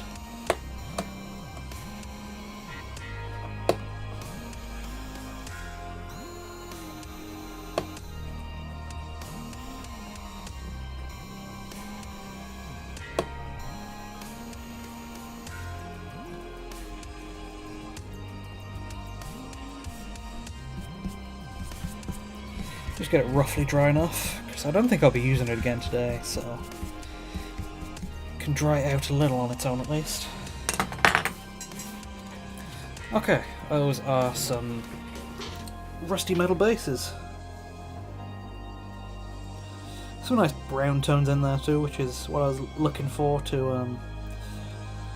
I don't know, add some other element to my bases. And then, with the grey rubble sides and brown and metal patterns, the next part was to pick out some of the wires. And I'm not going to go with orange or the bright copper I did for the model, because like I said, I want to keep these duller than the model so to not distract from them. So I'm using the red again since that's dull, but for a metallic for them, I will be grabbing, where is it? I'll be grabbing Warblock Bronze, which is a nice, duller kind of copper, which needs a good shake first.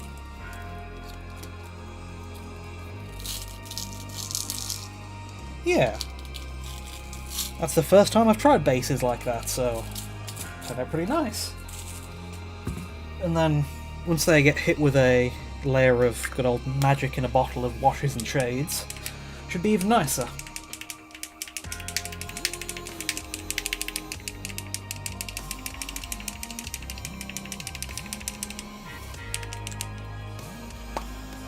There you go, that's a nicer looking metal. So any basic plain cables with no pattern on them, they work well for solid colours like red and orange.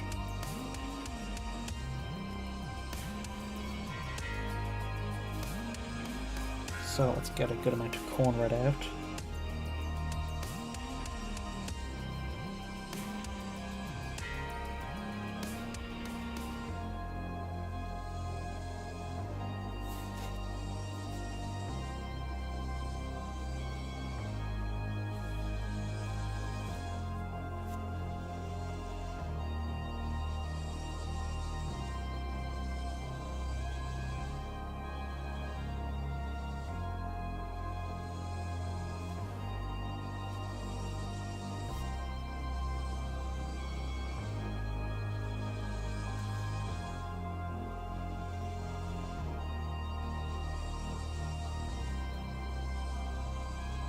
Oh, hands are getting shaky now. My morning gym session is catching up to me. Maybe it's all that paint shaking.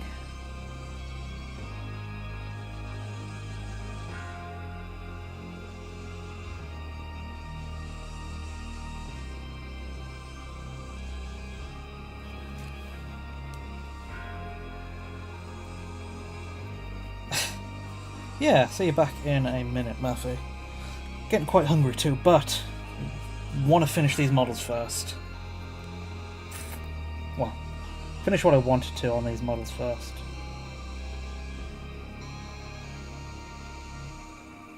I hope my camera's not picking. I hope my mic's not picking up my stomach rumbling.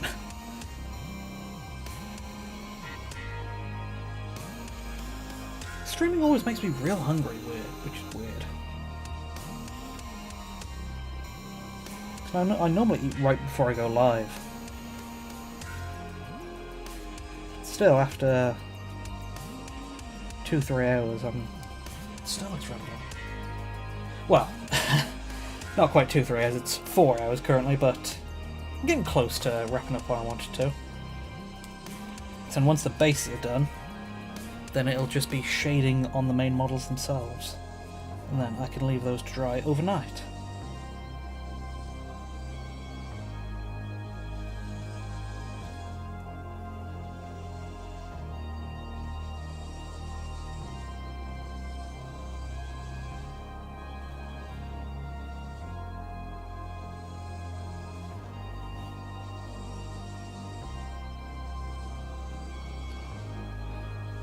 And it is a good thing I've got most of the painting done because my hands are real shaky now.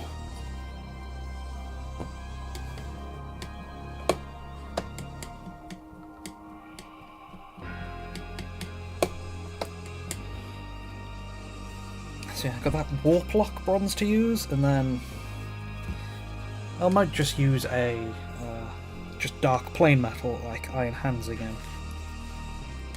Always got to really wash my brush after that corn red though. That is strong paint, heavily pigmented I think is the term, where even after a few rinses there's still strong amount of red coming out of the brush.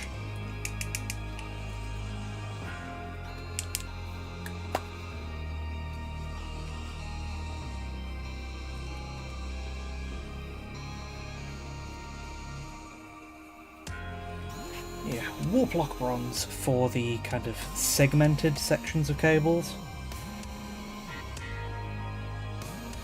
And if you can do it right with get the right amount of paint on the brush only hits the segments and not the gaps between them. So you can, if you're good, you can save yourself time and get some built-in shading.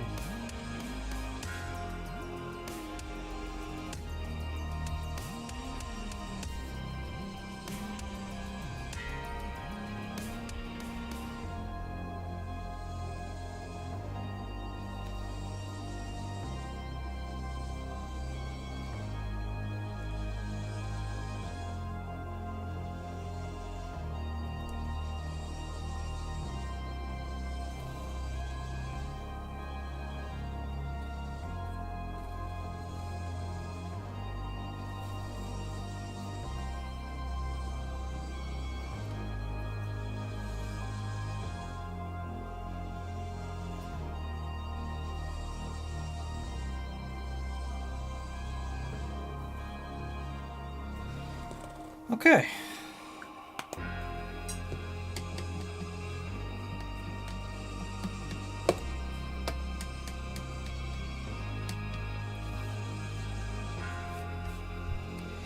I think that is most of the base is done.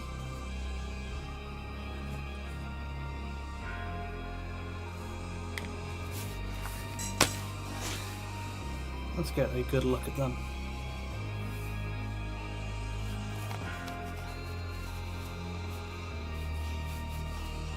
They are a bit shiny than I'd like right now, but the shade step next should fix them.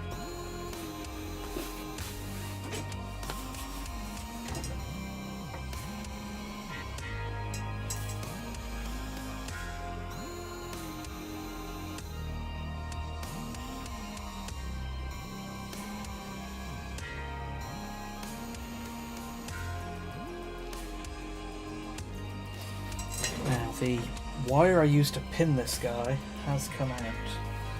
So, let's get some more. So I'm out of paper clips, but I do have a good amount of aluminium wire.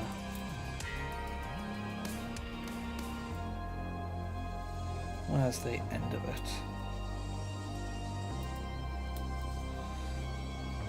There's some. These pliers going to be enough? Yeah, this is soft aluminium, that works.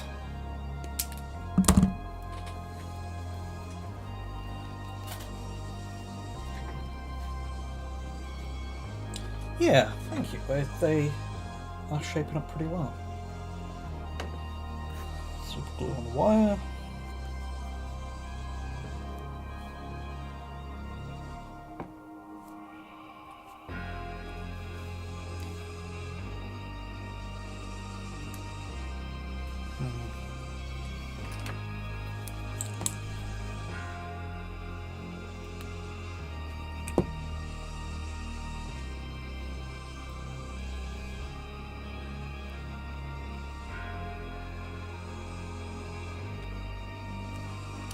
the wire is a bit wider than the paperclip I normally use.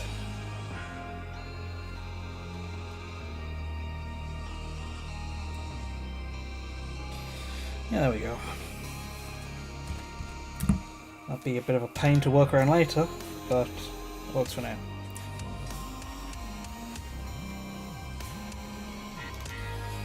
Okay, time to mix up some shades. Shades, washes, whatever. Because they are... GW terminology for them is shades, but I mostly use army painters, which I call them washes.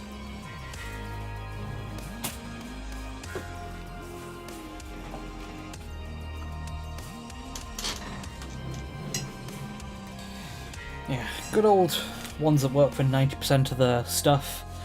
You got your black wash for metals, greys, most things really. Then you got your strong tone, which is a brown wash for browns, reds, oranges, coppers.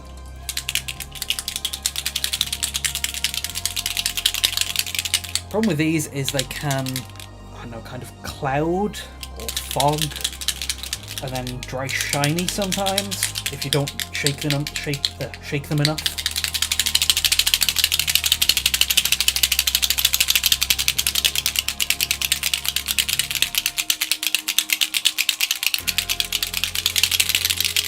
So I want to make sure that ain't gonna happen.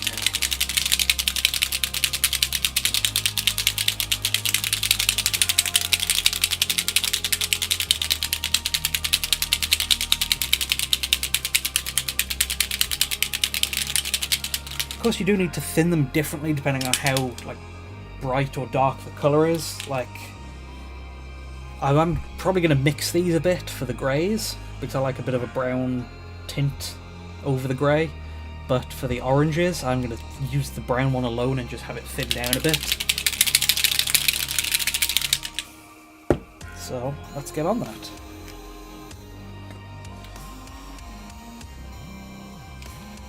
A drop of brown.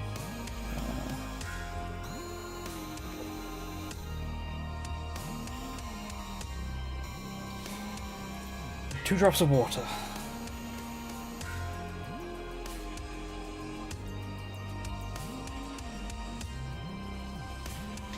It's like, that should leave something still dark enough to actually shade, settle in the shades and looks a proper shade, but not too dark where it'll look weird.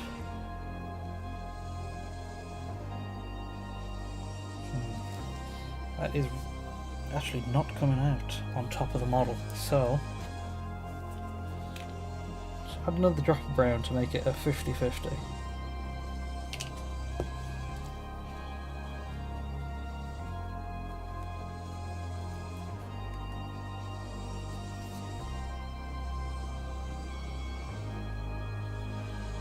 Because the reason why I use these over Games Workshop's is because Games Workshop changed their formula for them. So this is actually more like what Games Workshop used to have. And Games Workshop used to be darker, because they changed them and they're kind of better at being shades now.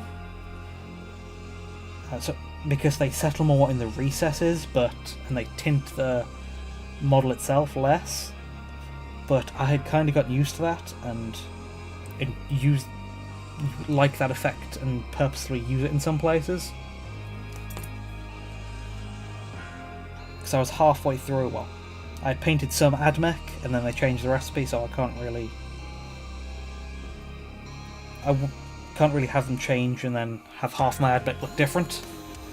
So I like the fact that it tints the colour, because that means you can go over it with the normal colour, with the normal base colour again, and that can act as a highlight. So I'm just gone over the orange on. I actually just need to do her ears.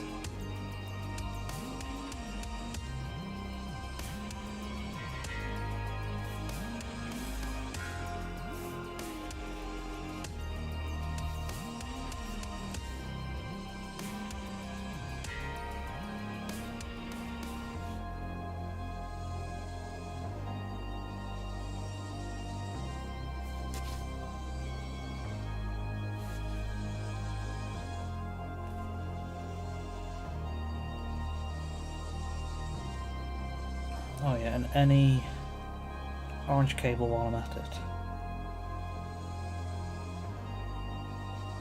Any pure orange spots.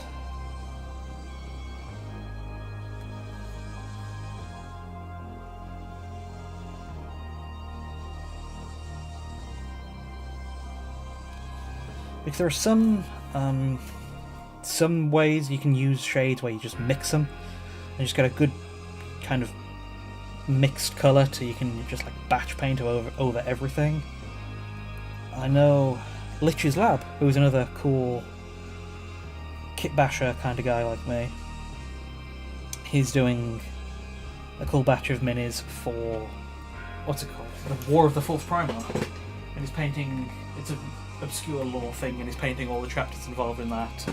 And he mixed up a batch of what's called marine juice, where it's a mix of black, brown, maybe another shade in there too, and some glazes, and that just gives you a good colour you can just wash over most things. Which is why I like to mix black and brown when doing most of it. It's just got to be careful when it's over this brighter orange.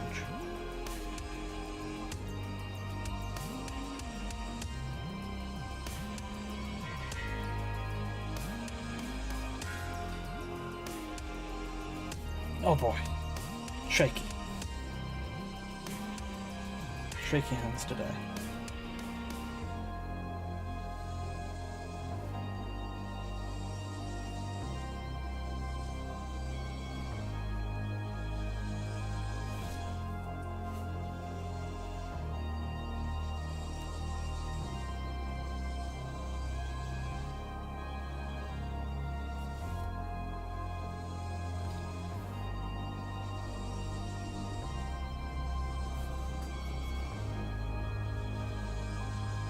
And shades work especially well over metals because it removes some of their shine.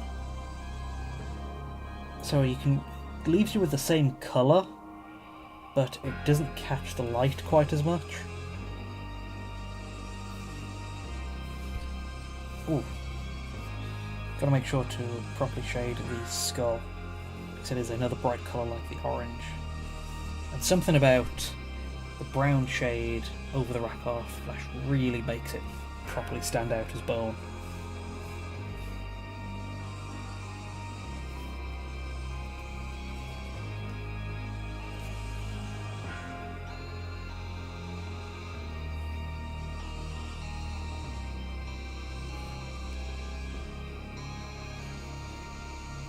Just being careful to make sure not too much shade is in the eye hole.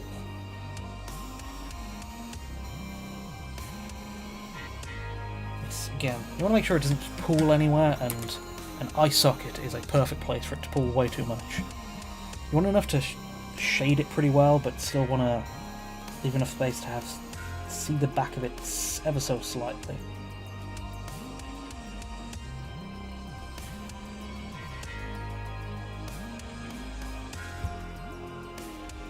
And some Serbo skulls have a good amount of detail modelled onto like the skull. The jaw part, and shades really bring out that kind of detail great by settling in the recesses. So you want to try and get a good balance of amount on there too, so it can properly pick out all the good shallow details, I guess. Okay, that is the orange. Oh, there's a bright shade done.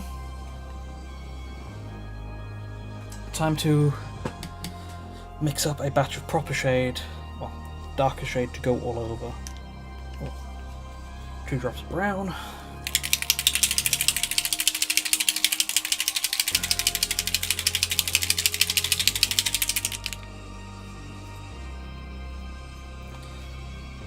Uh-oh.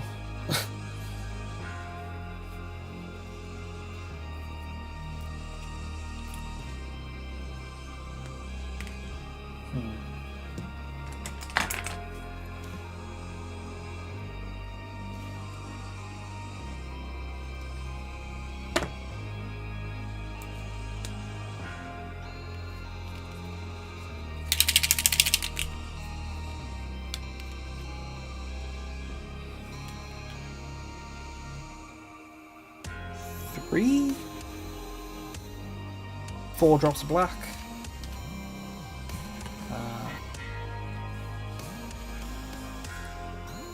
2 drops of water, so it isn't too strong.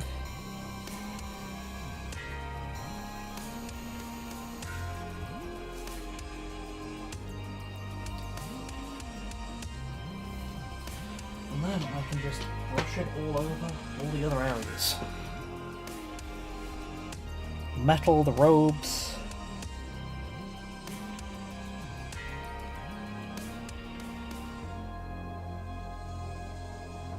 The robes in particular is going to look great over.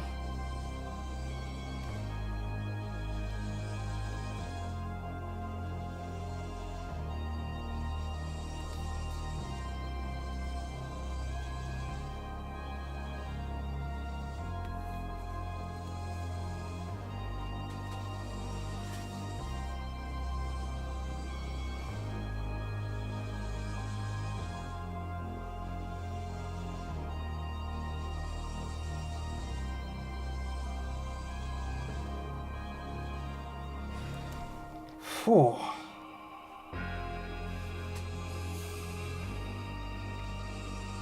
Normally you could get away with using a bigger brush for this, but my hands are shaky, so I don't want to risk losing too much control, so I'm sticking with a small brush. It will take me a bit longer to do it, but I'd say it's worth it.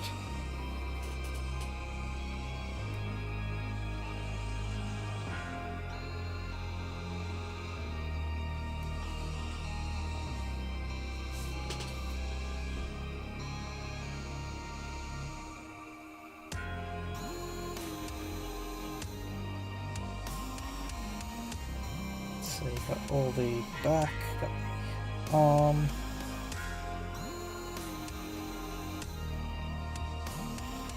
the backpack,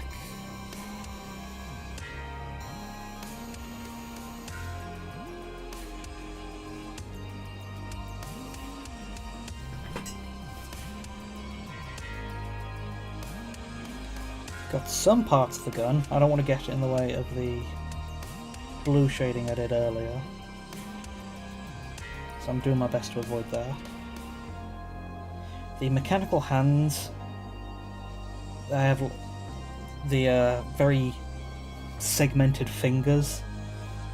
Shade looks great because it emphasises those details there, so that's something I want to make sure to hit. Same for the upper arms. I want to hit the robes there. The fingers, the nice gap they have between the forearm. It's a nice detail. I noticed on a lot of the Warhammer style, at least Imperium style mechanical arms. It's kind of like good old biomechanical inspiration where the forearm is made up of 2 segments like the actual forearm is.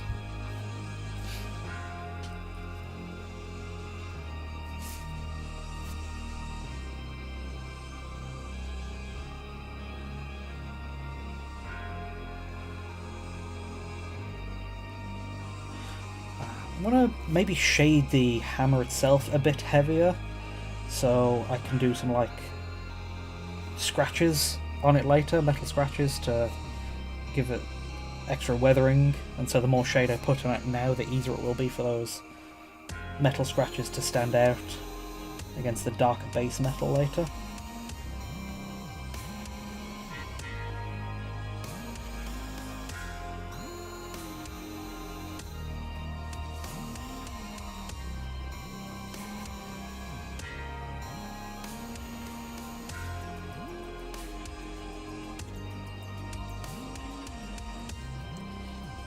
Oh shit, I forgot to do the second coat of Karandras Green for the Auspex scanner. But I can go back and do that in a second, so it's all good.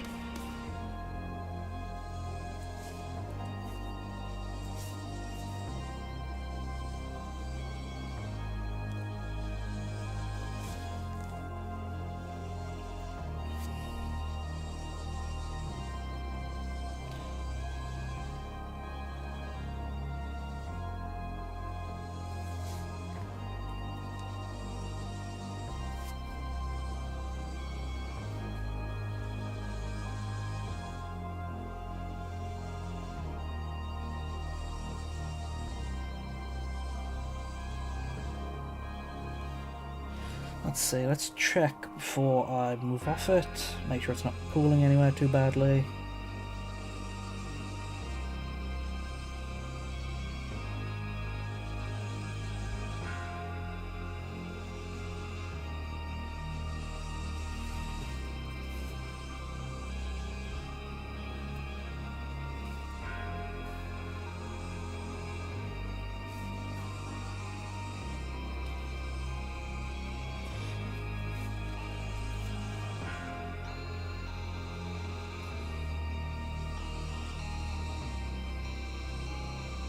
Okay. Shade looking shaded. Time to move on the main guy. Well, not main guy, other guy.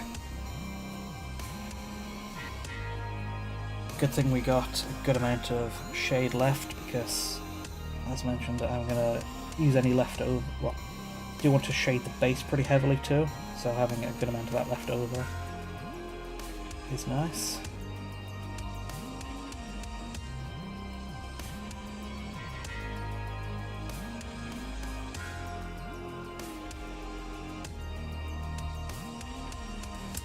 Sometimes having shade pool can help. Like, you can direct it to shade more in certain places. Like at the bottom of this coat would be a good idea because specifically did like trim the edge of this coat unevenly just to make it look like it was beat up and worn a little. So it being dirtier by the bottom of the coat is helpful, especially around the feet too. That's an easy way to do some weathering. So what I do for a lot of my bases is I dry brush the base and the bottom of the feet of the model the same way. Sometimes at the same time with the same paints. Like, while I'm doing one I do the other. Just because that really helps tie a model to the base. Make it look like it's from there, not just like it's been dropped on the base with no reason or rhyme.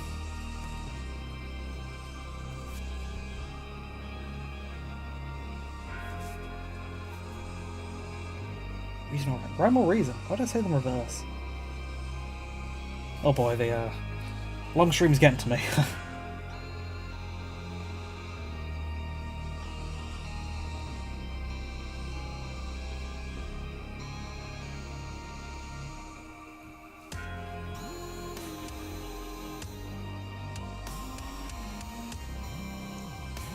Over the arms.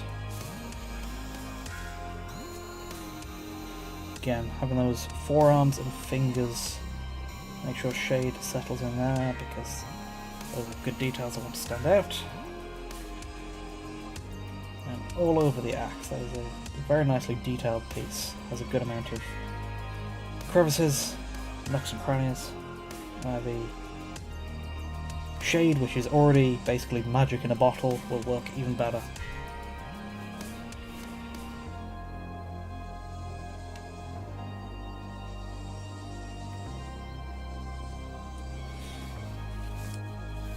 Whew. I want to sit up, straighten my back for the last of it. Because sitting with my back curved for so long is getting to me now.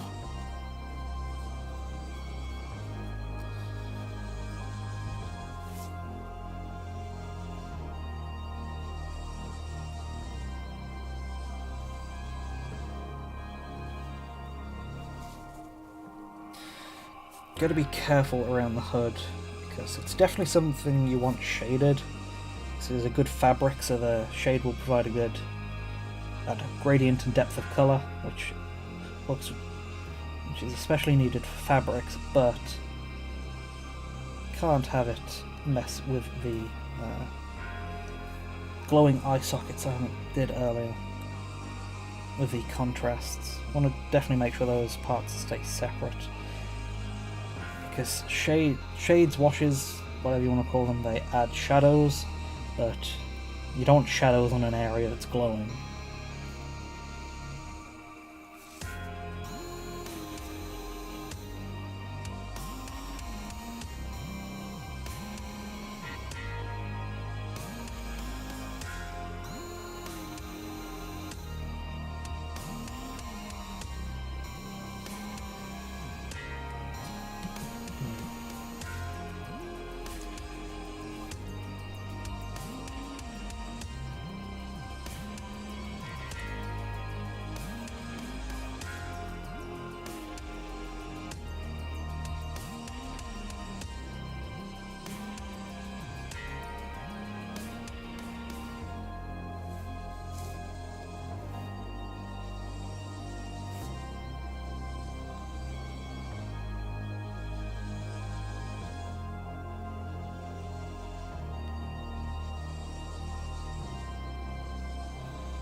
think that is main model shade. Well, models, main parts of the models shaded now. So all that's left is to do the bases.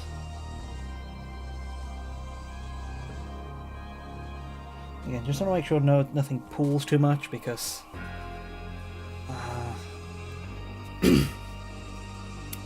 this shade can sometimes pool and it will, I don't know, frost over or very shiny. Yeah, Army Painter washes are good. They are my go-to now. Like I said, I mentioned before how they match Games Workshop's old shades more, which I started with, so I don't exactly want to switch when I started my armies with one shade, because it changes the look. These Games Workshop's new recipe works better to actually shade, like as in add shadows to a model, because their new recipe settles better in the recesses, but it doesn't tint the rest of the model as much. But I kind of like it tinting the rest of the model, because say you, for example, the main colour I use on for the greys is Mechanicus Standard Grey, and I shade it with dark tone. So then the colour on the model is a darker version, a tinted darker version of this. So then I can use this as a highlight instead of having to find a different colour to highlight it with, or God forbid start doing custom mixes. You have to thin it down a bit. I always do like, not quite 50-50, but 1 or 2 drops of this to a drop of water. But you'll have water out on the palette for the brush anyway. I don't use like any fancy mediums to wash, and it works well enough for me.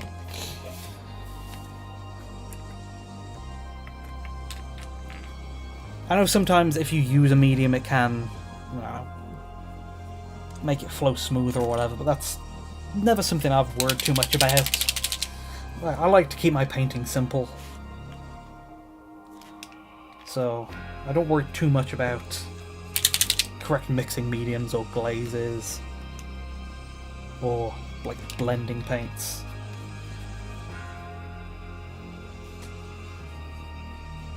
And using the rest of the mix, having a nice dark brown mix, whatever.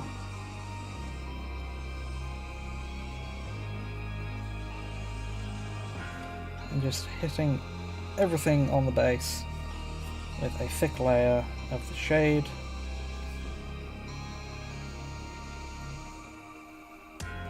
Using a big brush.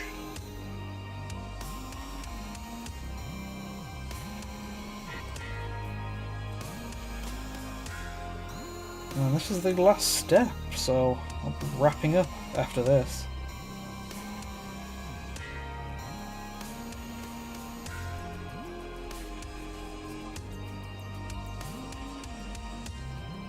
And unfortunately I can't end with a nice, well, I will, but since the model's shades are drying, they won't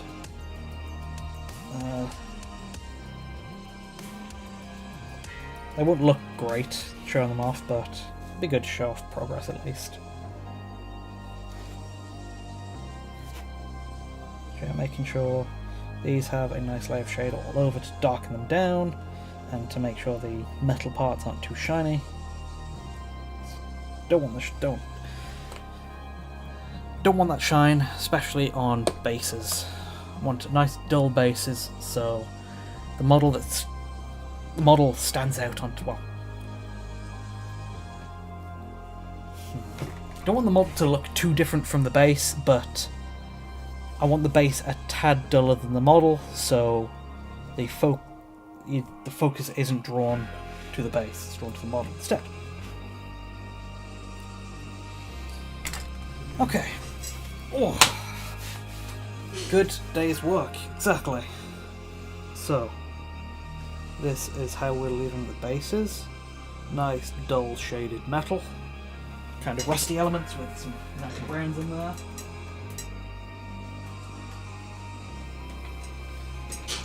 And then These are the main models.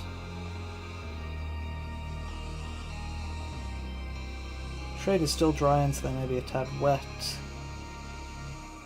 Ah! Before I forget, second layer of contrast. But yes, that'll be the last thing I'm painting, so then I'll be wrapping up for the day.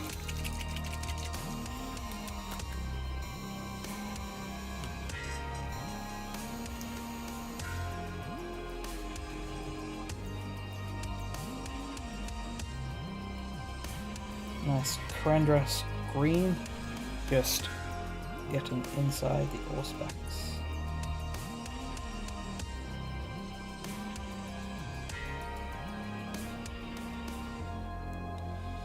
One coat can do, but there's a very specific, like, darkish green glow I have in mind for, like, Warhammer screens. So the 2 coats really gets that proper colour.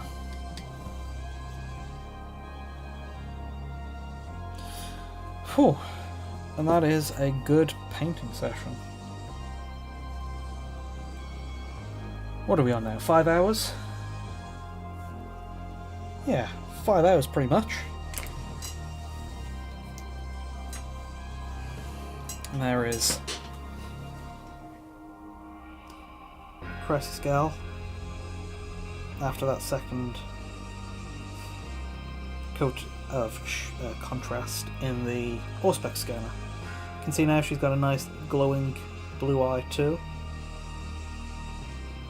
Bit shiny because of the shade drying, but that'll fix itself overnight.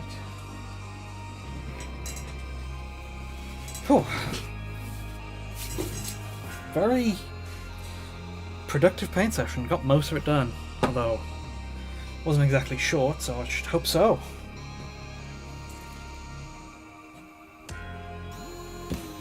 Yeah, contrasts are great shortcuts when you use them correctly. Great shortcuts for nice effects. Iron Warriors, or Black Bronze, that's got gold. Got my layers of greys, Celestra, Seal, Storm Vermin, browns, orange, red. Okay, they are sorted, nice shuffled away for the side when I need to go highlight with them later. Well, highlight with them tomorrow probably.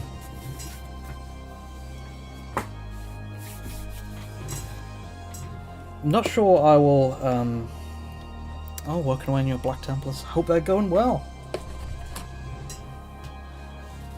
Since it's just highlighting left, that's probably too short to have a stream on, so keep an eye out on my Twitter and Instagram, because I'll be posting pictures of them there once it's painted, and then hopefully I'll have a video on how to make them all, like, once I've finished writing the script and recorded all the voiceover and then edited the video, so maybe a week or 2 for that.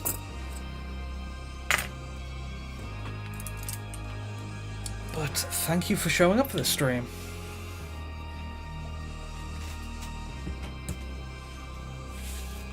Whew.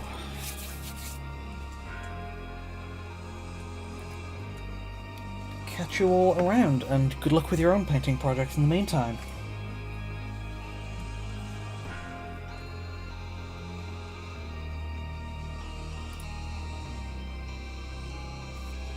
See ya.